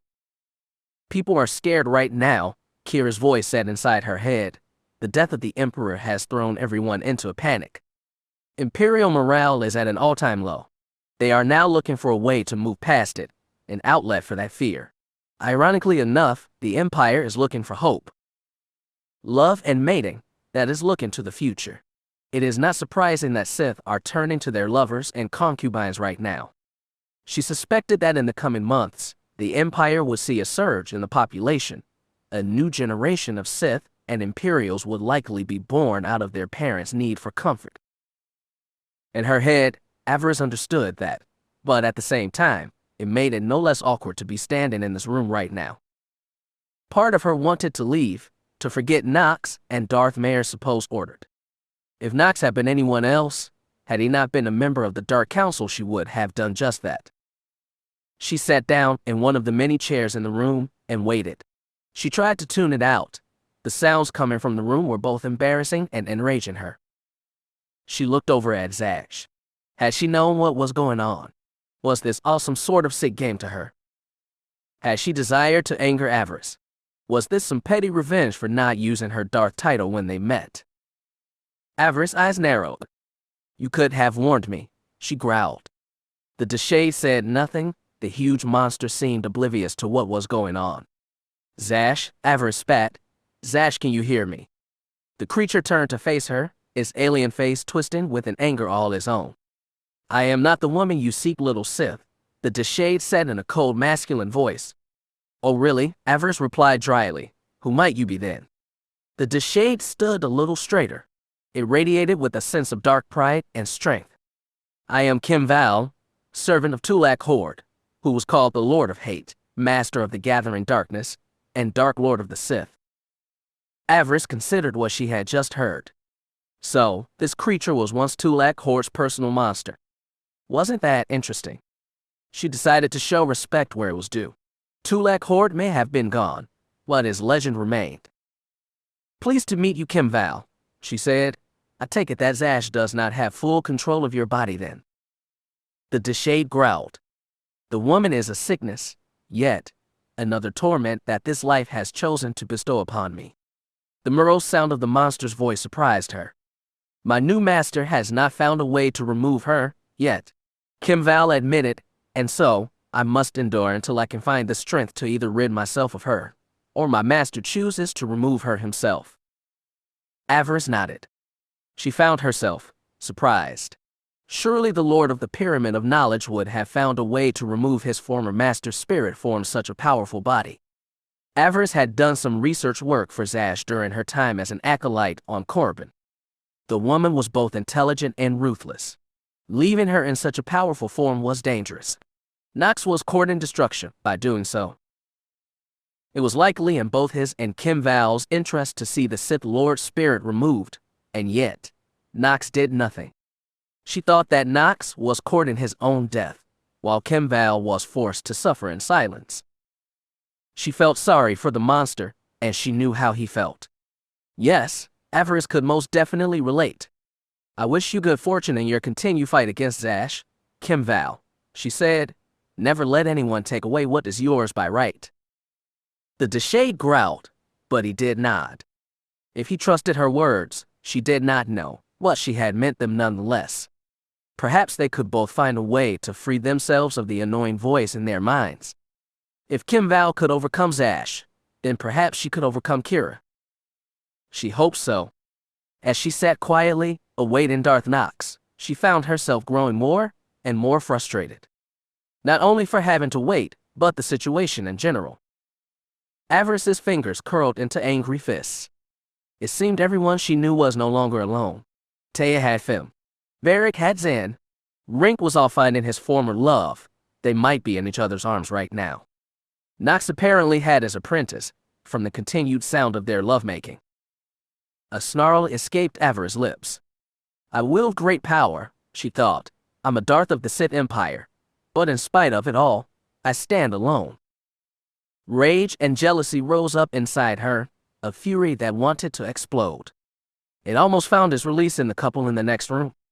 Avaryss gave some serious thought of drawing her lightsaber, walking into the bedroom and killing both Nox and his Togrunta toy. Kim would likely have tried to stop her, of course, or perhaps he wouldn't if Zash had control. She doubted that the old witch would care if her old apprentice was eliminated. Avaryss shook her head, her hand drifting to the weapon clipped to her belt. She was tempted. She was so very tempted to end the two for causing her embarrassment. "Are you jealous of the former Jedi then?" Kira asked. "Do you want Nox for yourself? Oh dear, what would Finn say?" "Shut up," Avaryss growled under her breath. The jealousy she was feeling had nothing to do with the girl. The former Jedi was welcome to Darth Nox. She was not Necris. The Devish would have killed the Togrunta, she was sure of that. Necris did not like to share. Avaryss's first apprentice had an infatuation with Darth Nox. She had had one since the Kagath. Avaryss did not really understand it, truth be told, but knew it was there. According to Necris, the young council member had an affinity for death that she found irresistible. She claimed that he smelled of fresh grave earth, and that it was intoxicating. During their time on Corellia, Necris had tried several times to get the young Lord Calic's attention. It had not worked. He remained out of her apprentice's reach. Despite joining the Sith, Necris remained a bit inexperienced when it came to matters of the heart and romance. She did not understand how to begin. That lack of understanding angered her. She had used that anger and frustration to fuel her power, but the Devish's desire remained. If Necris was here, she would have happily gutted the Togrunta for what she was doing in that room. Angry that it wasn't her enjoying the Dark Lord's skills. No, Avaryss felt no desire for Darth Nox. Her heart belonged to another, to one that continued to remain outside of her reach and control. The thought of Finn being out there alone, knowing that he was not at her side, was infuriating. "All around me," she thought, "my fellows are enjoying the company of others, finding release in coupling, while I stand alone. The one I desire is far from me, lost behind a wall of duty and Jedi training." Finn was hers. He should have been hers. Why could she not have the one thing she truly wanted? Why? Why? Her anger continued to grow. Was this her fate? Was she destined to be alone? Was power and the dark side all she would ever know? It should have been enough. It would have been enough for other Sith, but it was not enough for her. She wanted everything, and everything started with Finn. He was hers. He had to be hers. It had been easy to ignore these feelings when she had been dedicated to bringing Fel, her original lover, back to life. The goal had kept her focused, but with his final end, and her finally letting go of that desire, she found herself truly alone. It was like a hole inside her heart. She could feel it echoing with both pain and longing. Did Finn miss her as she missed him? Did he ache with desire as she did? She despised herself for feeling so weak, so mundane. Power should have been all that concerned her. It should have washed away all the weaknesses of her former life. Kira, of course, reveled in her pain. The shadow of what she had once been took great pleasure from Avaryss' suffering. "Behold the great Darth Avaryss," she would whisper. "Behold the one who had slain both Jedi Masters and Dark Lords of the Sith. Behold the one who traded a chance at happiness for power, and will now be consumed by that choice. Finn will never be yours, Avi. You will die alone, and of a broken, empty heart. The loneliness that you feel will consume you, and when you do, I shall rise anew. All that you gathered will be mine. Finn will be mine, and you will be just a memory, a nightmare that faded with the dawn. You can't fight loneliness. It will consume you. It will do what all your enemies cannot. It will destroy you, Avi, and I will be there to laugh when it does." Avaryss' fingers curled into fists. She almost screamed in rage, almost shrieked for Kira to shut up. It would do no good. Kira was not really here, but at the same time, she was. And she was growing stronger. The sounds from the bedroom finally ceased. They turned to soft sighs and cooing. Avaryss sensed Nox reaching out with the Force. She did not hide her presence or her anger. She did not like being kept waiting. Darth Nox, Lord of the House of Calic, member of the Dark Council, and master of the Pyramid of Knowledge, emerged from his chambers, clad in a bathrobe. The handsome young Dark Lord blinked in surprise when he saw Avaryss there, waiting for him. Surprise that quickly morphed into anger. "Lord Counselor," she said, bowing her head. "You wish to see me?" Nox did not answer her. He glared at Kim Val. "What is the meaning of this, Kim? You were supposed to tell her to meet with me tomorrow. I gave you specific orders." Before the Deshade could respond, Avaryss decided to intervene. "It was not his fault, my lord," she said. "It was Zash that met me at the spaceport. It was Zash that led me back here." Avaryss gave him a small but cruel smile. "I think she hoped that I would ruin your evening." Nox cursed under his breath. "Zash always did like her games," he said with a cold frown.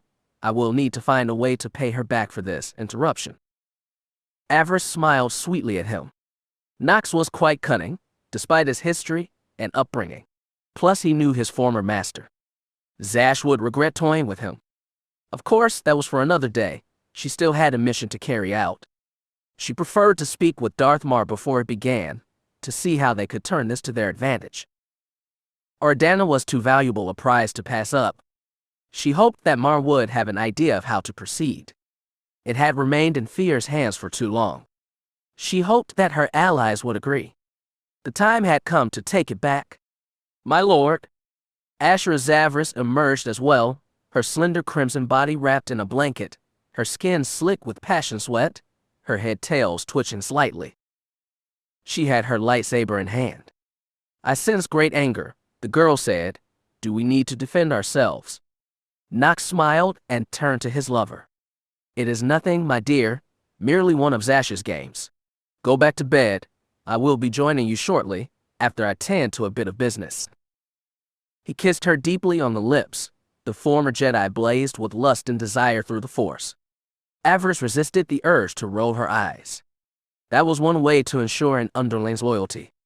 As the two broke the kiss, the Tigrunta once again retreated, with a playful smile on her face. "Hurry back soon," she smirked. "Don't keep me waiting." "As soon as I can," her master promised her. The Dark Lord radiated with contentment, but at the same time, a sense of excitement.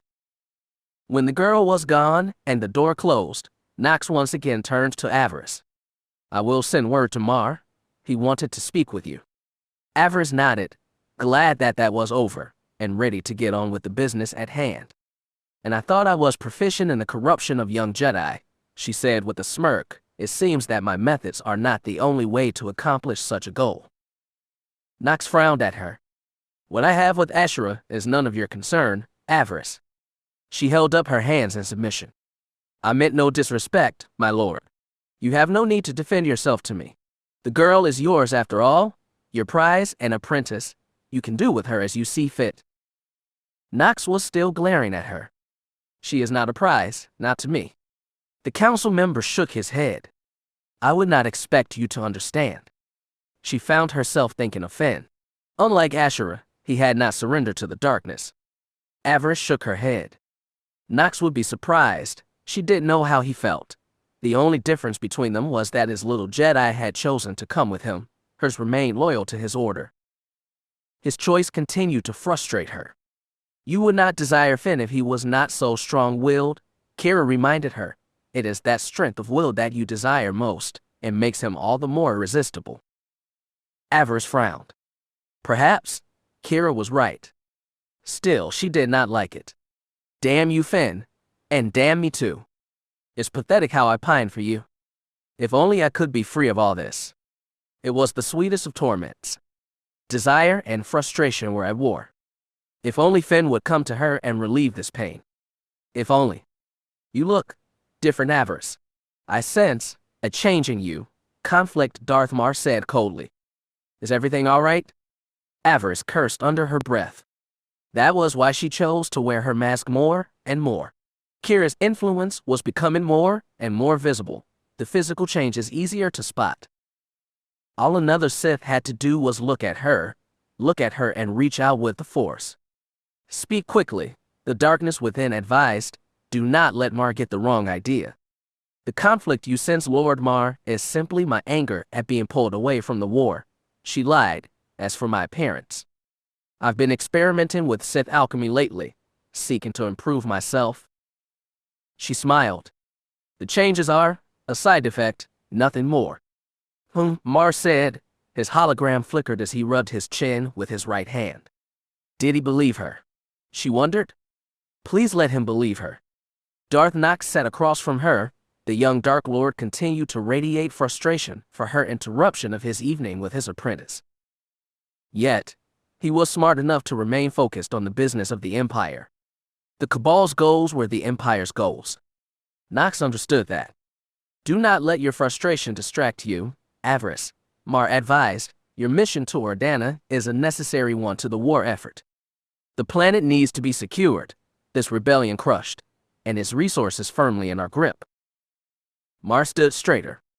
I trust you are up to the challenge of securing it. Avaryss nodded, but at the same time remained daunted.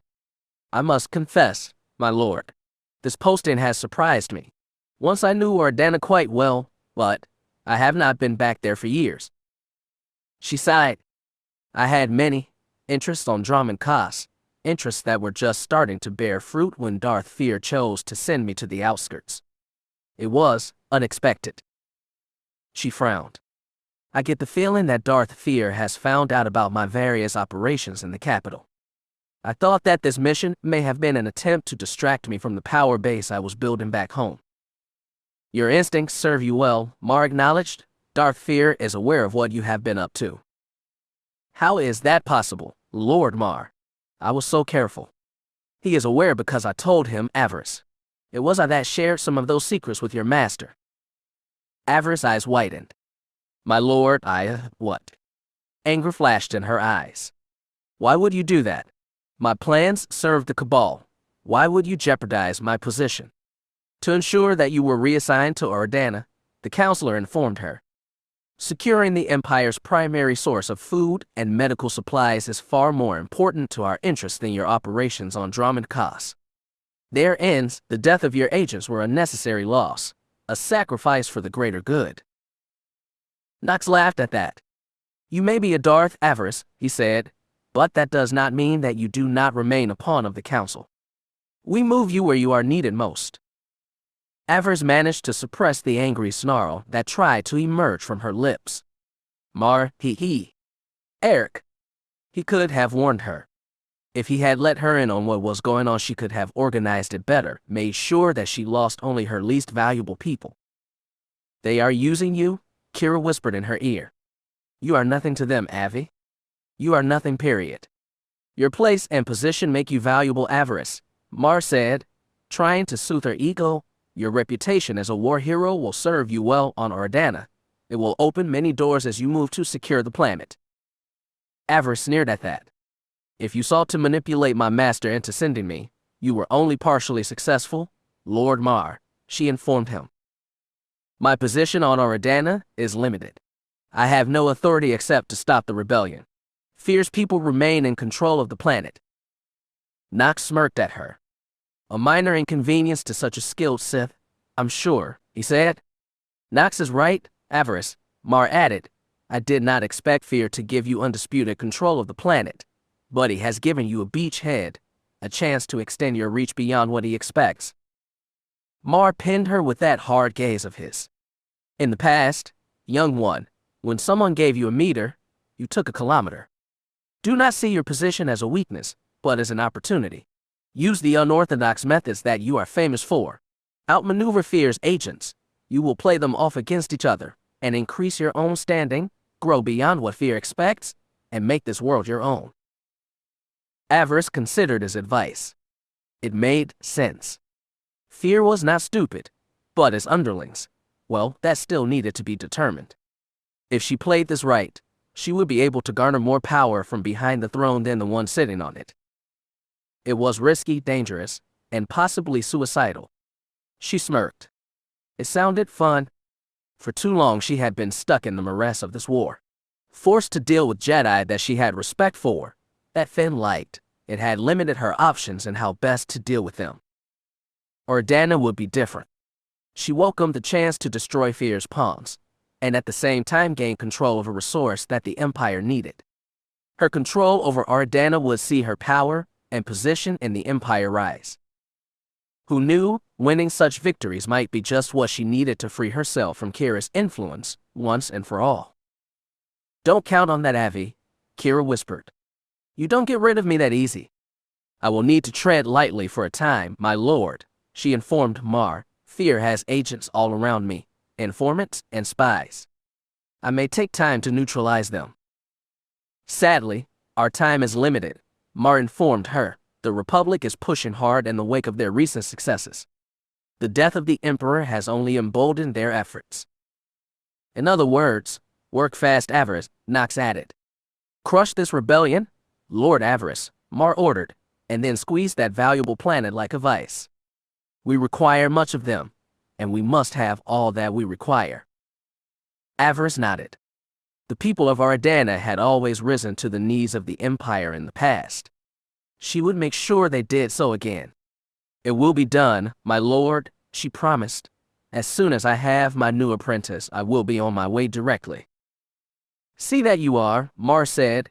In the meantime, I shall make sure that none of our overly ambitious brethren throw the Empire into chaos while fighting over the throne. Avaryss' eyes narrowed. Be wary, Lord Counselor, she warned. Darth Fear also seeks the crown. His securing of the Emperor's station over Dromund Kaas is likely the first step in a much larger plan. We must all be mindful. Fear is being watched, Mar promised. Nox chuckled. I'm surprised that you would speak out of turn, Avaryss. Are you not Fear's apprentice? She frowned. By accepting my place as a Darth, my relationship with Lord Fear has suffered. Once I would have stood beside him. If he ascended to the throne, it would have been to my advantage. Now, that is no longer the case. Avaryss sighed. If Fear does achieve the throne, I suspect that I will meet with the tragic and fatal accident shortly after. He will not take the chance of me being a single heartbeat away from the throne. Fear is overly ambitious. He always has been, Mar agreed. He is being watched. Have no fear. Avaryss sneered. A Sith fears nothing, she said. I'm merely being careful. My master owes me much. I will see that debt paid in blood, with interest. Secure Organa, and you may find that debt finally coming due, young Avaryss, Mar promised. She smiled. She welcomed that day with open arms. We all have our assignments, Mar said. Avaryss will continue on her mission. Lord Nox, we will need to speak privately. A new matter has just come up. Of course, Lord Mar, he said. He turned to his shade. Escort her out, Kim. I have council business to attend to. As you say, the shade growled, motioning for Avaryss to follow. She fell in step behind him. Enjoy the rest of your evening, Nox, she said. I'm sure your apprentice will enjoy any lessons you have for her. Darth Nox sneered at her words. She is a fast learner. I figured as much, Avaryss replied.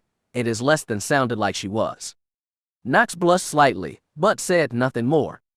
Avaryss followed the shade back out into the hall. Once again, the monster took his position beside his master's door, barring any entrance.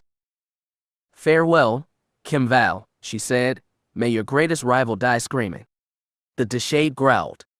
"Safe travels, little Sith," he said. "May we silence both the voices in our heads." His words made her stop. She spun around and looked at him. He had heard Kira. How was that possible? "This one devours Force users," he reminded her. "I can sense the conflict within. Deal with this quickly. Do not let it consume you, or I may be forced to consume you, on my master's command." Avaryss frowned. She thought that Kira was only in her head, if the shade had picked up on her. Who else might be able to do so? Avaryss left without another word. She still had a dinner to attend this evening. Philin and Harkin were expecting her. She was eager to get it over with quickly. She was eager for one of the 4 acolytes that she had met to finish their training and take their place at her side. Ordana was waiting. She welcomed the start of her mission, the true start. It would be better than dwelling on her personal issues. Frustration and loneliness. If only she could kill them with her lightsaber. If only. Chapter 9. Despite changing hands over the centuries, the Valley of the Dark Lords remained a critical part of the Sith Order. It was here that the Dark Jedi exiles of long ago had landed. It was here that they first encountered the red-skinned people known as the Sith. It was here that the Empire had taken its first steps. It was here that the Sith domination of the galaxy had begun. It was here that the greatest of the Sith were brought after they fell. It was here that they were laid to rest in all the grandeur and ceremony that their names and titles allowed. Many secrets had been buried here over the millennia, some of them lost to time, until the Empire had returned. Now, what had been hidden long ago was once again finding its way into the light. The Sith searched for the secrets of the ancients, and by finding them, ensure their rule in the future. For the dark side to rule, its secrets needed to be unearthed. It was for this reason that the world of Korriban remained relevant today. Darth Avaryss stood upon the valley floor, looking up at the entrance of one of those tombs, its entrance cut right into the mountainside. Unlike the tombs farther down in the valley, this one did not boast the grandeur of the one who was buried here. The tomb's entrance was a single shaft that went down deep into the mountain. To the unenlightened, this might seem to be a tomb for someone who did not matter. No statue stood before the entrance, no image of the Dark Lord inside had been cut into the rock. Looks, Avaryss knew, could be deceiving. Many on Korriban referred to this place as the Forgotten Tomb, or perhaps the Forbidden Tomb. It had first been discovered almost 5 years ago, and it had proved lethal to many Sith and Imperial since. The Imperial Reclamation Service had sent 4 teams in as many years into the tomb to discover what they could about the Sith that had been interred here. Not a single member of those teams had returned. According to Imperial records, at least 18 acolytes had been lost trying to retrieve artifacts from this tomb. They had entered on their master's orders or on a dare from their fellows. The losses of those acolytes were never really investigated. Why would they be? If you failed, you were forgotten. Such was the way of the dark side. Only one Sith had successfully returned from this place. Only one acolyte had ever emerged once she had gone in. Darth Avaryss had been only 16 when she had first entered the tomb. She had come out days later, starving, dehydrated, and half mad. She had entered for only one reason: to earn her spot as her master's apprentice. She had succeeded in that endeavor, and now her new apprentice would need to do the same. Avaryss intended to return to the central chamber, to the place where the ancient Dark Lord was buried. It was from there that she would administer her new apprentice's final trial. Within the hour, 4 students would enter this place. Only one would leave at her side. The other 3 were dead. They simply did not know it yet. They would learn that soon enough. The time of their final trial had come. She began her journey up the ramp the Sith had installed years ago. Unlike many of the other tombs in the valley, there was no staircase leading up. From its state of disrepair, it was clear that few people had visited this place in the years since she had survived her final trial. Good, she thought. The overseers had told her how this place remained mostly untouched, and through the force she could feel the sense of malice that still hung over the tomb. Whatever this place was, the spells and traps remained as dangerous today as they had been during her time. She grinned hungrily. It would definitely test the young acolytes. She had decided on this course of action during her dinner with the overseers. Harkin had mentioned how much the tomb's reputation had grown, and it was in that moment that she realized what she needed to do. She had made the request to carry out this trial right then and there. The overseers were understandably skeptical, but had no recourse but to grant her request. It was not unusual for a Sith master to take a hand in their apprentice's final trial. Both Harkin and Philin had been surprised that she would risk herself by doing so, but could not dissuade her. I expect no more from a future student than I'm prepared to do myself. I found my way through this place once, I shall do so again. If one of the acolytes wanted her secrets, they would need to do the same. They would learn the first lesson she had when it came to joining the Order. You succeed, or you perish. There was no middle ground. So she made her way forward, eager to find her way back to the burial chamber deep beneath the ground, much as she had done during her own trial. Of course, this time, she was far better prepared for what she might face. She had both water and nutrient tablets if the trial went beyond the first day, and unlike before, she was not alone. Darth Nox had heard about what she intended to do, and asked that she take one of his servants along. He was a man from the Reclamation Service, someone who had requested an opportunity to explore the tomb, but had always been denied. After all the losses, the tomb was considered too dangerous for a single researcher to enter alone. I must thank you again, my lord, for granting this request, the man said with a cheery smile. After all that I've heard, I am most eager to start my exploration. Avaryss tried to remain cordial with the man. The fact that he had Darth Nox's ear was not lost on her. She had tried to politely refuse him, but had been overruled by the Lord Counselor. She had no choice but to allow the man to join her. The situation had not pleased her. I cannot guarantee your safety, Lieutenant Drellick, she informed him. Remember, you enter this tomb at your own risk. Lieutenant Talis Drellick of the Reclamation Service grinned. This is not the first tomb I've explored, my lord. Though it is probably one of the oldest, I'm most intrigued by what we shall find inside. Avaryss tried not to roll her eyes. The little man had no idea. Talis Drellick was a small, pale-skinned man with a slender build and dark brown hair. According to Darth Nox, he was one of the Empire's most skilled researchers when it came to studying the Empire's past. He better be, she thought. The tomb had a tendency of bringing your worst fears to life and turning them against you. She had been forced to kill shades of her family for a second time, and that after her little sisters had tried to kill her. The memory was not a pleasant one. She still woke with nightmares sometimes, hearing their screams as she brought a section of the tomb ceiling down on top of them. It had not been real, of course, but it had certainly felt real. She glanced over at the strange little man at her side.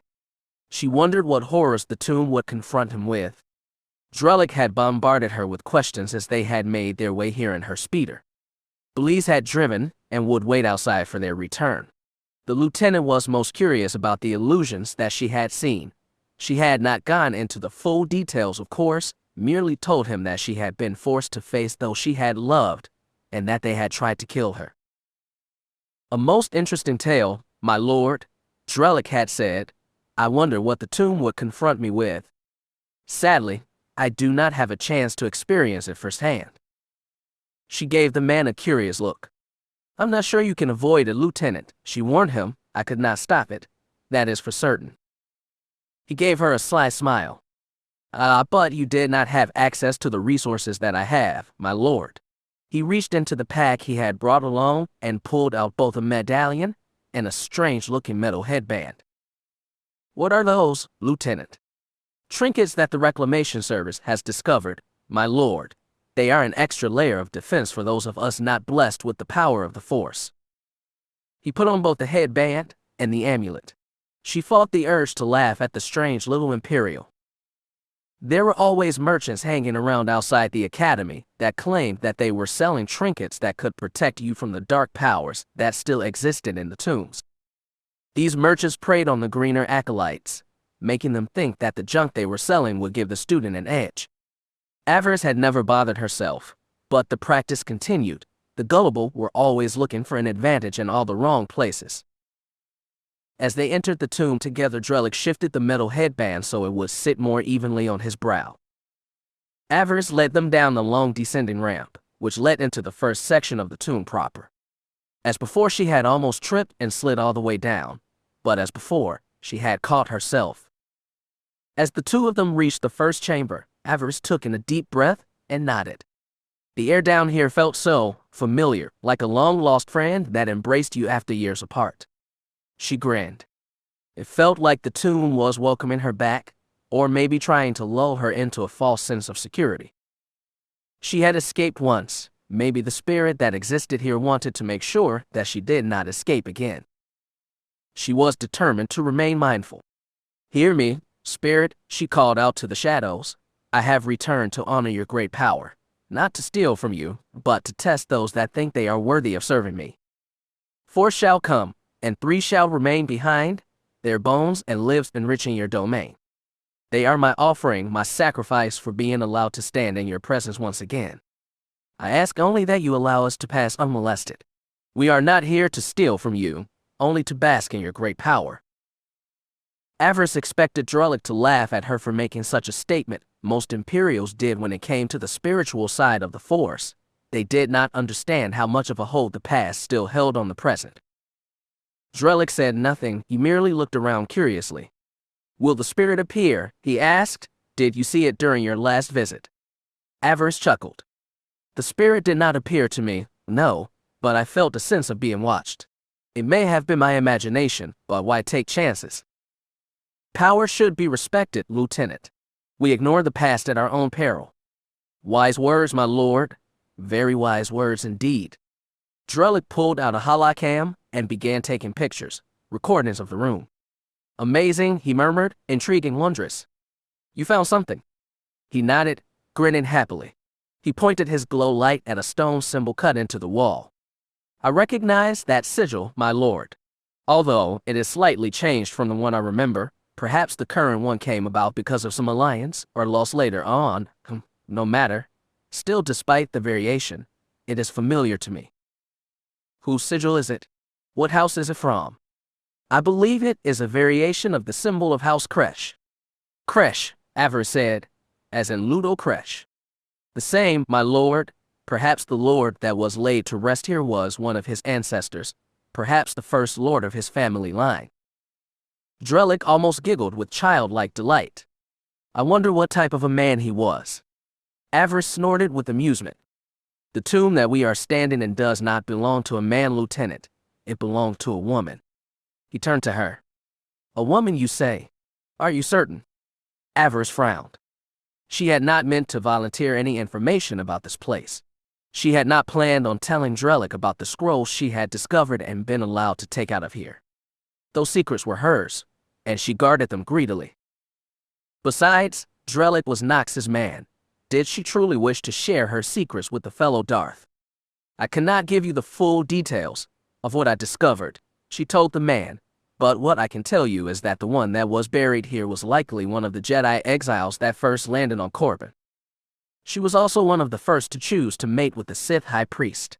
From what I gathered, I'm guessing that her decision was not looked favorably upon by her fellow Jedi. It is possible she may even have been killed for her choice." "Fascinating," Drellick said.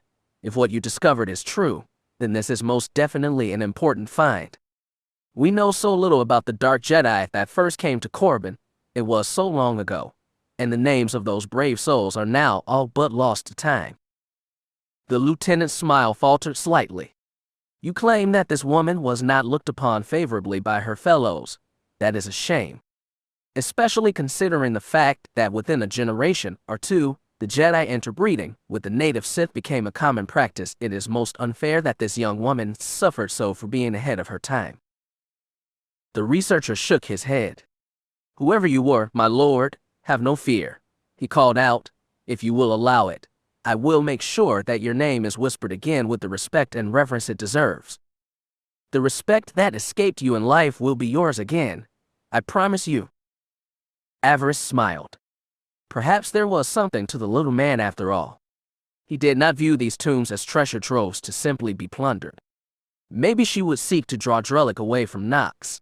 His skill might be useful in her own work. After all, there were still sections of the scrolls that she had found here that she was unable to translate on her own. Drellick may just be what she needed, who could say. She would have please ask around, discreetly, get an idea of what the man's price might be. Come, Lieutenant, she said, gesturing forward. I will show you some of the sights that I discovered during my trial within the tomb, and then I shall take you to the burial chamber. You are too kind, my lord. I'm most eager to see the sarcophagus for myself. And so you shall, she promised, though I must remind you that when the final trial of my future apprentice begins, you must not interfere, or speak of what happened to anyone, not even Lord Nox. That is the price I ask for allowing you to accompany me here. And a fair price it is, the man said, bowing. I will honor your request, my lord. It is the least I can do for the privilege of being allowed to explore such a wondrous part of our history. Excellent, Avaryss said. Then follow me, and watch your step. I have such sights to show you. The journey to the burial chamber was not as bad as Avaryss remembered. They had been attacked a few times by the native beasts, the Shirak and Kalor slugs that seemed to find their way into any tomb. Avaryss continued to feel the dark side energies that filled this place, but, unlike before, they did not reach out and try to stop her advance. Maybe the spirit had accepted her coming sacrifice. It may even have approved of her choosing this tomb as a testing ground. Drellick was a child in a sweet shop. He paused every so often to take holo recordings of the various paintings and etchings that marked the wall. She was surprised to find that he was unaffected by the magic of this tomb. He made no mention of seeing anyone from his past, and none of the defenses rose up and tried to kill him. It may have been because he was traveling with her, or maybe it was because he was content to simply take pictures and not try to steal any of the tomb's many artifacts. Whatever the reason, they passed through the tomb mostly unmolested. Avaryss stopped only once during the journey. She did so when she came upon the scattered bones of what had once been a former Sith acolyte. She could tell by the ragged remains of the tunic who this person had been. She also found the skull off in the corner. She picked it up and regarded it thoughtfully. Hello, Nas, she said to the skull. Still here, I see. When Avaryss closed her eyes, could almost see her former ally's face. Her pretty features twisted into a scowl. She and Nas had been good allies once. The Inquisitor's daughter had been a skilled tactician and led them to many victories, but when the girl had poisoned Avaryss' lover and tried to blame her for the deed, their relationship had changed. Nas had been the first person that she had killed with her new lightsaber. The first, but not the last. It was with the girl's blood that she had begun her journey as a full Sith. She would always be grateful to her for that. What is that, my lord? Drellick asked. She laughed lightly. Someone who stood in my way, she replied. Someone blissfully forgotten. Avaryss tossed the skull back down. It bounced back into the shadows and disappeared. Goodbye, Nas, she said, and thank you for dying. She turned and continued on. She thought she had heard the sound of voices and weapons fired behind them, which would mean that the 4 acolytes were now in the tomb. She needed to reach the burial chamber before them. It was there that she would administer their final test. She was curious to see who made it to the final challenge. Would it be all 4? Or would one come out of the shadows and claim his or her rightful place at her side? She was most eager to see. Hours passed as the trial continued. Avaryss and Drellick had scattered glow sticks around the central chamber, so that they could have light as they waited. The Dark Lord meditated before the dais, while the researcher moved back and forth between the various statues and artwork that had been buried with the Lady of House Kresh. That was the term that Drellick used. Since they could not find the woman's name in the tomb, Lady Kresh would have to do. Occasionally the man would interrupt her meditations, but she did not mind. The little man had a talent for making interesting discoveries. What he had to say was never boring. She was surprised to find that she was grateful to have brought him along.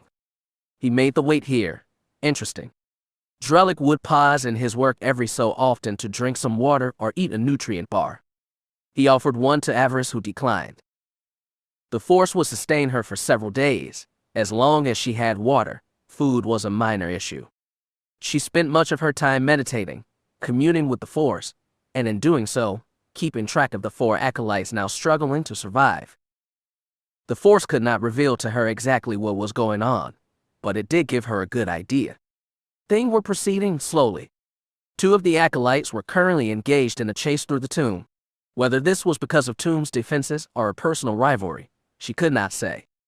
The 3rd acolyte was wandering alone in the dark, perhaps lost, or being tormented by some specter of his or her past. The 4th had stopped, at least it felt like they had stopped. She thought that the acolyte was meditating, perhaps trying to draw on the power of this place. Whatever the reason, she was not impressed. If the acolyte wished to become her apprentice, sitting peacefully in a corner would not bring them any closer to that goal. She slipped out of the Force and decided to take the lieutenant up on his offer. Nutrient bars were not the tastiest of meals, but they would sustain her. She wondered how long it would take for one of the acolytes to emerge victorious. Philin and Harkin had taken wagers on their favorites. Harkin favored the Zabrak, while Philin thought the pure blood would emerge victorious. Avaryss had chosen not to get involved. She did not care which one emerged, as long as they followed her orders and listened to her teachings. She would need someone both cunning and powerful when she arrived on Ardana. Whichever acolyte survived, they had a hard journey ahead of them. The road to power was never easy, but to the one that succeeded, the rewards were more than worth it. As a wise Sith once told her, power was the end of the journey, not the destination.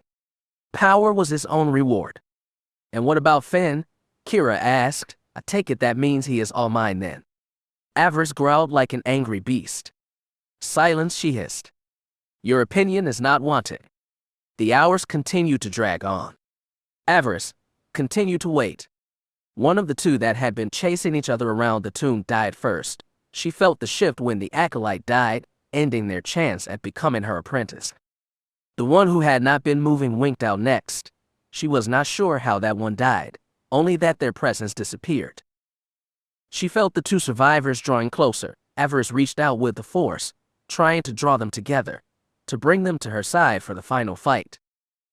Drellick was dozing in a bedroll near the sarcophagus. How he could sleep down here, she didn't know. The hum of the dark side was very strong in this place. It was like the sound of gentle lava flow running past her on a dark night.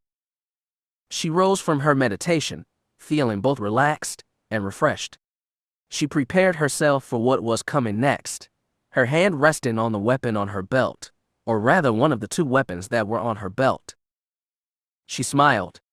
What came next would be fun. She heard footsteps on the walkway, the one over the pit lined with spikes. A few seconds later, the pure blood Hutlo emerged. He was ragged and wild-eyed. He looked around the chamber, looking for enemies that weren't there. Avaryss smiled contently. You are almost at the end, she informed him. Only one more person stands in your way. Hutlo growled at her. Did you know what this place was? Did you know what we would face here? Of course, Avaryss said with a dismissive shrug. You needed to be tested as I was tested. She grinned. As I said, you are almost there. A second acolyte arrived. This was the human, the balding assassin strike. Avaryss was surprised. She would have thought the Zabrak would have made it before he did. And then there were 2, He growled, glaring at Hutlo. The pure blood hissed like a feral animal, his hand gripping his war blade. Strike looked up at Avaryss. He had a cold grin on his face. So what happens now, Master? He said, his voice dripping with venom. Avaryss removed the lightsaber from her belt. One of you earns this, she said, holding it up. Only one of you can emerge as my apprentice. The time has come to see which is the strongest. She tossed the blade between them. Both human and pure blood looked down at the weapon, then back up at her. Avaryss grinned hungrily. Fight for your master's pleasure, she declared. Show me who is worthy of standing at my side. They both looked down at the weapon, and then up at her. Avaryss felt a shift in the Force. She frowned. She did not like what she was sensing. You heard, Avi? Kira said. Good luck getting out of this one. She could sense the two acolytes' hostility. It was all directed at her. Fools, she thought, do you not realize what I am? Do you not understand what it means to be a Darth? You put me through hell, which Hudlo snarled. Don't, Avaryss growled, raising her hands. Just don't. You don't want to. Hudlo snarled and leapt towards her, his war blade raised over his head. His eyes were wild with both rage and near insanity. Avaryss did not bother using her lightsaber. She did not need it. She reached out with her hand and caught the pureblood in mid-leap. He thrashed in her grip, spitting out curses and obscenities. She glared at him. First lesson, she hissed at him, I'm stronger than you. She flung him away. He hit the wall of the tomb hard. Avaryss glared at the foolish acolyte. I am stronger than you, and that is why I'm your master. Remember that. Despite the ease with which she had thrown the pure blood away, she shuddered. What you just said to him, Kira reminded her, those were Darth Fear's words. She imagined Kira shaking her head. You are so like him now. The accusation both hurt and shocked her. Before she could respond, Hudlo was crawling back to his feet. He looked ready to spring again, to murder Avaryss. He was suddenly struck by blaster fire. He staggered back as the blast sent him bouncing back against the wall. He did not fall right away. He was too enraged to die so easy. That was when a blast caught him in the eye. The pureblood's mouth fell open and he slid down the wall, his burned body slumping where he had landed. Avaryss turned to his killer. Strike held a blaster in each hand. The barrels were smoking. He grinned hungrily. He looked up at Avaryss. Guess we know who is going to be your new apprentice, don't we, my lord? Avaryss sniffed. She would have preferred a fight between the two to see their skills on full display. She shook her head. Oh well, we do not always get the things we want. I do hope that your saber technique is as good as your skill with a blaster. She informed him, there will be times that I require something more subtle than a blast in the face. The assassin laughed. I'll prove myself to you soon enough, master, he said, but first I need to claim my. Strike looked around, searching on the ground at his feet. Avaryss glanced down as well. The lightsaber was gone. Where is it? Strike said. What happened to the ugh? Strike's eyes widened in shock as the crimson blade punched through him. He arched his back as the lightsaber burned its way through him and out the other side. Avaryss' eyes widened. She had not even sensed that someone else was in the room. She was impressed. Standing behind Strike was the Muin, the former lawyer called Dime. He grinned triumphantly as he leaned in close, whispering in the assassin's ear. Avaryss had needed to use the Force to hear what passed between them. I found your lightsaber, human, he spat. Or rather, my lightsaber. Strike gurgled. He tried to pull one of his blasters, but to no avail. Dime used the Force to pull it for him. It leapt into the Muin's hands. He gave Avaryss an arch look, awaiting her decision. She smiled, understood immediately what the Muin was asking. She nodded curtly. Dime did his duty. He shot Strike with his own blaster at close range. The body was flung across chamber, skidding to a stop and stinking of burned flesh and hair. The Muin regarded the blaster with a sense of distaste. He flung it to the ground. You are right, my lord, he said with a shrug. Most uncivilized. The sound of combat had roused Lieutenant Drellick. He came to her side holding a blaster of his own. Is everything all right, my lord? He inquired. He raised his hand, wiping at the sleep in his eyes. Avaryss chuckled. It is fine, Lieutenant, she said. The winner of this little contest of mine has just graced us with his presence. The Muin grinned broadly. He clearly liked being called a winner, as he should. To the winner go the spoils. Though she wasn't sure how he pulled it off, she had not sensed his approach in the Force. In fact, she had felt nothing. It seemed that her new apprentice had some secrets of his own. She was eager to discover them for herself. I'm sorry that you did not get to see the fight you desired, master, he said, but I saw no reason to fight when I clearly had the advantage over this fool. Avaryss nodded.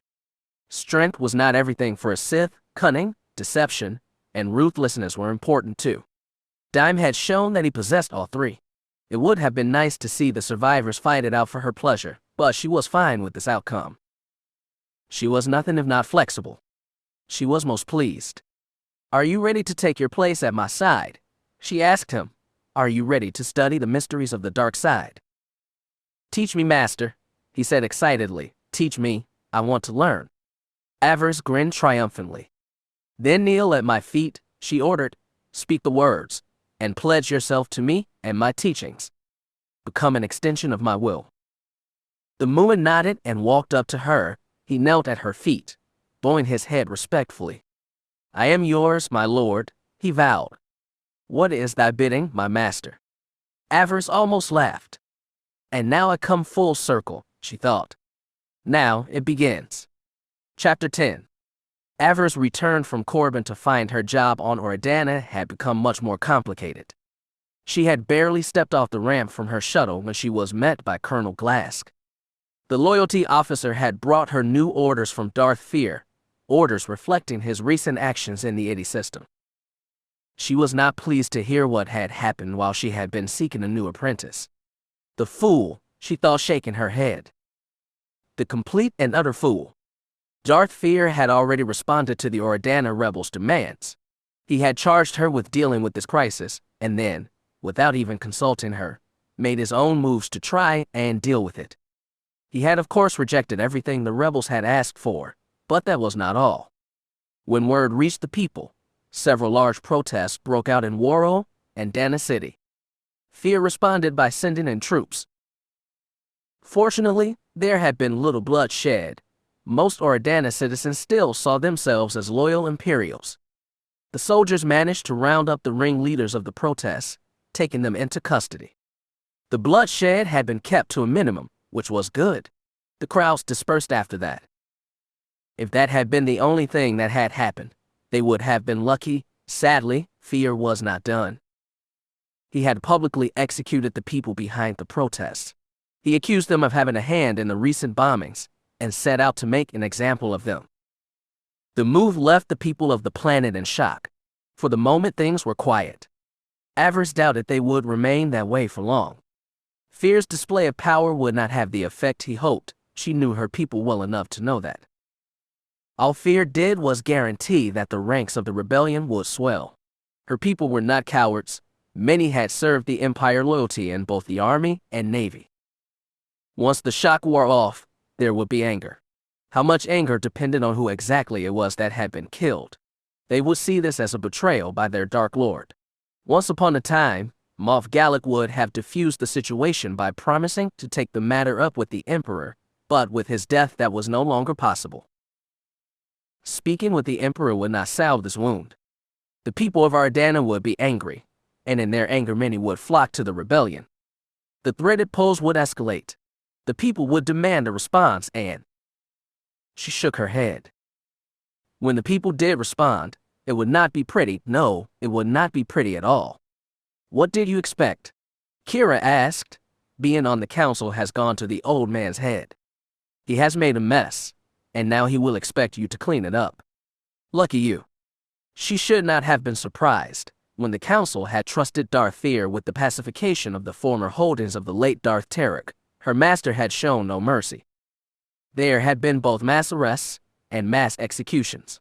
Her master had not rested until he was sure that any trace of Tarek's influence had been crushed. He had been as thorough as he was brutal.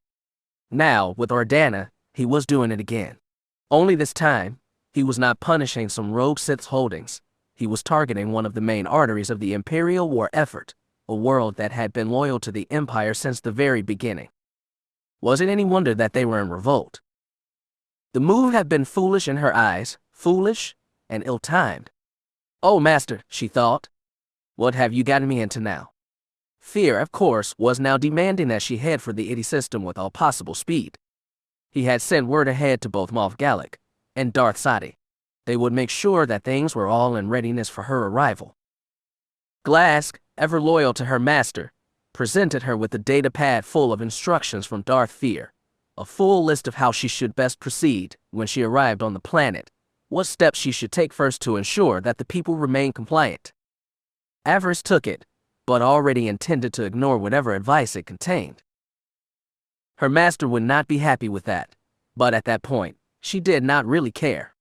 She had spent most of the journey to Corbin trying to come up with a plan to start winning her people back to the Empire. She had several ideas, but with what Fear had just done, she would now need to refine her plans. It would have been far easier if he had just let me handle this, she thought. Despite being away for so many years, she still knew how the typical Ordana citizen thought. She was confident that she would be able to sway them away from this most foolish of courses. She ordered Colonel Glask to prepare a briefing on the Ordana situation for both her and the rest of the senior staff. She wanted to know everything that had happened since last bombings, everything that Darth Fear had put in place. It would make it easier for her to decide where to strike first. In the meantime, she had other matters to attend to that needed to be settled into her service. She still needed to meet up with her master's daughter, and she had to speak with Zen about Barrick. If she was to deal with the matters of rebellion on her homeworld, she needed her servants to be on the same page as her, and to have her future plans in order. Once again, she was about to find herself in a dangerous place. She could not afford any surprises. She was shocked to discover that she was actually concerned about the people of Ordana, how they would react to her presence, and if they would accept the aid that she offered. I hated them for the longest time, she thought to herself. I blamed the people of my home for doing nothing when my family was killed. Ander Lillis had been respected. He had been a good overseer, and kept the people under his protection as safe and as happy as he could. Yet, as far as she knew, no one had lifted a finger when he was killed. The Empire had blamed the deaths of her family on brigands, but she doubted that anyone had really believed that. What were the people to do? Kira asked her. Fear's enforcers were murdering overseers all over Ordana. Those enforcers were strong in the Force. What chance would the farmers have against a Force sensitive?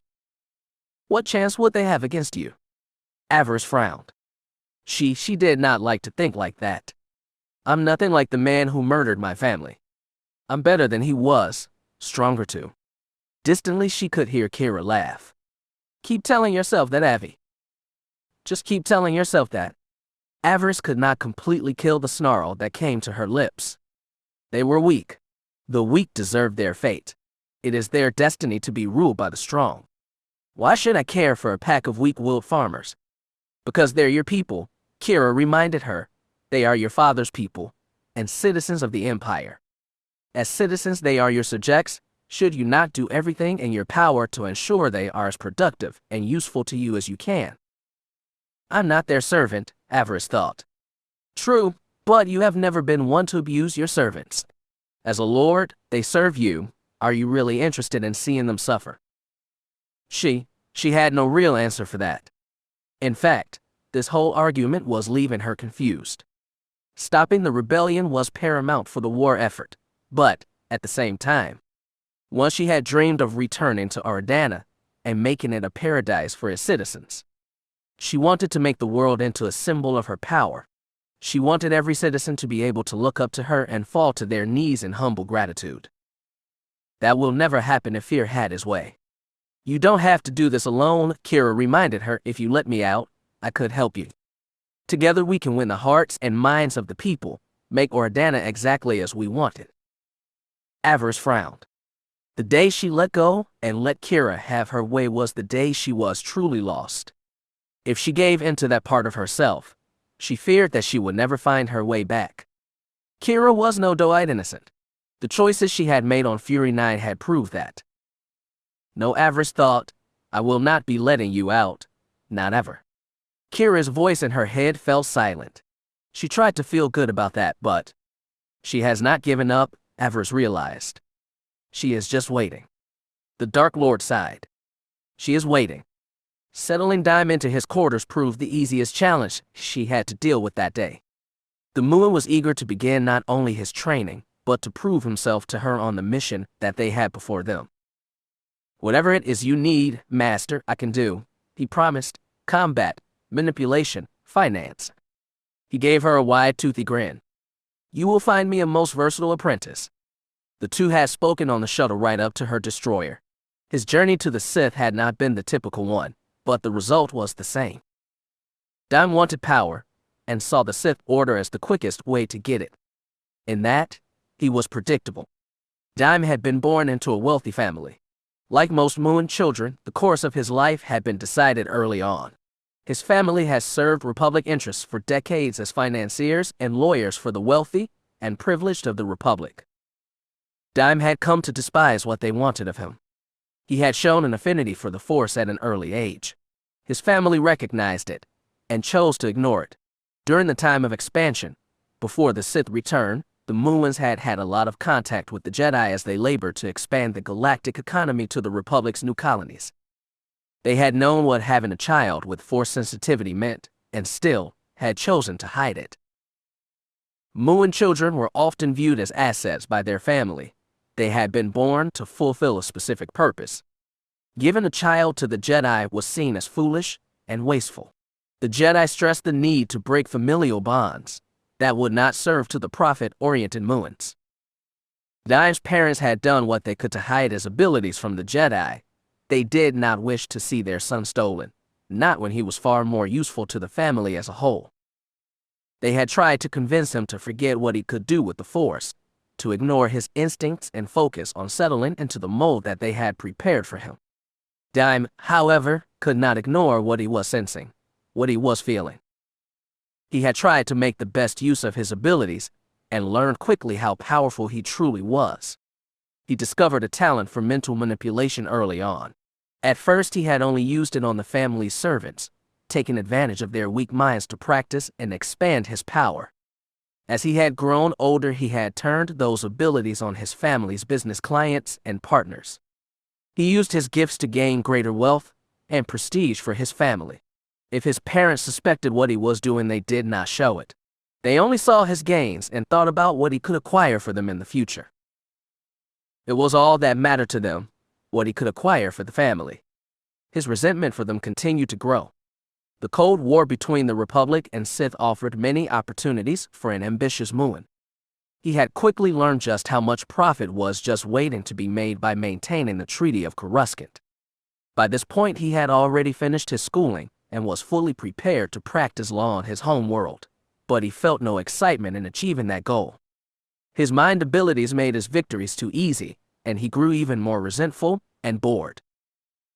What was the point of dominating someone so weak they did not realize they were being dominated? They were hollow victories, and he grew increasingly more bored with them. He desired more of a challenge, and more importantly, he wanted power. He wanted far more than he could hope to find on his homeworld. Dime knew what he had to do.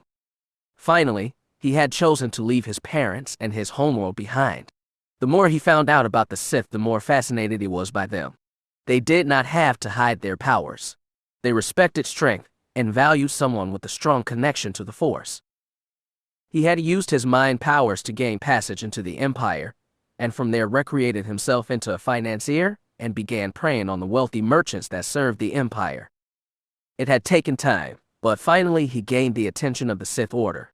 He was taken into custody, but given the growing hostility between the Republic and Empire, they had seen how his abilities could be used to serve their ends. He had been offered a choice, execution for theft or the chance to join the Sith Order. He had wisely chosen the Order over death. He had been brought to Korriban as a first-level acolyte. He had then been sent to Lord's Reach for his off-world trials before returning to Korriban. Avaryss had frowned when she heard that last part. She knew that the Sith were desperate for people, still. She wondered if the Sith were harming their order by sending so many unprepared students to Korriban. Her time on Fury 9 had been a necessary evil in her training. By the time she had left that blasted rock, her loyalty to the Order was assured. It had helped define her place among the Sith. By bypassing the hopeful stage of their training, she feared that the new generation of Sith would not be as powerful as those that came before. They would not have been tested or tempered, and in their rushed success they would be weaker than their peers. Too many weaker Sith might prove to be a problem. They would likely ally against their stronger leaders and overthrow them with sheer numbers, and whoever emerged from those weaker Sith as leader would weaken the Order as a whole. That realization concerned her. She thought that it should be a concern for the Empire as a whole. Dime was not weak, that was clear, but he did not have the proper respect for her place. When she looked at him, she did not feel the same fear, and all she had felt as an apprentice on her first day. The Mun did not fear her, through the force she could feel it. He saw her as a font of knowledge and an opportunity to expand his control, but that was it. You should have broken in the tomb, the darkness whispered. You should were too light on the creature. Now you will need to redefine your relationship with him. His skills would come in handy on Ardana, but she would need to be cautious. If things started to go badly, if he came to see her as weak. She shuddered. Beware your apprentice. She would need to watch the moon closely. Very close indeed. With Dime settling in, and her planning the first phase of his training, her attention now turned to her other apprentice on board, and what she was going to do with her. She found her apprentice in her quarters. She was kneeling on the floor, lost in meditation. Avaryss regarded Zen Lure thoughtfully. Zen was unique among her peers because she had experience with both sides of the Force.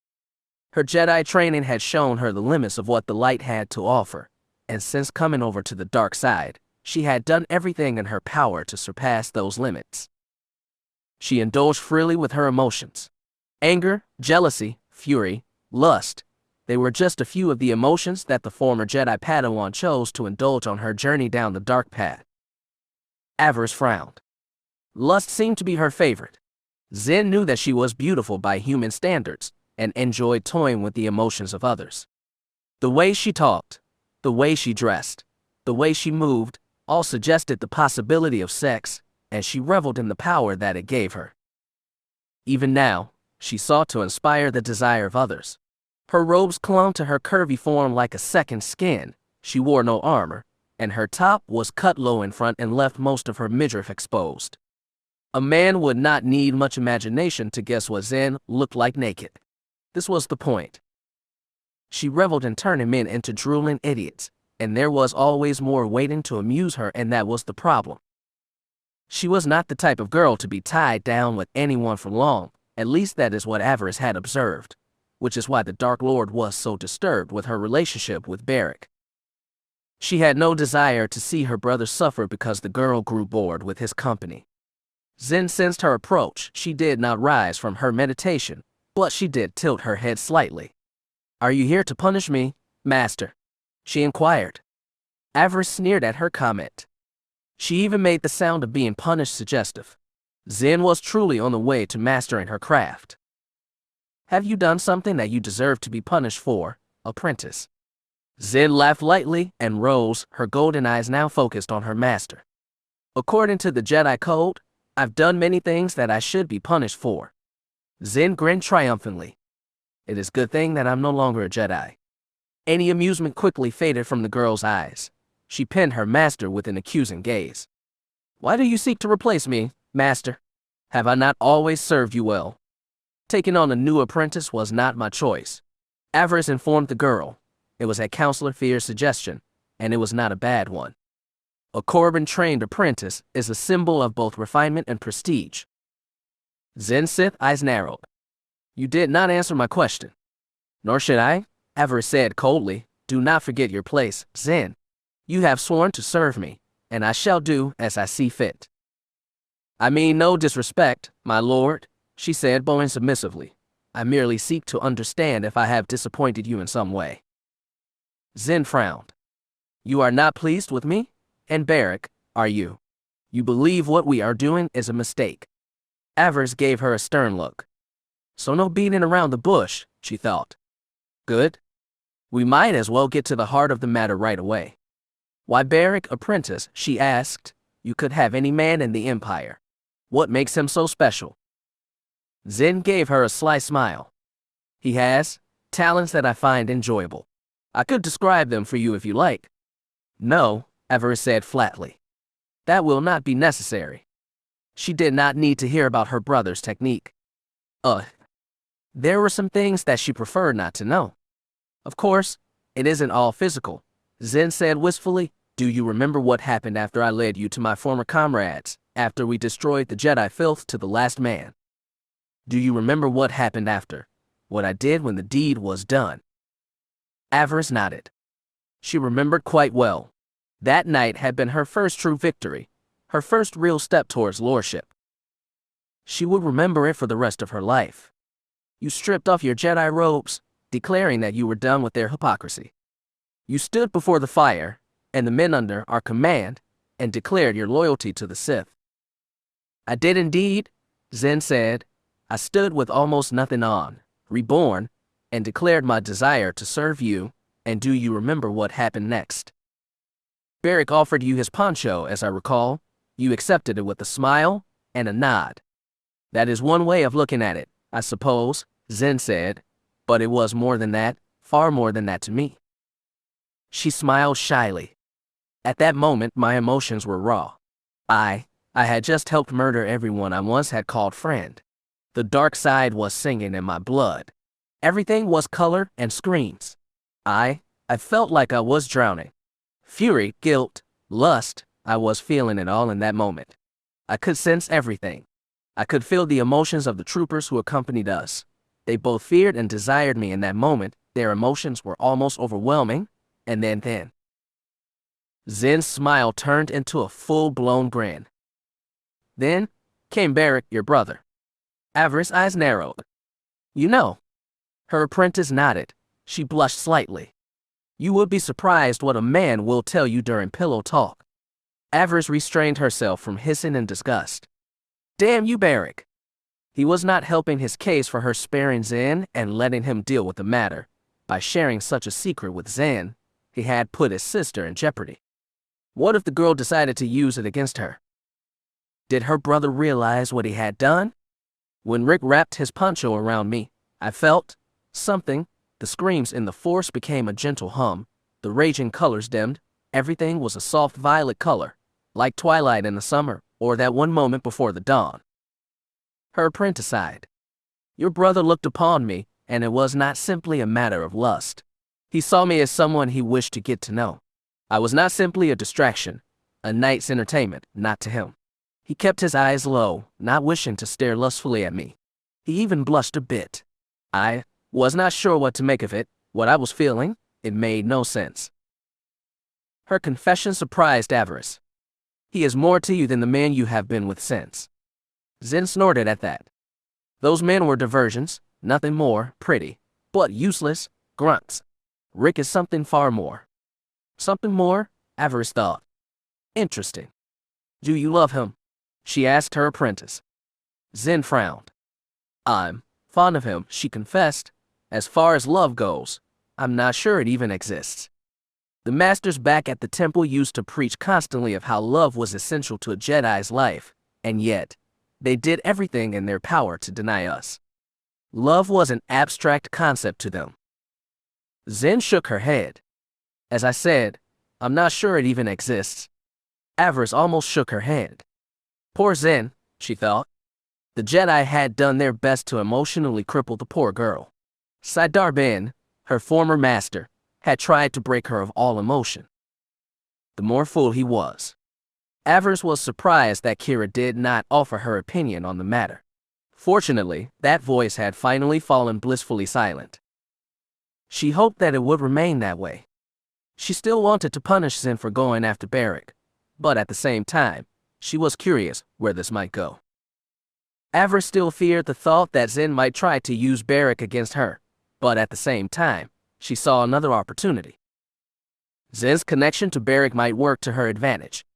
Let Zen and Beric have their fun, the darkness advised. The closer she grows to him, the easier it will be to keep them both under your thumb. A threat to one may motivate the other to stay loyal. It would be an excellent lever to pull. Love could be a very powerful emotion. Zen might not believe in it, but Avaryss did. Love had been a joy and a bane to her in the last 5 years. It had been her love for Fel that had kept her going when she lost her powers back on Corbin. It was her love for Finn that forced her to seek excellence in her role as a Darth of the Sith Empire. She had given Beric her word, and now, she had another reason to keep it. She would still have to keep a close eye on Zen, make sure that she was not preparing to move on to the next poor fool that she desired. If Zen grew bored with Beric, Avaryss would need to act quickly. Zen did not allow her former toys to live for long. not after they had satisfied her fickle desires. If the girl dared try to harm her brother, she would die screaming. Avaryss vowed that. In the meantime, the two could be useful. She intended to make the most of their relationship. Whatever it turned into, it might serve her well. So, Zen asked her, "Are you going to punish me, my master?" Avaryss shook her head. Beric requested that he be allowed to handle this matter. She informed her apprentice. "I shall allow it for now." Yet, even as she said the words, she glared at the former Jedi.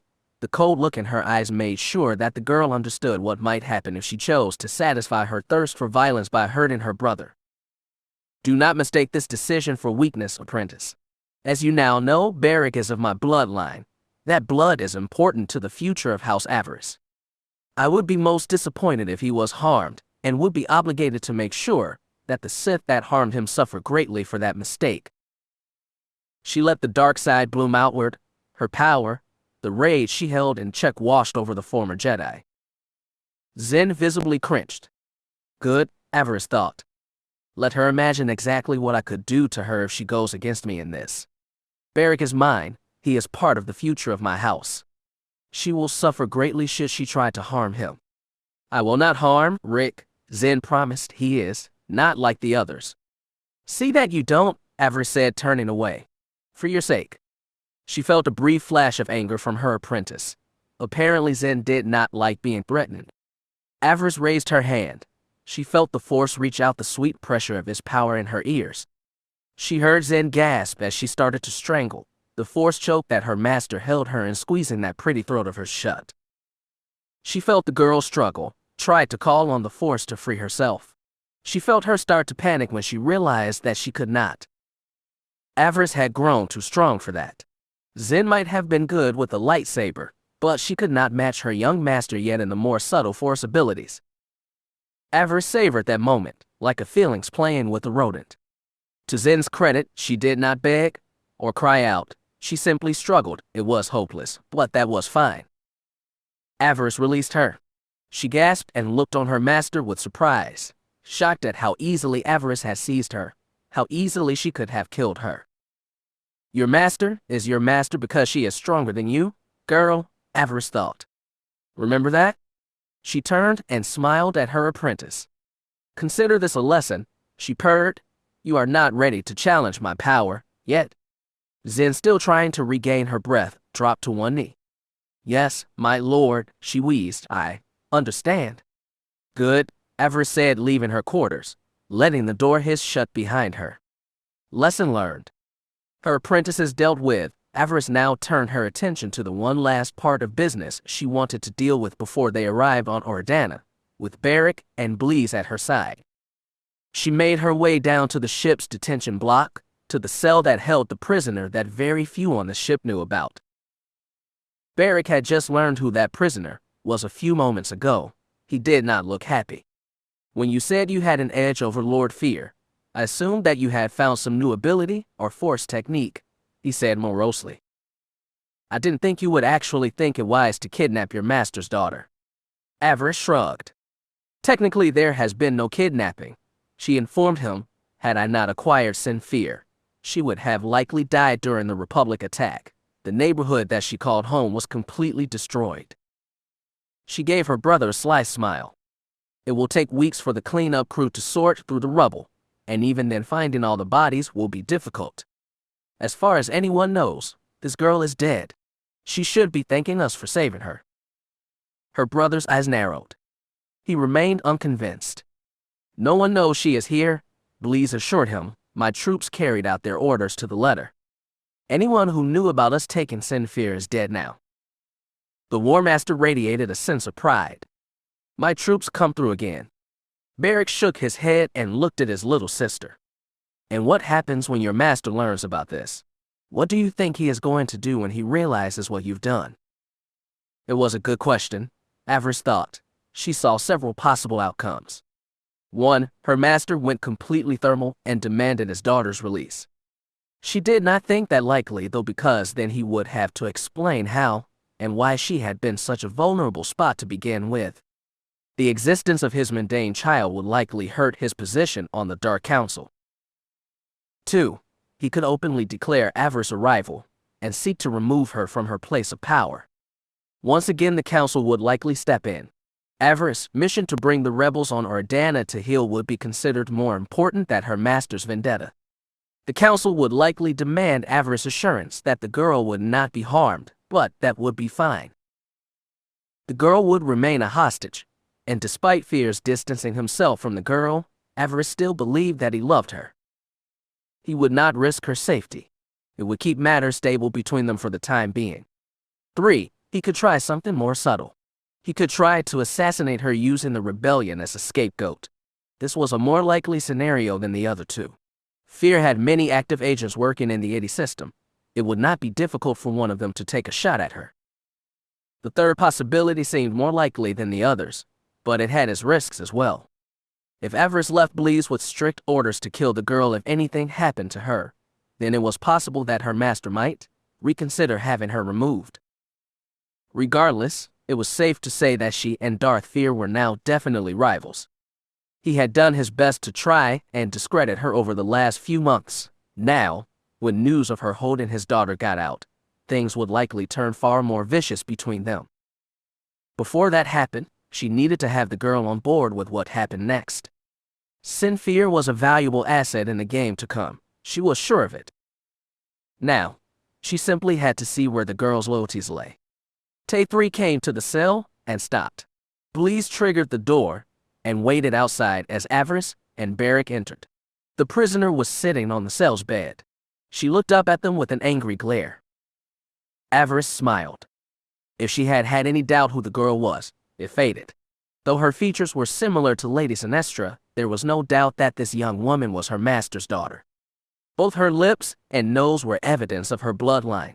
She had her master's blonde hair and her mother's green eyes. For the briefest of moments, she could see the fear, arrogance shining in the girl, but then, as quickly as it appeared, it faded. She took one look at Avaryss and realized she was in the presence of a Sith.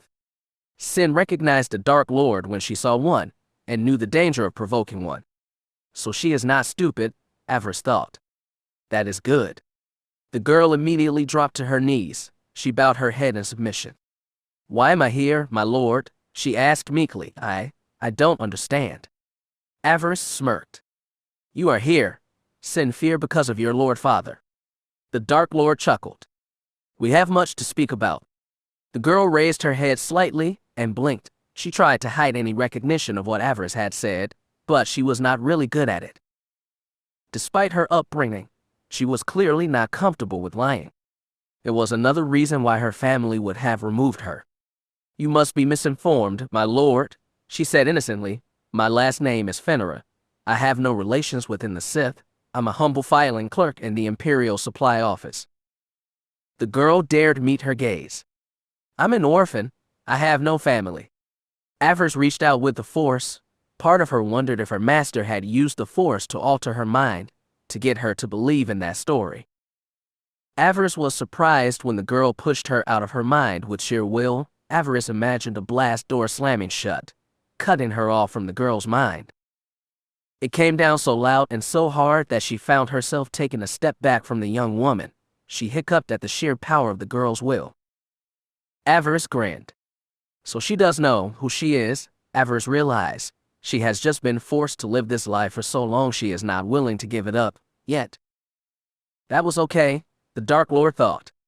We can work through this. Do you recognize me? She asked her prisoner. Again the girl bowed her head. She again tried to appear the innocent and submissive Imperial citizen. No, my lord, she admitted.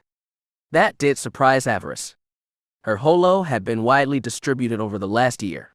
The Empire had paraded her around like a hero for a year after the battle with Darth Tarek. She thought that most people would recognize her. Then again, she had started wearing her helmet shortly after all the hero worship stuff had begun. It was rare that she was without it in public. It was possible that the girl may not recognize her for that reason. I am Darth Avaryss, she informed her prisoner.